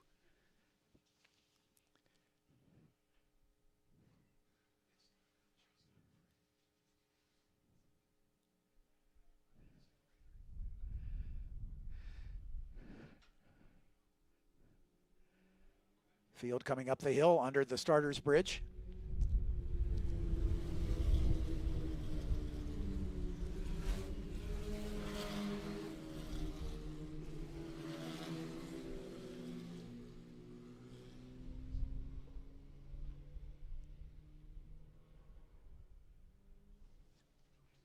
So just to catch our breath here for a moment, as we're about halfway, not quite halfway, we're about 11 minutes into this race. Brady Golan, your leader. Cooper Shipman in second. Kekai Hawanio in third. Evagoras Papasavas in fourth. Harbor Das in the fifth spot. James Lawley in sixth. Luke Powers in seventh.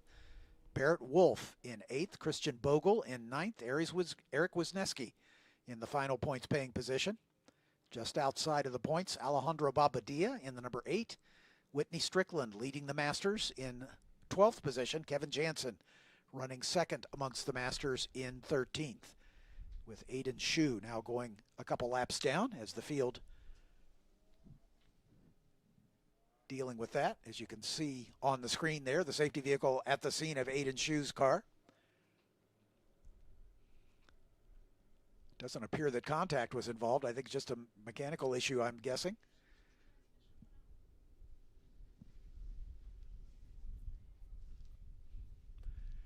Understand it may be a gear shifting issue, a transmission issue with that car.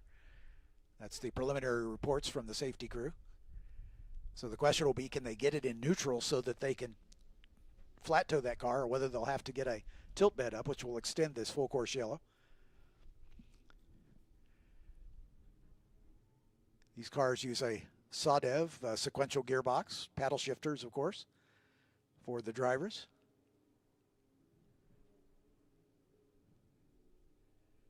This Mountoon turbocharged 4-cylinder motor based on the Honda K20, making just north of 300 horsepower for these drivers. And the turbocharger adds a wrinkle to the standing starts, and Papasavas, who is new to us this year, this is his first season racing with us, may have been caught out by the fact that the need to get the boost up before you drop the clutch. May not have had the boost quite as high as he needed to.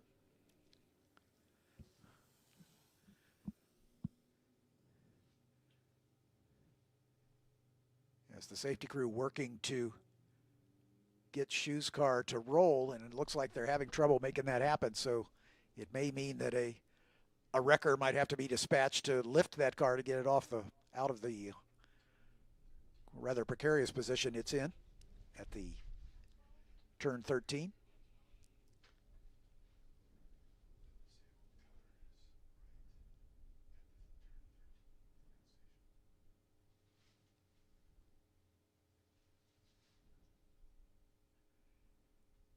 Coming up on the halfway point of this 30-minute race, just 14 minutes elapsed just now.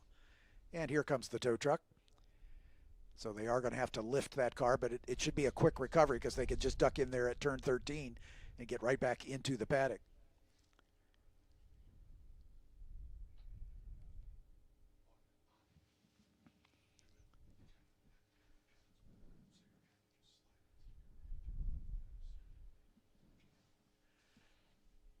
Safety car bringing the field down into the area of that incident. You can see the corner workers waving the yellow and the white flag to indicate there's a safety vehicle or a slow-moving vehicle on the racetrack. And of course, the race director in communication with the safety car driver to let him know where the stalled car is so that he can bring the field to driver's left.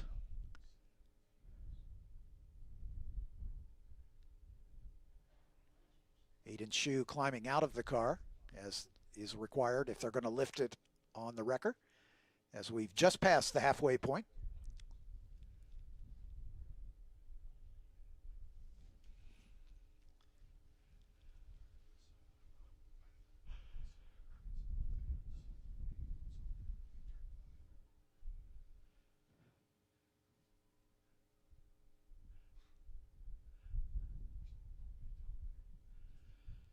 Cooper Shipman was a significant force in the F4 championship a year ago, winning 9 races in a row, which is a record for our championship since its inception in 2016.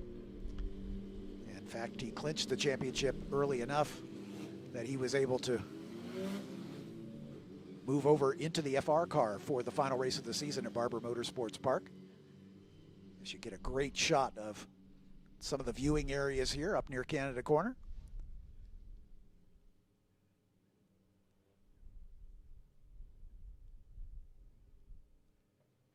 What a gorgeous place to watch a motor race here at Road America. That's why they call it America's National Park of Speed, because it is just that. And the racetrack itself is just about every driver's favorite. Anybody you ask who has raced here, if you ask for a favorite racetrack, this one is right at the top of everybody's list. So for those of you listening on the stream, as we've said multiple times throughout the course of the day, if you ever get the chance to attend a race here, by all means, take advantage of it. It is a great experience. And if you are a driver of a vintage race car or any number of other kind of race cars, I know you know what we're talking about if you've been here. It has a very European style. It's the longest road course in North America at 4 miles in length. And it's got that flowing flavor. David Hobbs used to say the European courses, which were in the early days based on public roads until they became closed circuits. And, you know, you think about the history of the racing here, the Elkhart Lake races used to be through the streets of the town, out into the countryside. And once it was determined that that kind of racing back in the late 50s, early 60s was too dangerous, that's when permanent road courses begin to sprout up. And this one back in 1955, Cliff Tufte etched this racetrack out of the scenery here. And it has remained virtually unchanged since it first opened. Unchanged as far as layout, at least. As the lights are out on the safety car, we are getting ready for the restart.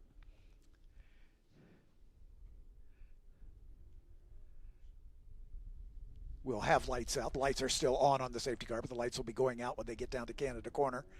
The field is just now exiting turn 7. But again, the great work by the safety crew here at Road America, getting that car out of harm's way. Tough break for Aiden Shu, looking for an opportunity to score points here in this race, but not to be, as apparently a shifting issue took him out of the running.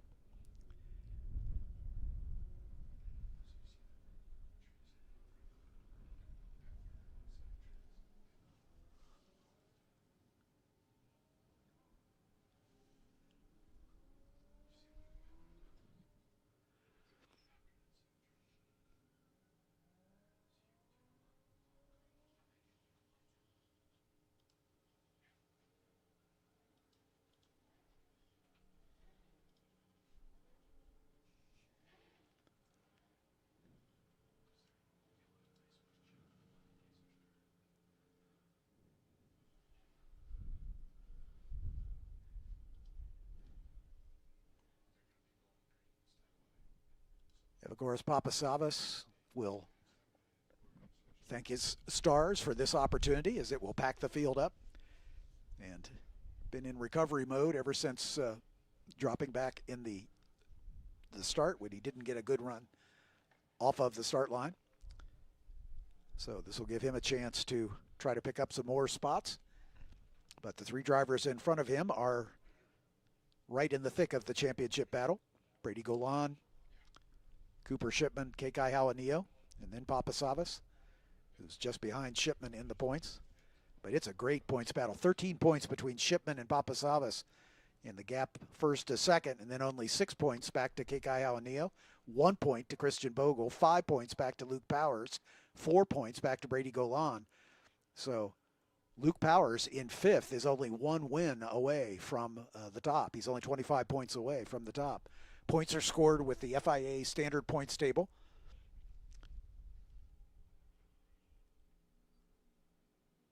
As Kekai Hawanio trying to make a pass here. 3 wide as they come down the hill. Look at this. Hawanio, Cooper Shipman, and Evagoras Papasavas, 3 wide in the run down to turn 1.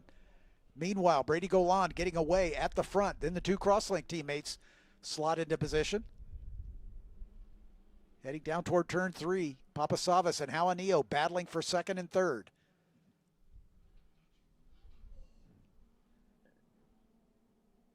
Cooper Shipman, and it looks like a tire came off of one of the cars, slowing dramatically here at the exit of turn 3.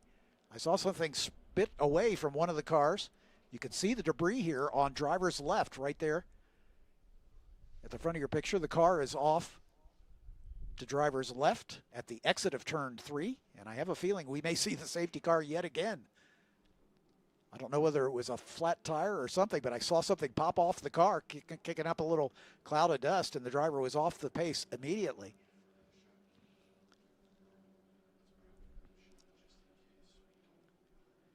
Cooper Shipman now shuffled back to that 4th position behind Papasavas, but he is right on the back, trying to get that position back.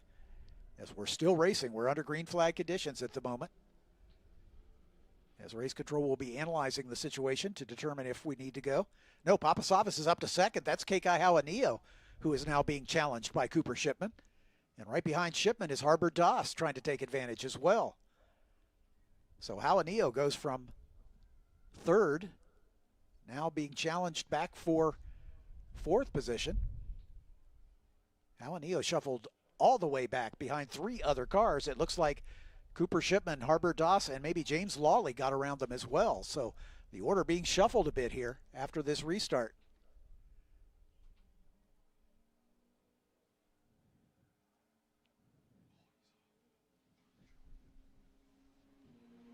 As they come up the hill, Brady Golan, then Papasavas. Waiting on the 3rd place runner, Cooper Shipman, Harbor Das. Then Christian Bogle. James Lawley in 5th, Kekai Hawanio back to 6th. Cooper Shipman has not come by. Could it be that he's the car that's off? It's Barrett Wolf. Barrett Wolf is the car that's off at the exit of 3.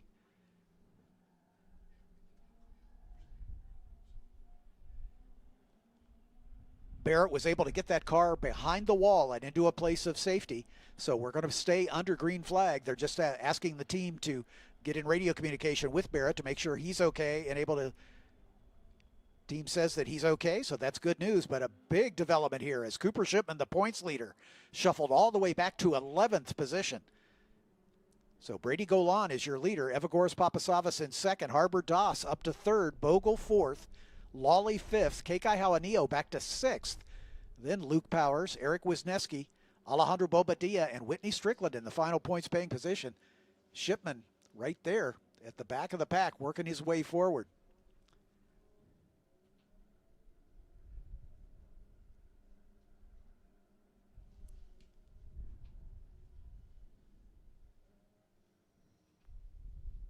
Shipman and Das both racing for the Kiwi team.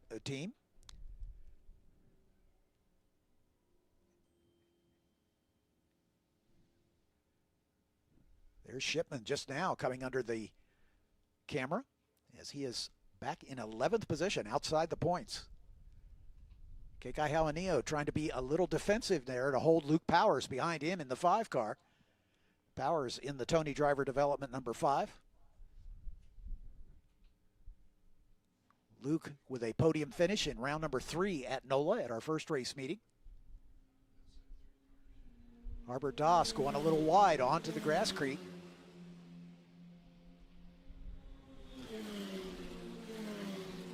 Harbor Doss setting his personal best from 3rd, and Christian Bogle, James Lawley, Hawanio, Powers, Wisniewski, Bobadilla, and Strickland.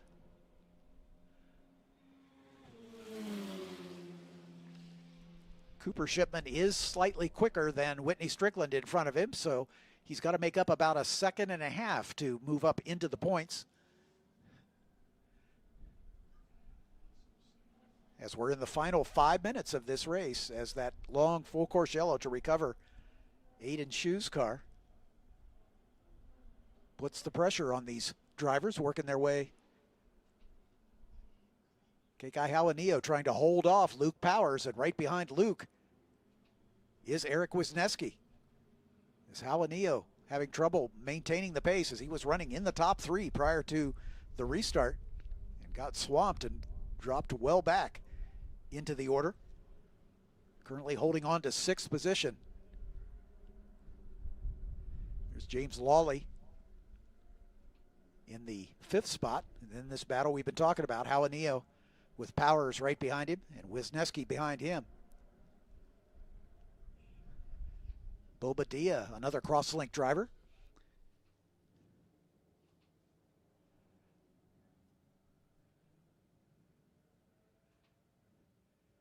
But we turn our attention back to the front.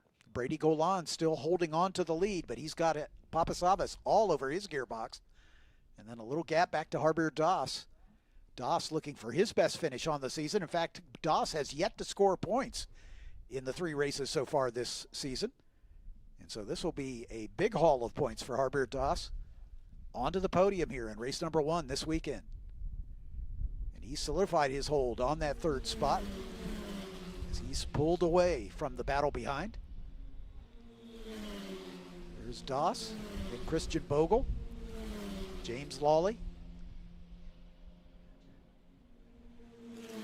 Hawanio with Luke Powers, Wisniewski behind him, then Bobadilla. Whitney Strickland still in that final points paying position. Cooper Shipman right behind him though. So Shipman going to try to salvage at least a single point and more if he can, as he has the pace, I think, to perhaps move around both Strickland and Bobadilla. But I don't know if he's got enough time to catch Eric Wisniewski in the time remaining. We'll probably see the white next time by, I'm guessing. We might get 2 more laps, but Hawanio has his hands full with Luke Powers. Eric Wisniewski right there behind Powers as they climb the hill under the Corvette Bridge.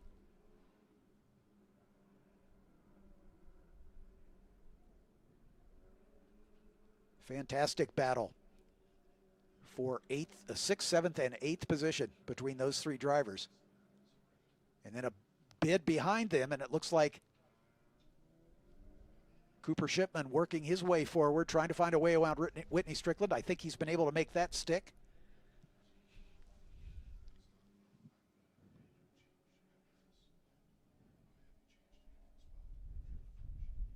Hawanio, Powers, and Wisniewski. And then I think that's Shipman next in the order in the 10 car.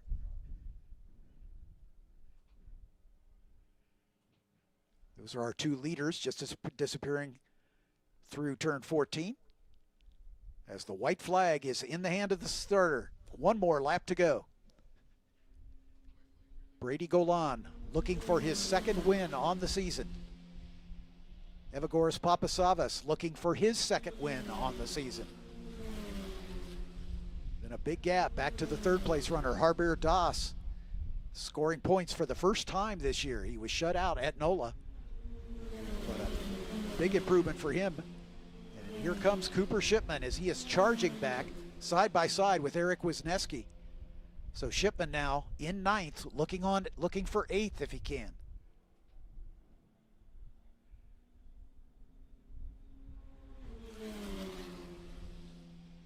That's Shipman right behind Wisniewski as they work their way out of turn 3 and begin the plunge down toward the moraine sweep at turn 5.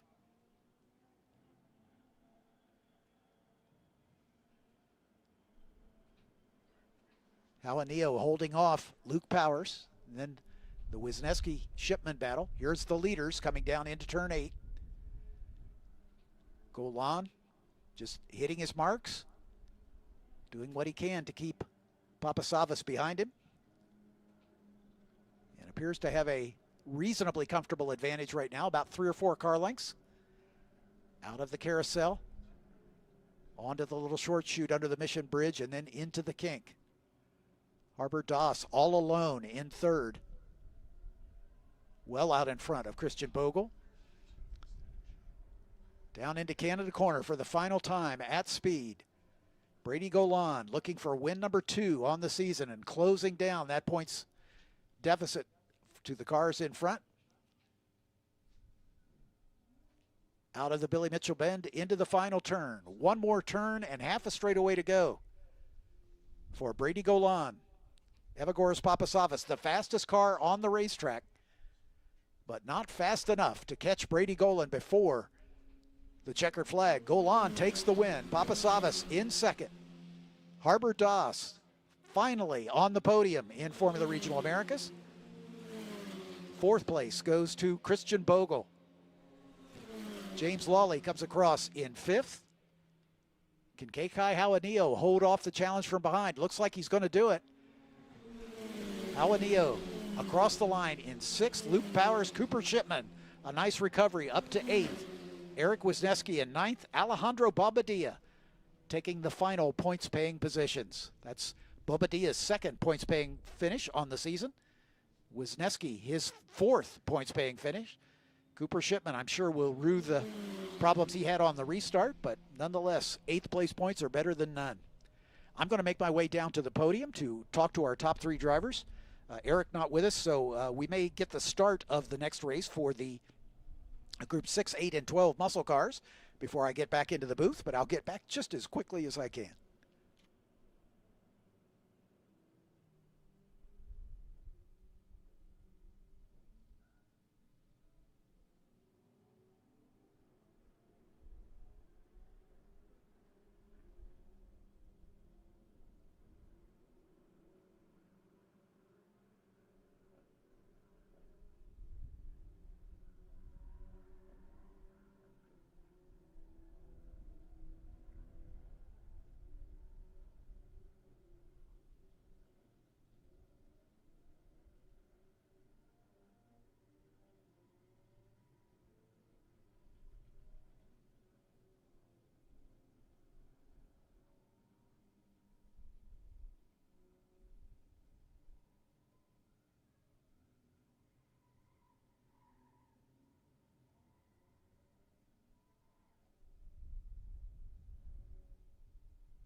Let's get our podium celebration underway and bring up our Masters drivers first. Finishing second, Kevin Jansen, ladies and gentlemen. Kevin.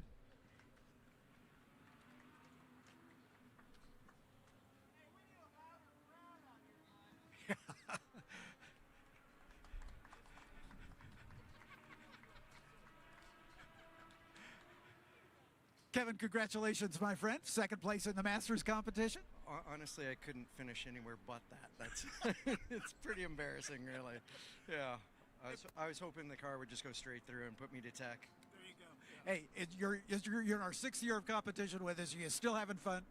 Oh, I love it. It's great. I'm getting slower and slower, but I mean, I still love being here around everyone. And I mean, it's wonderful. It's Whitney. It's great to have him here. He's quick. It's so much fun to be part of the Crosslink crew. They're just fantastic. So thanks to my mechanic and Gil and Steven and the whole team. Great people, and I really enjoy being there. Congratulations. Thanks. Kevin Jansen finishing second in the Masters competition.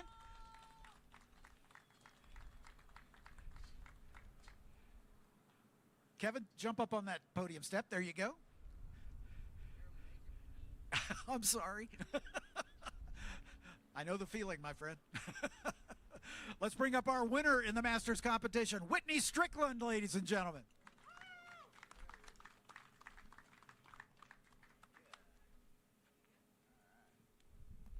Well done, my friend. Good to see you at the top step here. Yeah, thank you. That was a good race. I had a little problems with the car, but yeah, I think we did pretty good. So, anybody you'd like to thank? I want to thank TF Companies for letting me come out here and race this car. All my management back there managing the company for me. Hillenberg Motorsports and my wife, Tisha Strickland, for supporting the team. Congratulations. Get up there on the top step. Whitney Strickland, ladies and gentlemen, your winner of the Masters competition this weekend.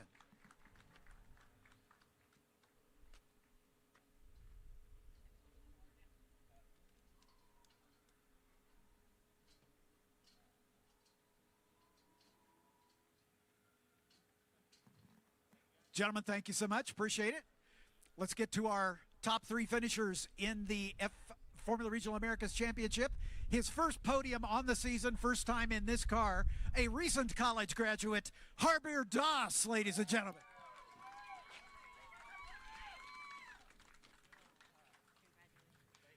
Harber, we've talked a few times on the F4 podium, but by golly, this is your first one in the FR car. How's it feel? It feels amazing, especially after NOLA with a bunch of bad luck. Feels good to be up here finally. Tell us about your new career as an engineer. Yeah, recently graduated from college at Georgia Tech. Yeah, it feels good to be finally done with that as well. But you're going to stick right with it and get a master's, right? Yep, that's right. Anybody you'd like to thank for your first podium on the season? My parents especially, everyone on the team. What a great car, great drive, and all my sponsors, thank you for making it happen. Congratulations. Harber Doss, ladies and gentlemen.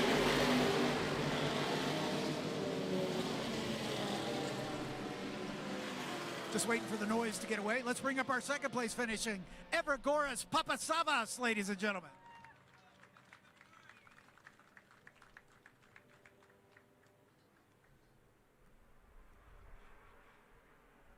Evergoras, congratulations. I know the initial start wasn't what you were hoping for. Yeah, initial start, the initial getaway was all right, but had a little issue with the car. Lost some power at the start for the first 3 corners, so just fell back. But, you know, once that happens, it happens. You can't do anything about it, so just put my head down. Car felt great. The team did a great job setting the car up. Huge thank you to the entire team. And, yeah, just got to move on. You set the fast lap of the race on the last lap of the race, so you'll be starting on the pole again for race number 2. You got to feel good about that. Yeah, happy about that, but just more focused on fixing the issue that we have, so that won't happen again. Anybody to thank? Yeah, thank you to the entire team out here for helping me out, and the entire grip crew, Jason and Alex, my dad, my parents, and I mean my whole family and friends that are watching at home. And all my sponsors, Bodywise, Tiger Natural Gas, Airs Elite Sports Vision, RP Diamond, and just everyone that helps me do what I do. Fantastic. Congratulations. Second place to Evergoras Papasavas. And now your winner for the second time this season from Tony Driver Development, Brady Golan, ladies and gentlemen.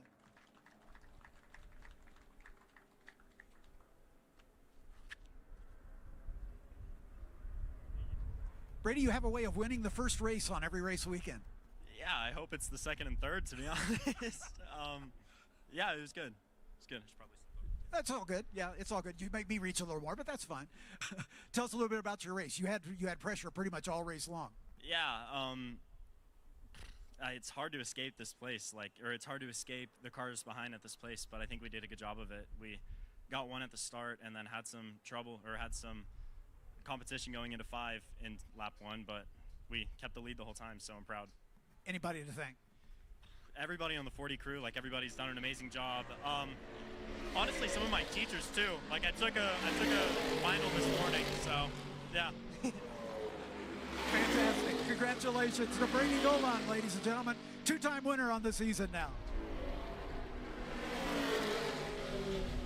Ligier hats on all 3 of our drivers as we acknowledge Ligier building these beautiful race cars. Hankook, of course, the tire supplier for all 3 of our championships. Thanks to Hankook for all the great work they do.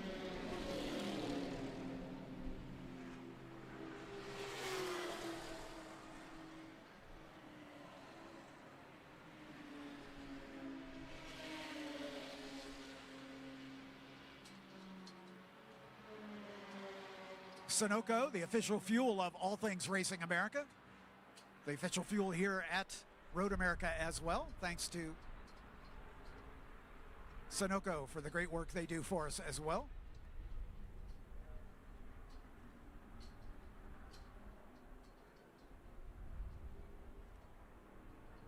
And last but not least, Mountoon, who provides the motive power for these engines.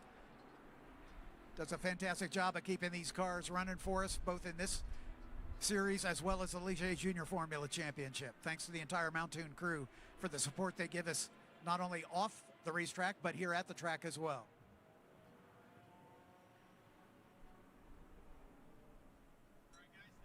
All right, let's have a little celebration one more time. Let's hear it for Harbir Das, Evagoras Papasavas, and Brady Golan, your podium.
And we're back from the podium celebrations. Thank you so much for your patience as we are just about 4 laps into this race for Group 6, 8, and 12. John DeGainer leading from the pole as expected in the number 111 Devon Special. He's got about a 6-second lead over the 42 Corvette of Rick Mooney. Robert G in the 696 Corvette, kind of a replay of what we saw in the race this morning. Edward Savagian, however, up into 4th. That's a new name in the 85 car. Savagian in his Camaro RS. Scott Shadell in the number 36 Camaro up into 5th spot. Henry Vicchioso running 6th right now in the 76B. Steve Yarborough in the 76 Chevy Corvette in 7th spot. 8th goes to Tim Bowder in the Ford FP 350S. Fritz Seidel in the number 36B Porsche 911 ST, the first of the Group 8 cars. And Ronald Pauly rounding out the top 10 in the number 21 BMW 235i. Second among the Group 8 cars is Tim Peterson in his Porsche, number 181. Chris Candy is third amongst the Group 8 cars in the number 67 machine. Group 12, Tim Bowder, as we mentioned, the leader. Ron Pauly in second. Third in Group 12 is Tanner Market in the number 896 Porsche 968. In 14th overall.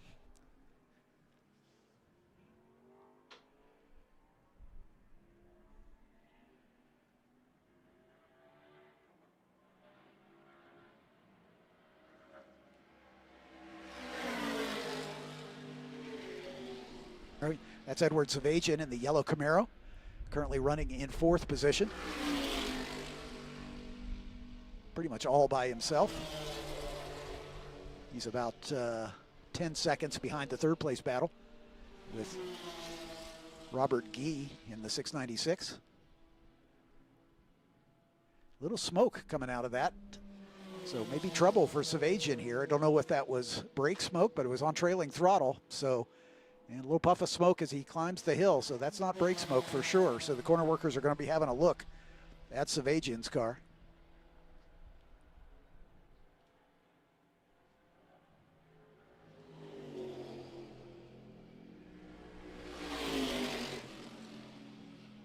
Just want to make sure he's not depositing anything on the racetrack. Running in 4th spot. DeGainer, as we mentioned, with about a 6-second advantage over Rick Mooney, but then Robert G only about a second behind him in that battle in the top 3.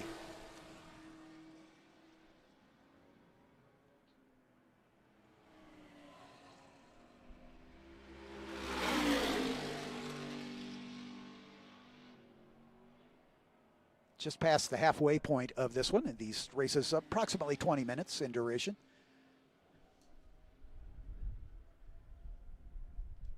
Fastest car on the course is John DeGainer. His best lap at 2:23.2. Robert Gee, second quick and at a 2:25.1. Rick Mooney with the 3rd fastest time at a 25.4. Savagian, the car on screen, 4th quickest at a 2:28.137.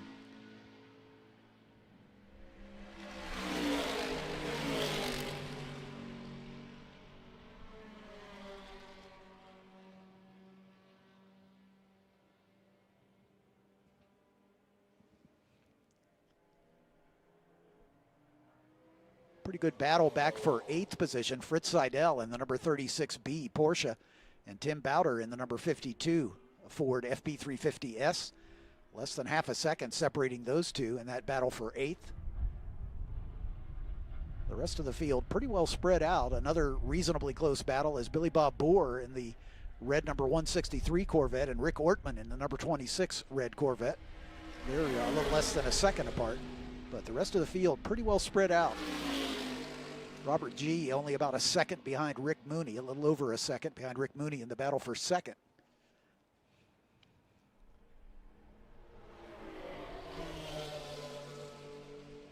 There's the 76 of Steve Yarborough, that blue Corvette Roadster running in 7th spot. He just set his personal best at a 2:30.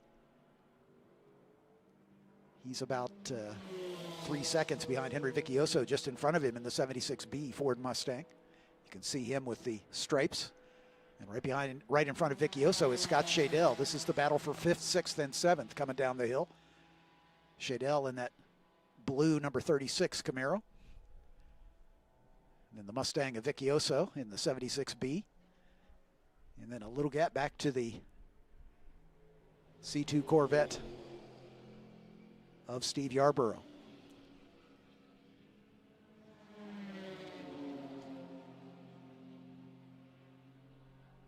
Yarborough is a globe-trotting racer in the SVRA. I believe he's been in every race we've had so far. All 4 races at Sebring, at Atlanta, at Sonoma, and again at NOLA, I believe, just from memory, which is always not reliable in my case.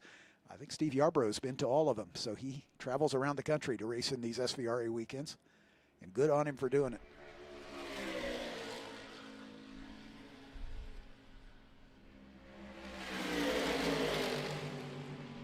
Just a little over 5 minutes remaining in this one.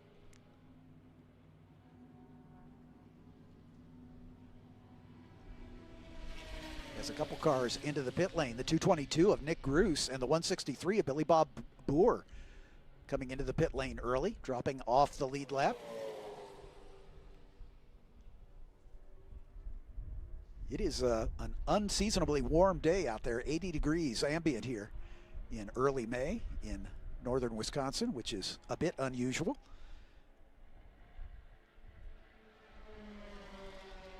These closed cockpit cars can definitely get a little warmish in those kind of conditions.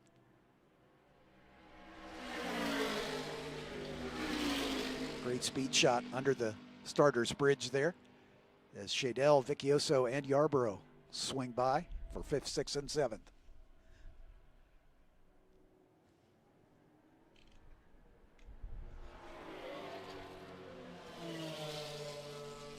Starter reaching for the white flag, as we understand that's going to be displayed next time our leader comes by. John DeGaynor has led from the jump.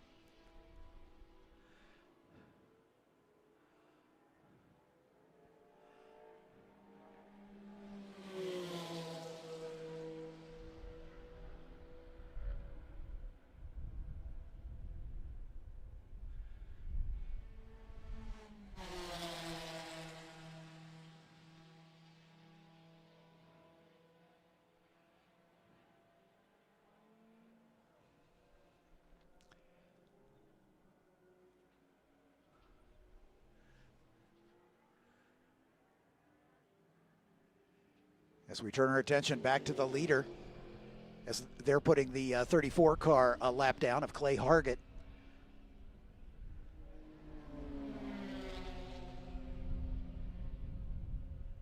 But John DeGaynor in that Devon. And then a good battle for second. Rick Mooney and Robert G continuing their battle that we had in race number 1 between the 2 Corvettes. Mooney in the Roadster, G in the Coupe. As the white flag flies for John DeGaynor. Rick Mooney and Robert G. They've got a little traffic in front of them. As the number 18 Mustang of Patrick Duncanson running in 18th spot, about to go a lap down. Has already gone a lap down to the leader. And now the 2 Corvettes down to the inside of Duncanson at turn 3. Very gentlemanly drive. Duncanson moving over to give them racing room. So I don't know if the Corvettes can catch the Corvette-powered Devon of John DeGaynor, but G and Mooney continue their battle about a car length apart. Let's see if G's going to pull the trigger here at some point and try to find a way around to move up 1 spot from where he finished in this morning's race.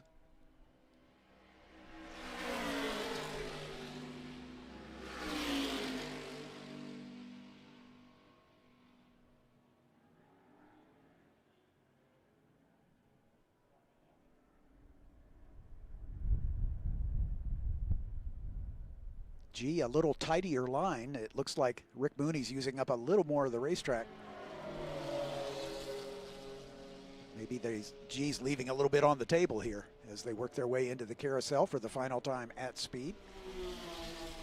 Just about half a car width off the inside line is what I've heard from a lot of drivers is sort of the preferred way around that turn. Mooney stretching his legs now, able to open up the gap over G.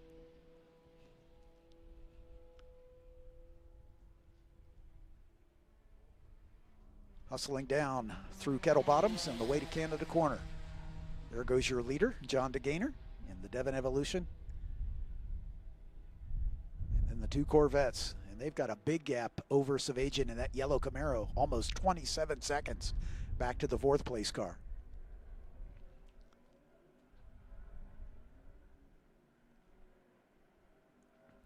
G gets a great run, though, through Thunder Valley, and he's right on the tail of Rick Mooney. Is he close enough to make a challenge here in the run up the hill? Mooney gets a little better run off that final turn. I think he's going to be able to hold him off as they come to the checkered flag. John DeGainer takes the win. Second place goes to Rick Mooney. Third to Robert G. Well done to them. Savajian in that yellow Camaro all by himself. He's about 25 seconds behind these guys and about 25 seconds in front of the fifth place runner, Scott Shadell, who had his hands full with Henry Vicchioso and Steve Yarborough. So we'll see how that battle shakes out as they make their way around for the final half of a lap.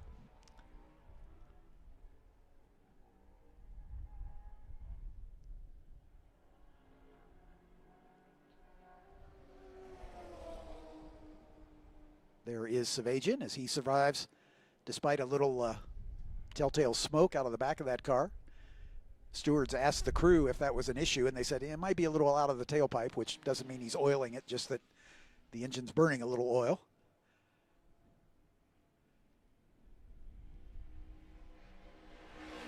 There's Scott Shadell. He's able to hang on to that fifth spot. Vicchioso hangs on to sixth. Yarborough in seventh. Let's do a quick rundown of the class leaders.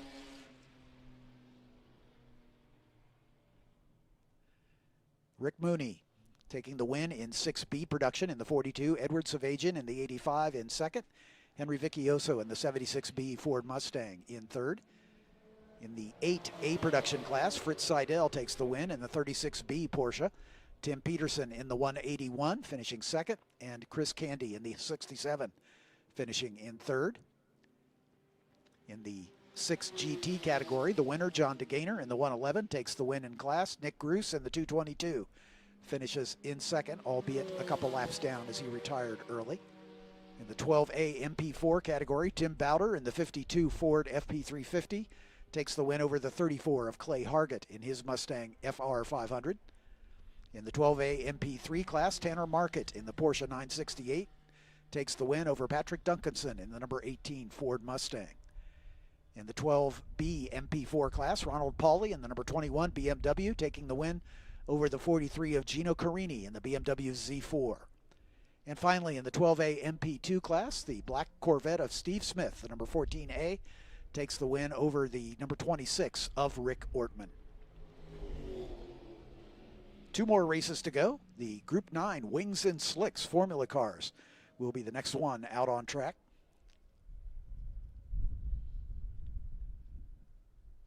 At Optima Batteries, they build and test every battery in the world's most advanced facility. Everything that goes in guarantees you get the most out on the track, the trail, the water, anywhere ultimate power, performance, and reliability are needed. Optima Batteries, the title sponsor of the Optima Search for the Ultimate Street Car. Radford Racing School and Racing America team up to help young racers with their transition from go-karts to race cars during a 3-day course at Radford's Arizona facility. Nominated to attend the school based on their racing experience and abilities, students learn the basics of handling and car control using the same Ligier JS F4 Gen 1 car from the Ligier Junior Formula Championship. It's the perfect training ground for the move into Racing America's Formula Ladder system. The Radford Racing School, official partner of the Radford Racing School F4 Karts to Cars Scholarship. Schultz's fuel cells are designed and manufactured in the U.S. to be safer, last longer, and outperform other fuel cells. The company and Rob Schultz and family have an incredible motorsports history. Get ready for the 2026 racing season. To check out a fuel cell, go to the SVRA Tech Trailer, or you can find more on Schultz fuel cells at schultzproducts.com, the official racing fuel cell of SVRA.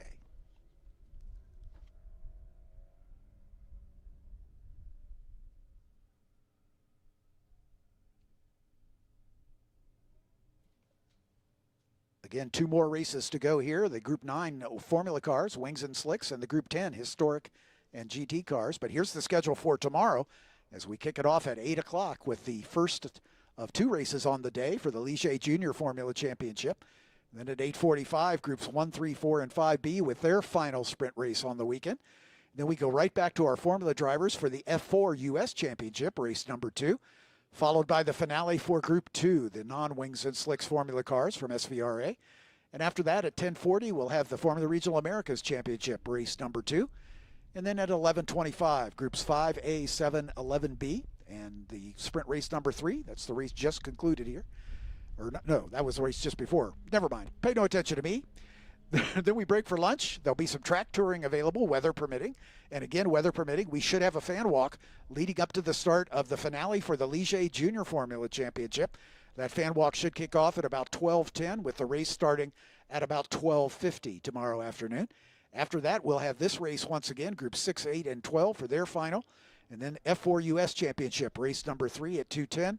The Group 9 Wings and Slicks sprint race number 3 at 2:55. The finale for the Formula Regional Americas Championship at 3:30, and then we round out the day with Groups 10 and 11, their sprint race at 4:15 tomorrow afternoon. So a full day of racing, 2 rounds each for our 3 Formula classes, and the final race of the weekend for our SVRA groups.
The 3-minute board is up on our next race for Group 9, the Wings and Slicks Formula cars. James French, the headliner in that 1997 Benetton Formula 1 car. But we've got some potent cars behind him, Steve Grundahl and Travis Engen in the 2 Lola T9720 Indy Lights cars, and then Robert Blaine in that March Formula 2 with the orange livery. Patrick Donnelly in the cool number 26 Indy Lights car. He didn't make it to the end of the last race, so hopefully they've been able to effect repairs. Dave Kunselman and the number 47 Ligier F3, also a factor. Starting up in row number 3. A couple Van Diemens, Dave Oddie and Dan Kane. Roy Hillenberg in the SEC Enterprises FE2, who also had a problem in the race earlier today. Mike Plotz in the Ralt RT5 Super V. Steve Yarborough, who jumped out of his Corvette into his Swift Formula Continental, so back-to-back races for Yarborough. And then Lucas Fink in the Gen 1 Formula 4 car, the number 11. Gerald Sikulski in his Lola T9720 had a problem on the first lap, or the pace lap of the last race, so we'll see if he's been able to effect repairs and we'll be able to be in this one. We're down to a minute on the starting grid.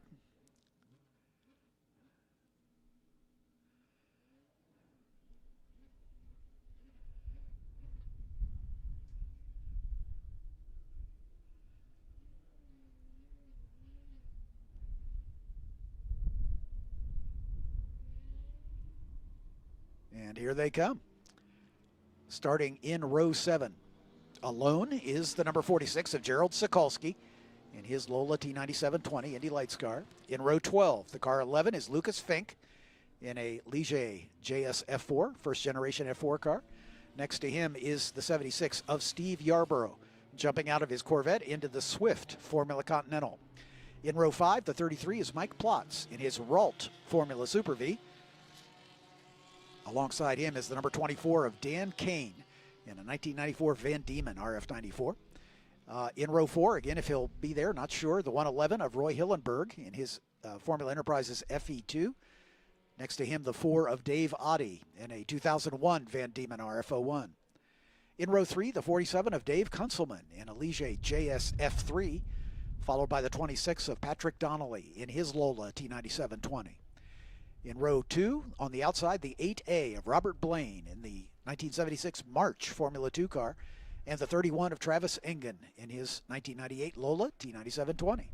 And on the front row, on the outside, the 7 of Steve Grundahl in another of the Lola T9720s, and your pole sitter, of course, car number 8, James French, in that 9 Boss. Boss stands for Big Open Single-Seater, 1997 Benetton B197 Formula 1 car with the V10 Judd engine in the back.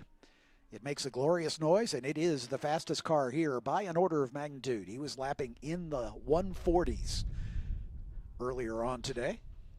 Got a chance to put on an exhibition with that beautiful car.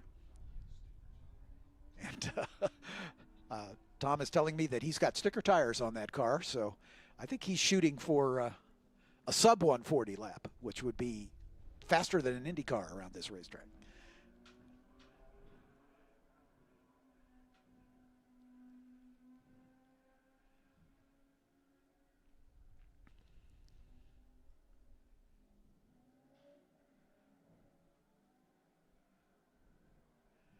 Cars making their way through the carousel turn behind the safety car on their formation lap.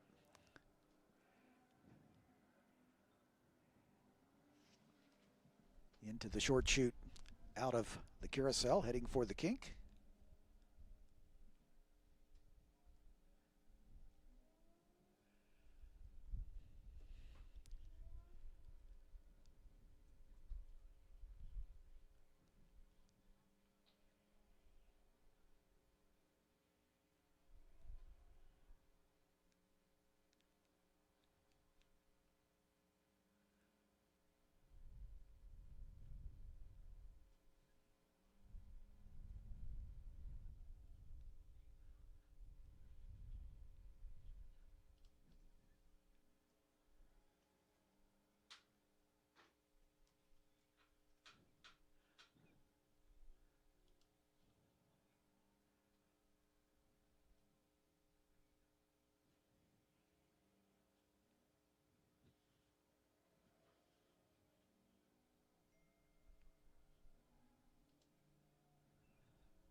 Safety cars in the pit lane and a car coming in behind him. And I think it might be Blaine in that F2 March. And the green flag flies.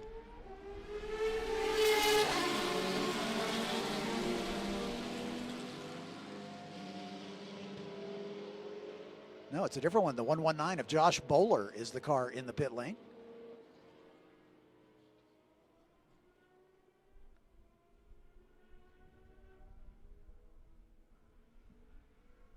But the rest of the field very much in play. Everybody's in single file. Yeah, there's Blaine running in third, or fourth actually, behind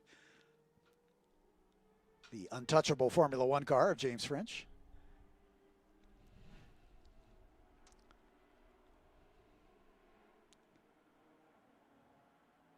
James French down into turn 5. With Steve Grundahl not that far behind. Dave Kunzelman in the Ligier F3 car up into third spot. Then Robert Blaine in the F2 car.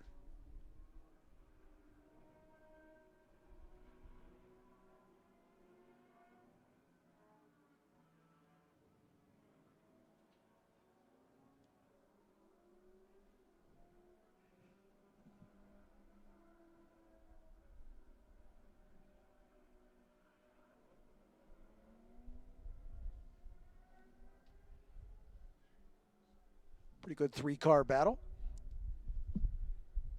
for third, fourth, and fifth. Kunzelman, and then Robert Blaine, and then Dave Oddie in the number 4 right behind him. Blaine in that orange March Formula 2 trying to find a way around Kunzelman in the Formula 3 car. They had a great battle in race number 1, pretty much all race long.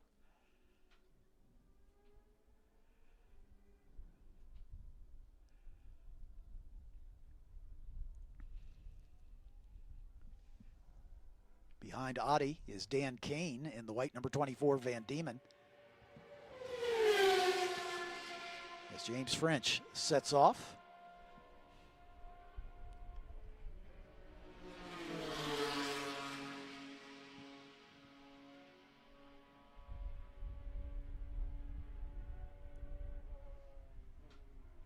Good battle here for third, fourth, and fifth. Kunzelman, Blaine, and Oddie. Then a little gap back to Dan Kane, a little further gap back to the yellow 76 of Yarborough. And then Mike Plotz dropping off the back of this battle just a bit in the number 33 Ralt Super V. Actually, Lucas Fink has gotten around Plotz. So Lucas Fink in the JS F4, the F4 car from Ligier. In trouble for Sokolsky as he pulls into the pit lane after a 1 lap in the 46 Indy Lights car. So Mike Plotz back to 9th. He's the last car running. Josh Bowler in the 119 Chevron B29. Retired after the pace lap, and Sokolsky retired after 1 lap. So 9 cars still running.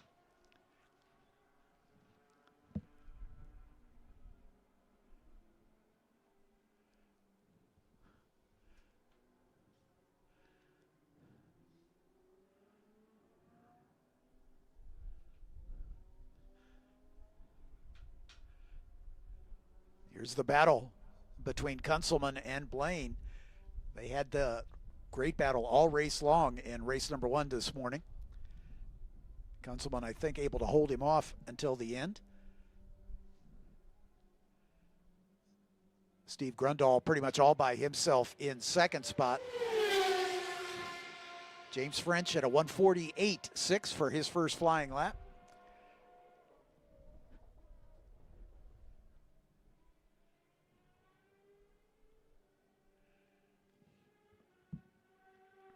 And here comes Blaine. He's got the run coming through Kettle Bottoms down into Canada Corner, and he's made the pass.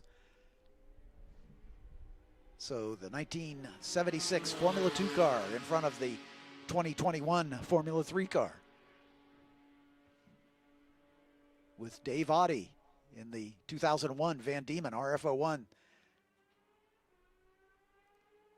F2000.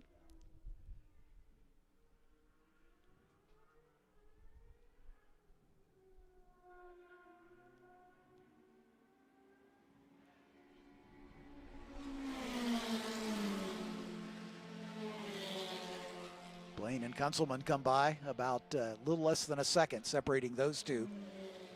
Blaine at the front of that gap, and they're beginning to get away from Dave Oddie, not surprisingly. Should be a pretty good performance differential between those two. The 11 of Lucas Fink in front of Mike Plotz, just barely, just about a second and a half separating those two. Steve Yarborough is only about a second and a half behind Dan Kane in the battle for 6th and 7th as well.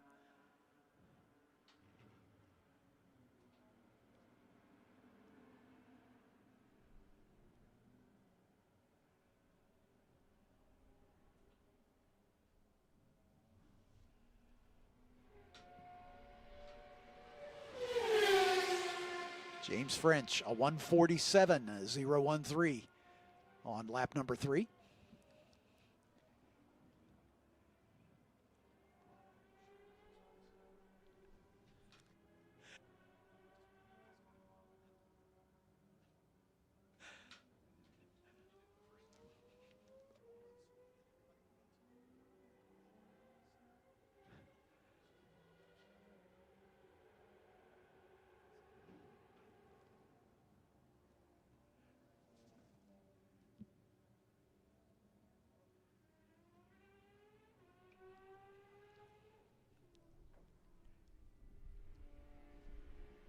Kunzelman in the number 47, dropping back just a little bit. Dave Oddie in the number 4, Van Diemen. In a position to challenge, perhaps. Here comes Robert Blaine in that March F2, and then those two cars. The F3 car and the F2000 of Oddie.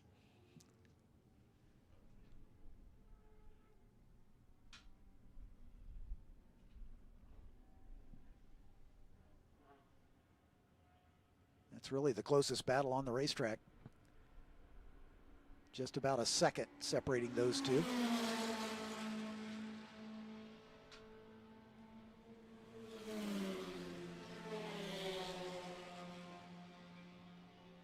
Up to about a second and a half now. So Kunzelman able to stretch that advantage just a bit. Steve Yarborough about a second and some change behind Dan Kane in the battle for 6th. James French, not quite as quick that time, a 150 and some change.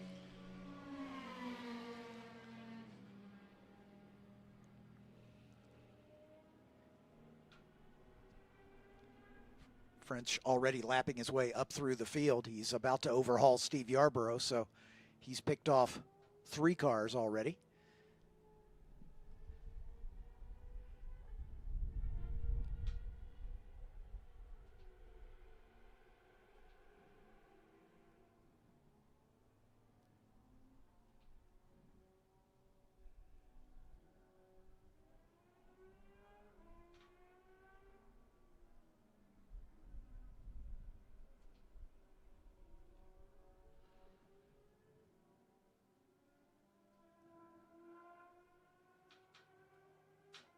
He's closing down quickly on the battle between Kunzelman and Oddie for 4th and 5th. So he'll dispose of them before the end of this lap. That'll just leave 3 cars on the lead lap. And we're not quite to half distance here.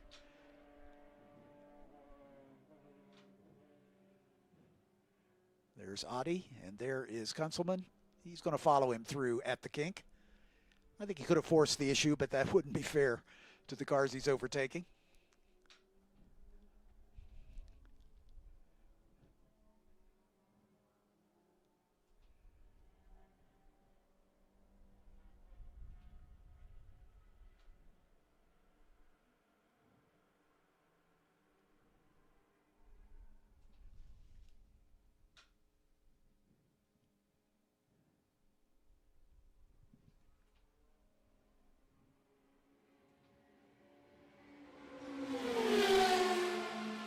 Disposes of Robert Blaine on the run down toward turn 1, so only 1 car remains on the lead lap, and that's Steve Grundahl.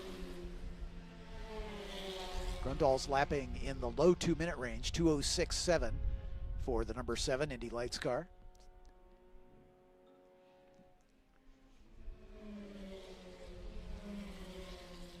James French in traffic having to temper his pace a little bit in the interests of safety, obviously.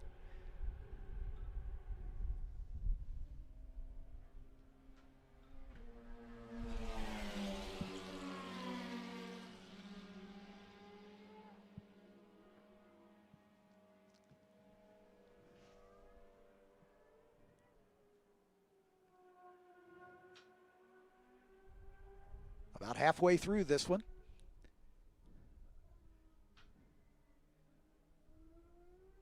James French will have clear track for a bit here, so we might look for another landmark lap here. As there's Grundahl just climbing the hill out of turn 14. French is about half a lap behind, so he'll have to hustle, but he might catch it. Grundahl is 1 minute and 15 seconds behind the leader last time by the line.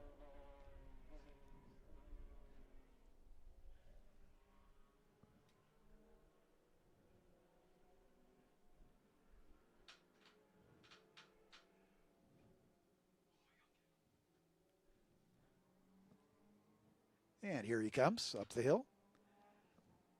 With 9 minutes to go, I think it's pretty safe he'll catch him. Oh, there you go. A 146.820.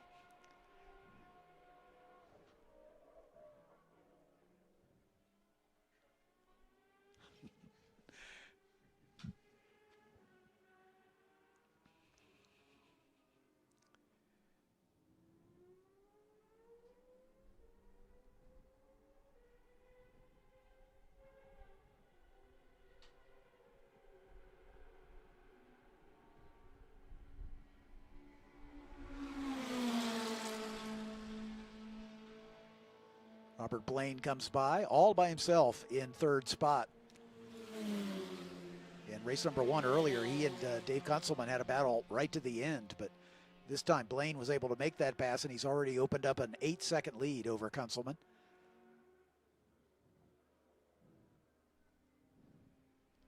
Dave Oddie dropping off the back of that battle just a little. About 2 seconds, and then it's about 14 seconds back to Dan Kane in the number 24 Van Diemen.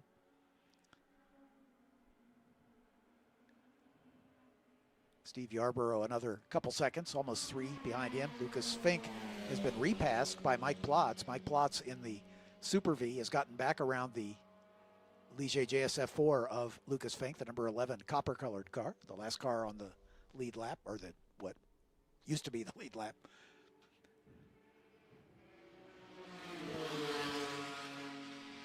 There is Steve Grundahl.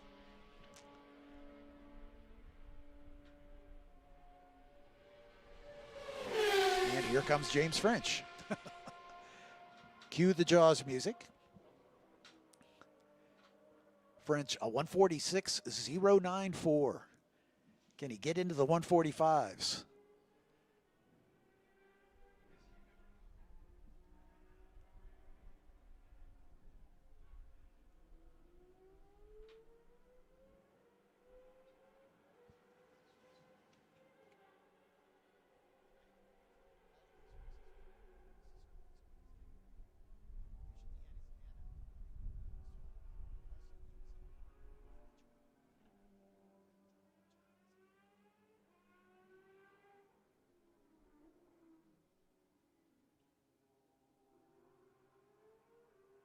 Mike Plotz in that blue and yellow Super V. Lucas Fink behind him in the copper-colored Ligier.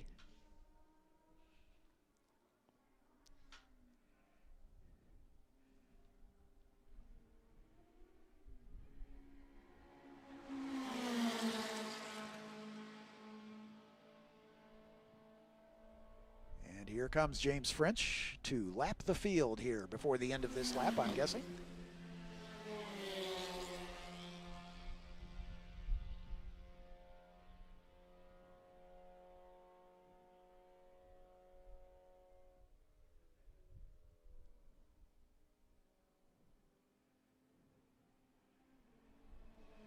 They both got some traffic in front of them, as the second place runner, Steve Grundahl, has also caught the back of the pack.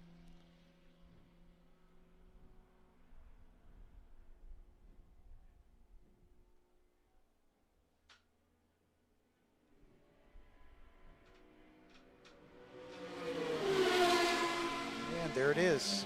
He has done it. Lapped the field at the end of lap 8.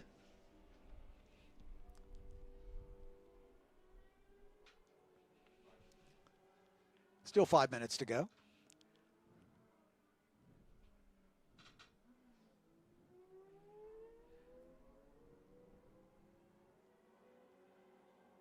Grandal, as we mentioned, lapping his way up through the back half of the field as well. So,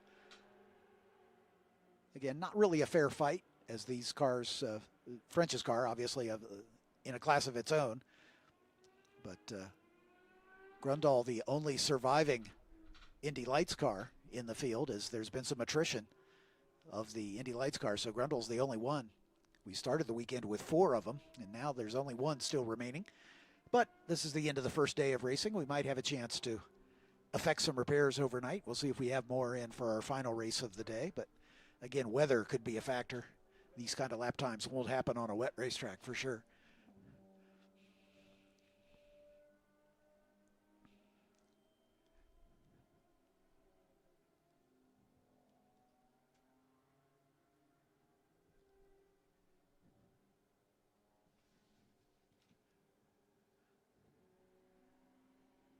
Steve Grundal closing down on Mike Plotz. Robert Blaine just now coming by, the 3rd place runner, 1:30 behind Grundal. Dave Kunzelman just set his personal best a lap ago, but he's 10 seconds behind Robert Blaine, so I don't think he's quick enough to make a difference in that 3rd place battle.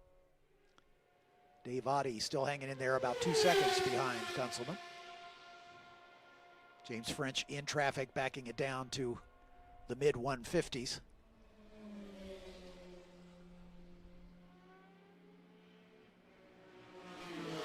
Sounds like the white flag coming out next time by, according to timing and scoring.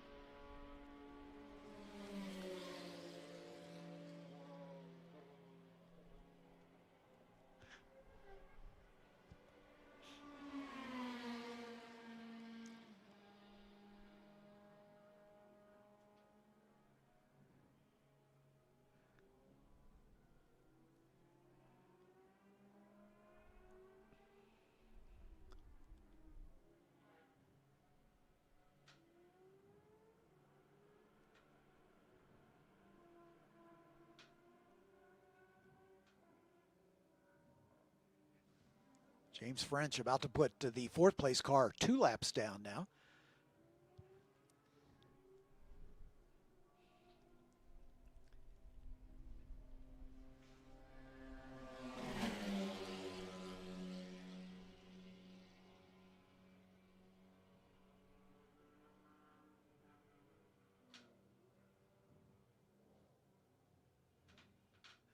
Kunzelman and Oddie continue their battle for 4th and 5th.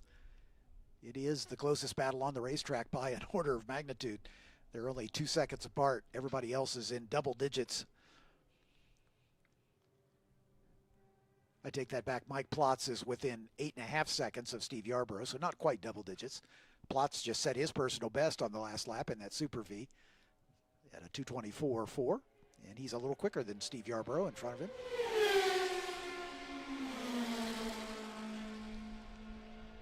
Last lap as James French sees the white flag.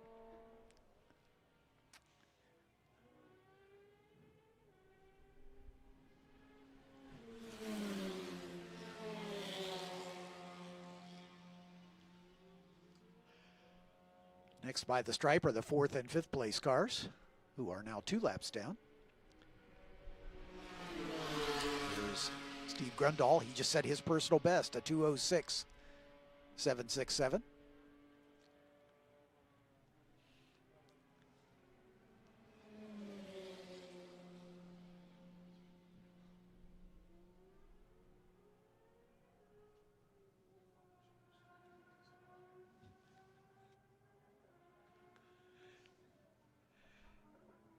James on his final circuit should have some clear track in front of him, so he might be able to put another flyer in here as he's coming to the checkered flag. Great side-by-side battle. Steve Yarborough and Mike Plotz have found each other.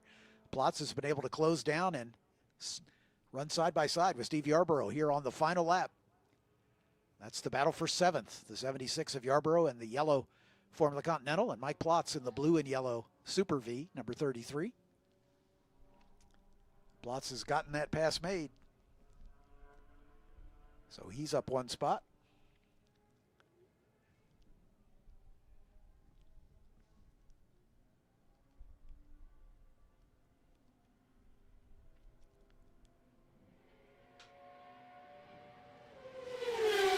And James French finishes off with a flourish with a lap of 147.122.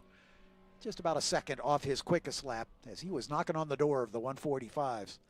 That's impressive stuff, no question about it.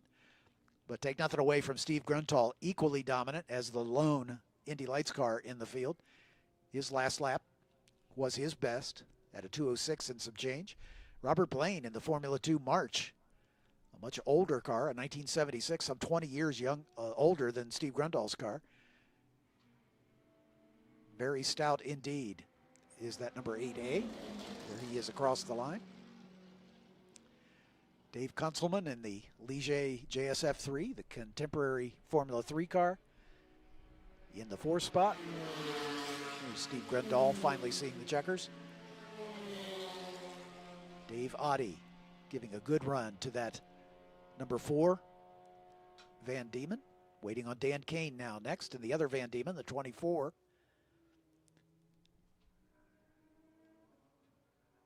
Mike Plotz should be next after him, as he was able to make the pass on Steve Yarborough in the run to the flag.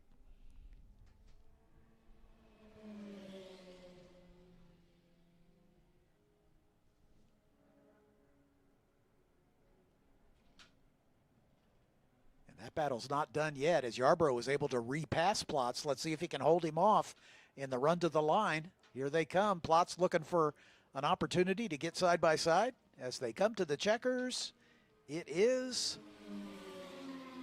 Yarborough making it happen as he's able to retake that 7th spot. Mike Plotz was able to get by him briefly, but Yarborough recovered with a good lap at the end to come home in 7th position.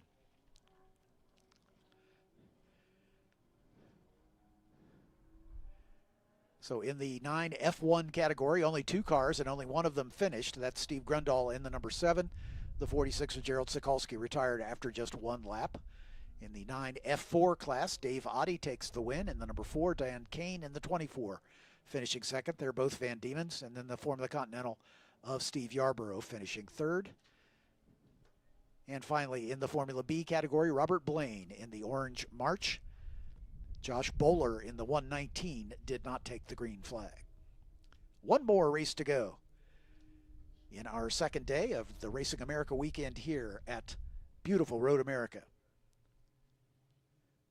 Skillman Auto Group is a premier automotive dealership group committed to exceptional service, quality vehicles, and community engagement. Built on a legacy of trust, integrity, and customer-first values, Skillman Auto Group delivers an elevated automotive experience while supporting the communities it serves. Skillman Auto Group and Ray Skillman Ford, the official safety car of Racing America.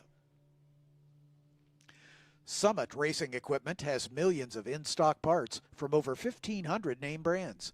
Parts for racing, street performance, trailers, and trucks, plus tools, accessories, and more.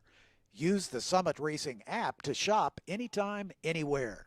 Winning takes work. Getting parts is easy at the world's speed shop. Get more bang for your buck at summitracing.com, the official high-performance parts source of Trans Am and SVRA. Sunoco offers a full line of racing gasoline, formulas, and accessories. No matter what type of racing you partake in, Sunoco can meet your fuel needs. For more information, go to Sunoco.com, the official fuel of Racing America. If you're back with us tomorrow, be sure to swing by the Fan Zone and see the Style Aesthetics tent. They're set up with swag from SVRA, Trans Am, and a new line of Formula Regional America's F4 US and Ligier Junior Formula Championship apparel.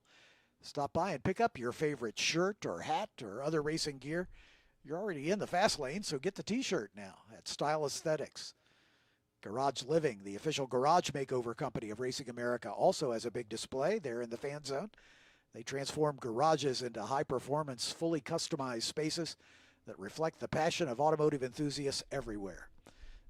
Driven by precision, craftsmanship, and attention to detail, just like in racing, Garage Living creates spaces worthy of what you love to drive. Garage Living, the official garage makeover company of Racing America.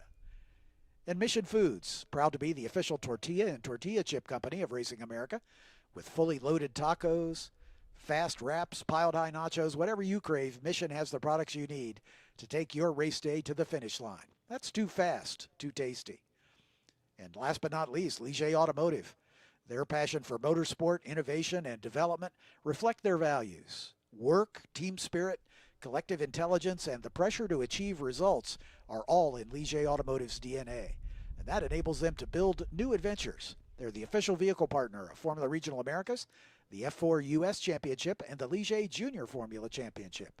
You can see the brand new Ligier JSF326, the second generation Formula Regional car, right next to the victory podium.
And our final race of day 2, just about to take to the track for Group 10. Predominantly GT cars. A whole lot of Porsche GT3 Cup cars and a couple Corvettes, a couple Camaros, a couple Trans Am cars, and a couple stock cars as well.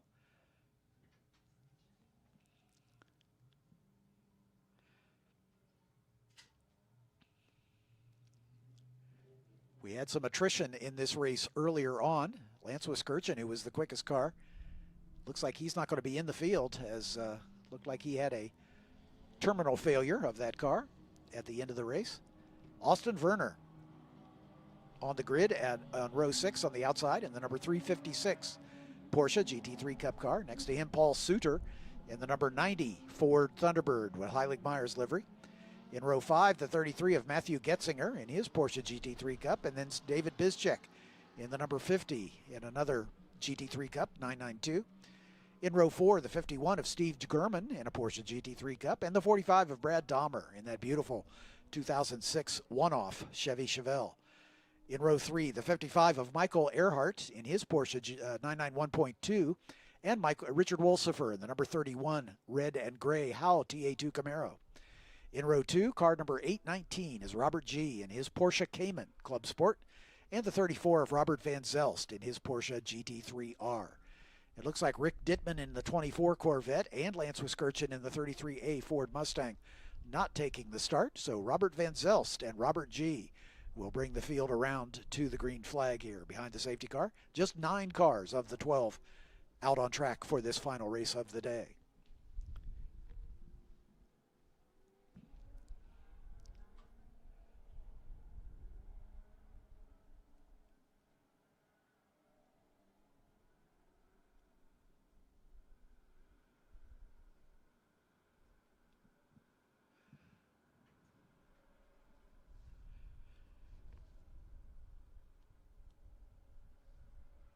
Safety car coming down the hill into turn 5. Robert Van Zelst in the Golf liveried Porsche and Robert G. in the Porsche Cayman. Van Zelst is a 2017. G's is a 2025.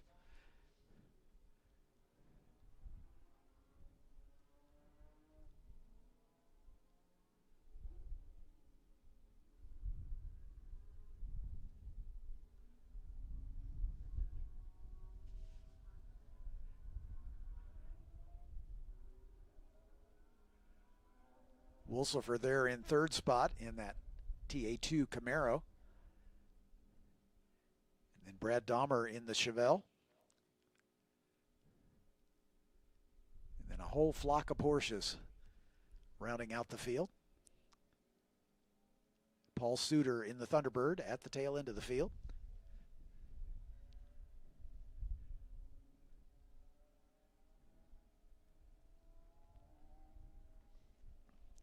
As they work their way through the carousel and under the Mission Bridge toward the kink. As we get ready to flag off our final race of the day, we'll see all of these SVRA classes one more time tomorrow. And we'll see our 3 formula classes twice tomorrow, as rounds 2 and 3 on the weekend will be contested. For the Ligier Junior Formula Championship, the F4 US Championship, and the Formula Regional Americas Championship. The 3 steps on our Formula Car ladder here at Racing America.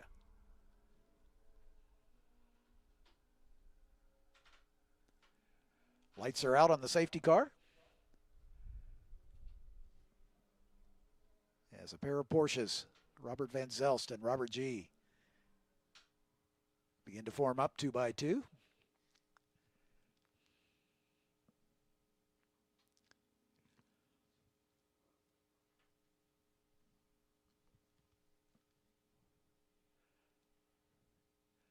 Out of Canada Corner through Thunder Valley.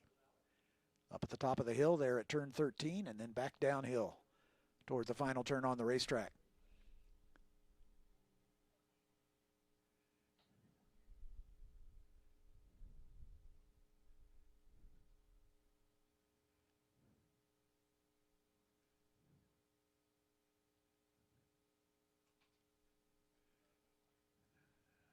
Safety cars in the pit lane. Our 2 leaders, Van Zelst and G, come up the hill. Starters looking the field over, ready for the final green flag of the afternoon. And there it is.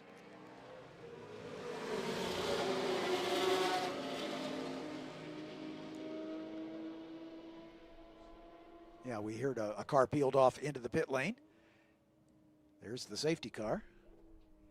And it's one of the Porsches.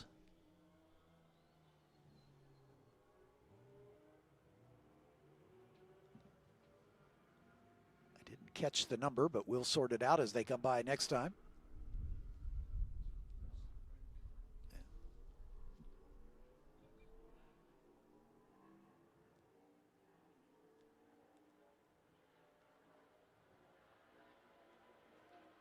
Yeah, that's Austin Werner, I believe, in the number 356 Porsche that pulled into the pit lane.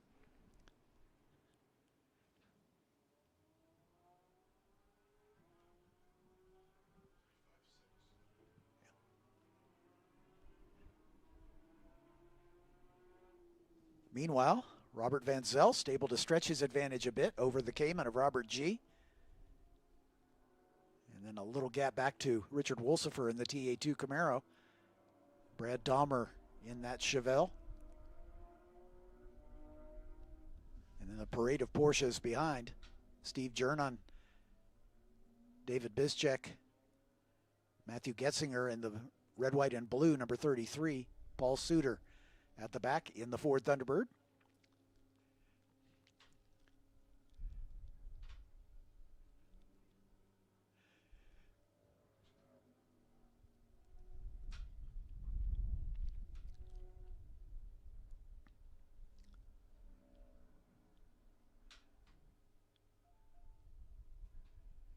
Curious to see what the situation will be with Brad Dahmer and that Chevelle. Could he run down the TA2 Camaro in front of him?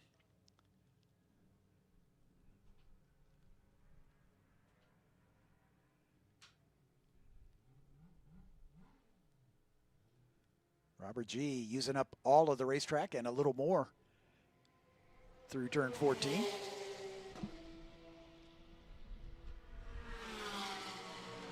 Van Zelst setting the pace with a 2:18.5. Dahmer just about half a second slower than Richard Wolsifer in the battle for third. Just checking for lap times that might indicate a interval closing, and so far, as the field works its way down, they are getting slower and slower. So at the moment, at least, no positions closing on one another. But it's a 20-minute race. We got lots of racing left to go. Dahmer has made the pass on Richard Wolsifer in the run down the hill. So Brad the Bullet up into third spot.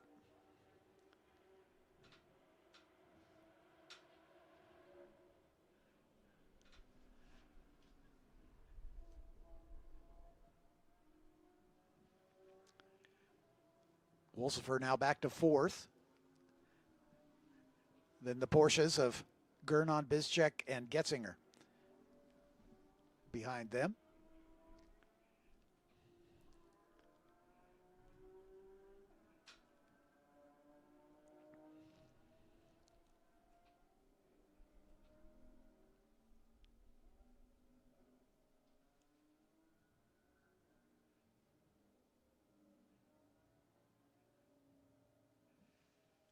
Now that Dahmer is in clear air, let's see what kind of lap time he's got. On the last lap, he and Wolsifer, like I said, were about half a second apart. Dahmer finally able to make that pass in the run down toward turn one. So we'll see if now he's in clear air, if he's got anything for Robert G in front of him. He'll have to find a couple seconds a lap, at least at the early stage. G's lapping in the 222s, Dahmer in the 224s.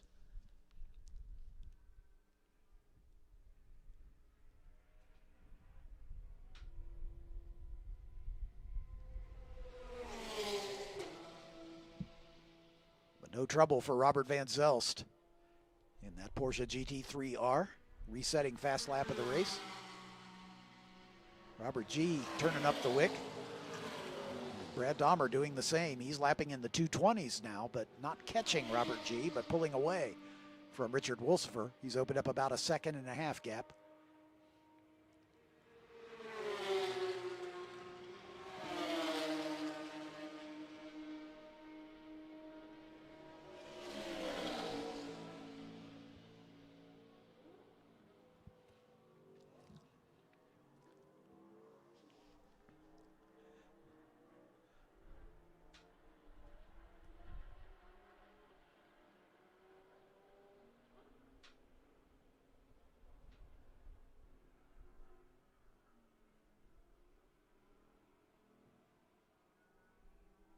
That Chevelle of Brad Dahmer, that front splitter is right down on the ground.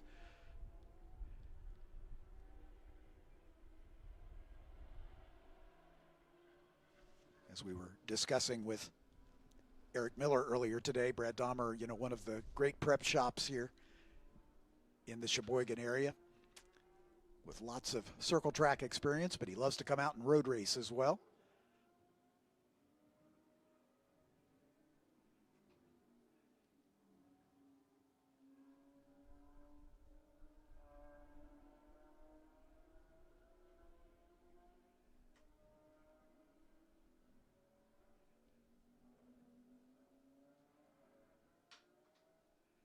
Basically took a stock car tube frame and fitted a Chevelle body on it, just as a passion project for Brad.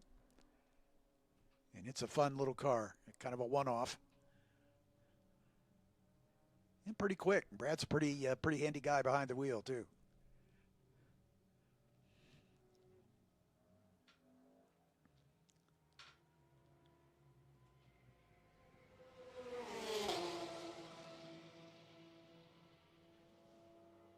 Meanwhile, Robert Van Zelst does what he does with those Porsche GT3s, a 2:14.138 for his fastest lap. That's about 4 seconds quicker than the closest pursuer, the Cayman of Robert G. Dahmer dips into the 219s.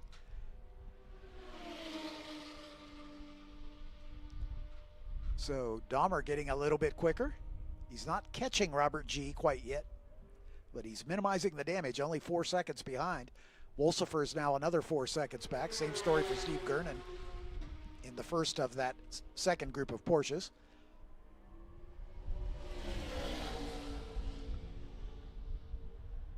Paul Suter has gotten around Matthew Getzinger. Getzinger dropping back to 8th position. So Paul Suter in the Heilig-Myers number 90 Ford Thunderbird. And the reason for that is Getzinger's in the pit lane. So another retirement. Austin Werner retired in his Porsche, and Matthew Getzinger has done the same in the number 33. So 7 cars still running.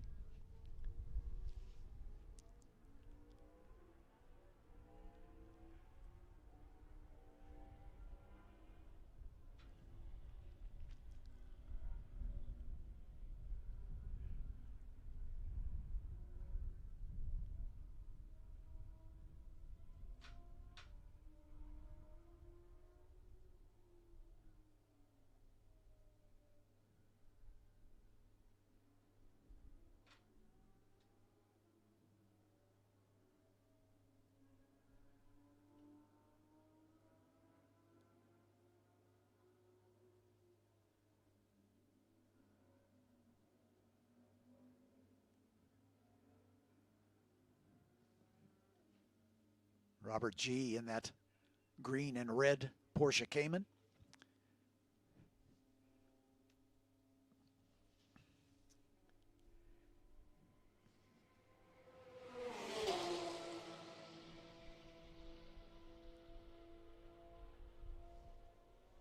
As Robert Van Zelst comes by to complete race lap number 4.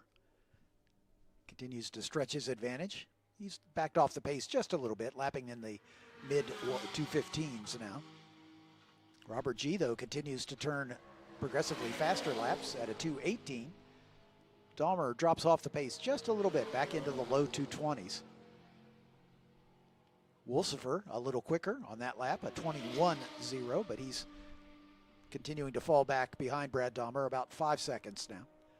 And about the same story back to Steve Gernon in the number 51 Porsche.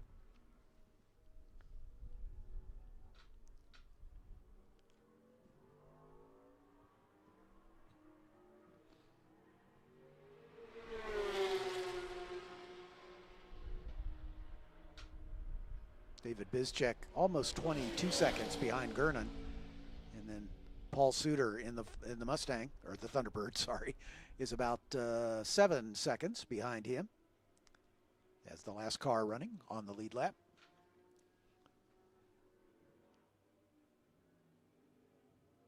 Brad drifting it through turn 6 as he's trying to hustle that car for sure. I'm sure the tires getting a little greasy in these hot temperatures.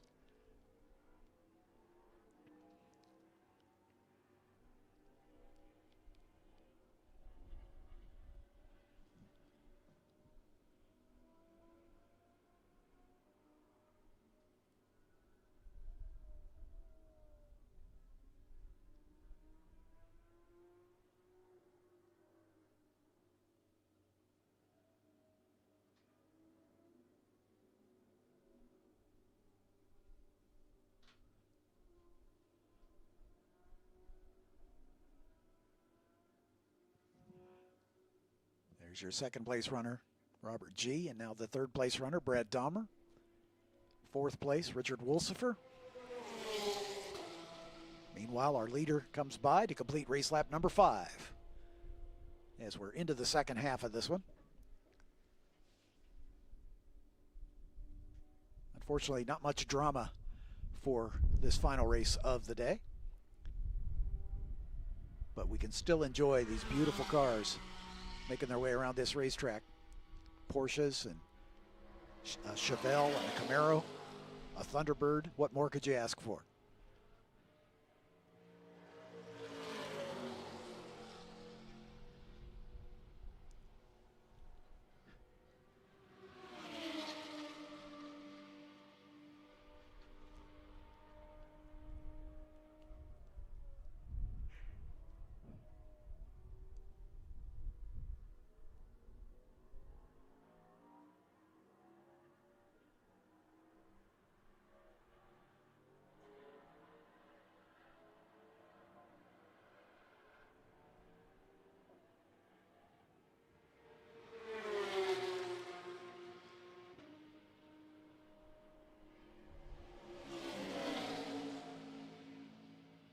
Paul Suter clicks off his quickest lap, and he's a little quicker than David Bizchek in front of him. So with a little bit of time left, he might be able to run him down here. That Thunderbird just clicked off a 2:27.7 in the hands of Paul Suter, the Heilig-Myers Ford Thunderbird. He's in a class of his own, so he's got a gold medal coming as long as he finishes the race. But the majority of the cars in the field in the 10 GT4 category. Van Zelst in front of that group by some 20 seconds. And then it's about to Robert G, then another 13 seconds back to Wolsifer in the battle for the top 3 positions there. Suter in a class of his own and Brad Dahmer in a class of his own, but everybody else in the 10 GT4 category. Van Zelst, the runaway winner in that GT3R Porsche. Robert G turns his best lap of the race at a 2:18.4 in the 8:19.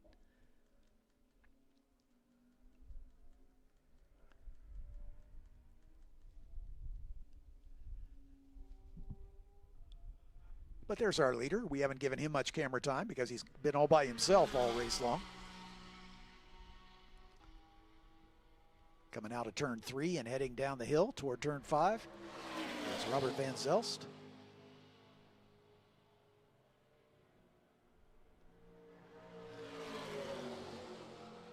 Richard Wolsifer finding a little pace here in the closing stages. He sets his personal best once again in the number 31 TA2 Camaro. A 2:20.6, just about a half a second slower than Brad Dahmer, just ahead of him. About 7 seconds ahead in the number 45 stock car. But Robert G, Richard Wolsifer, and Paul Suter all turning personal bests on their last lap as we're into the final 5 minutes of this race.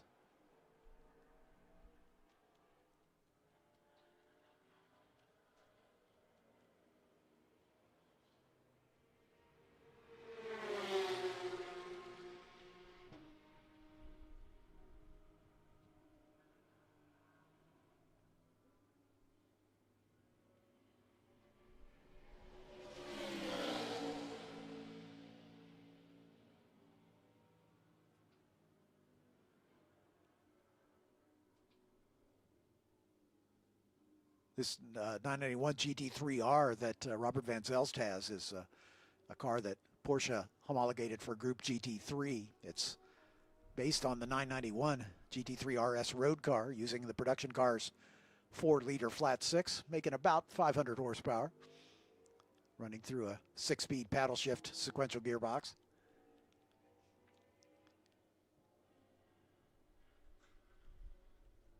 Engineers optimize the centers of gravity with a lot of carbon fiber material for the roof and the front cover, the fairings, wheel arches, doing all their best to make it a race car. It's only about 2,600 pounds.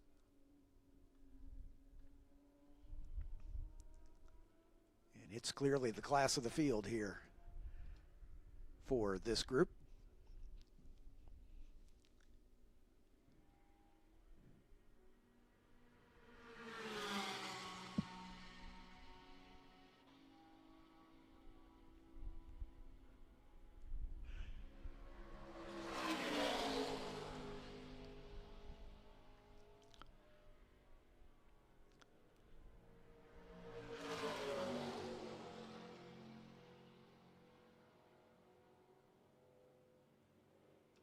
Corner workers are reporting that the 51 car of Steve Gernon has some debris on his rear wing.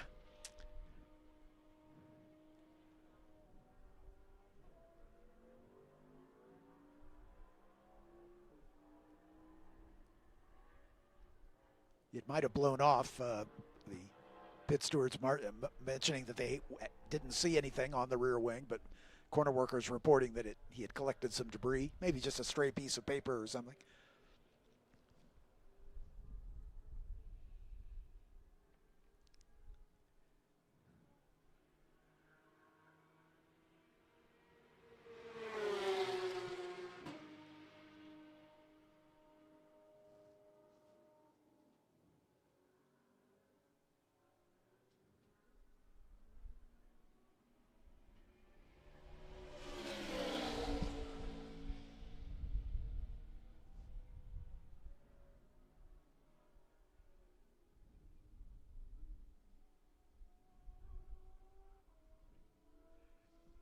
Camaro of Richard Wolsifer spitting some flames on trailing throttle down into turn 8.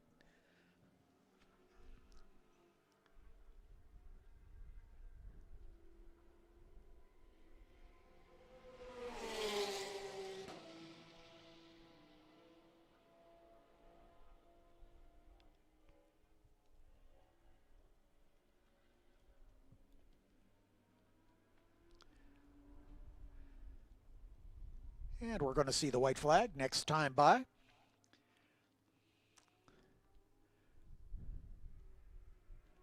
Robert Van Zelst all by himself.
Our leader from the pole, Robert Van Zelst, working his way down toward Canada corner on the penultimate lap as he'll see the white flag next time by the stripe.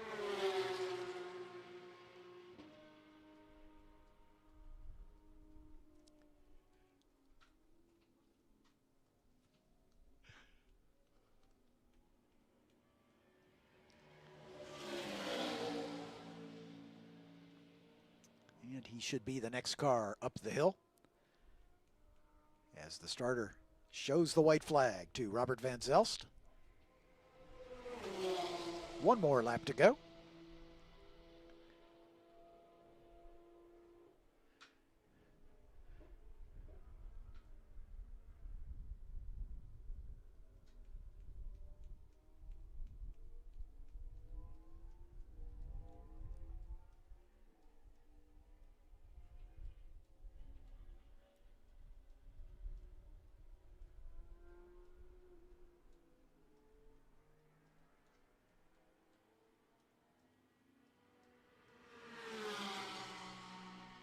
Robert G comes by 34 seconds behind Robert Van Zelst as they set off on the final lap. Both drivers circulating within about a half a second of their best time of the day. Brad Dahmer comes by another 14 seconds back.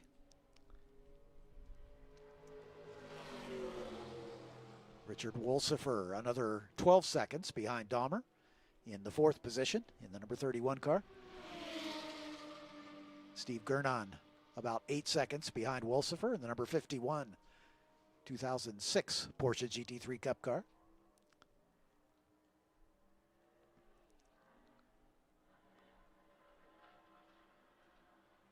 David Bizchek in the number 50 should be next across the line. And then Paul Suter about 14 seconds further up the road in the number 90 Ford Thunderbird. As our leader working his way around for the final time into Canada corner.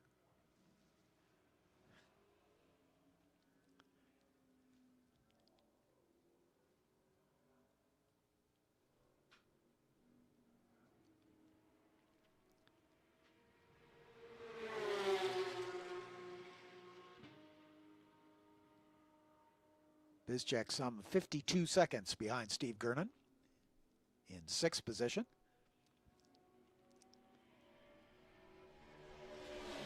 And Paul Suter keeps it on the lead lap in the number 90 as the checkered flag flies for Robert Van Zelst. He'll take the win starting from the pole.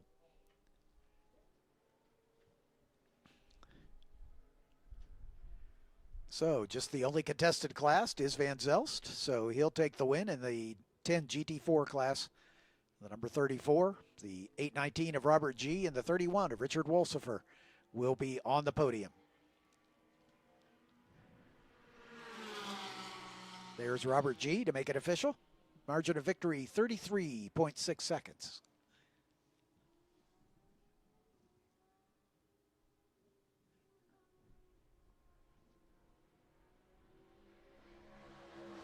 Great job for Brad Dormer bringing it home in third spot. Just about 16.8 seconds behind Robert G.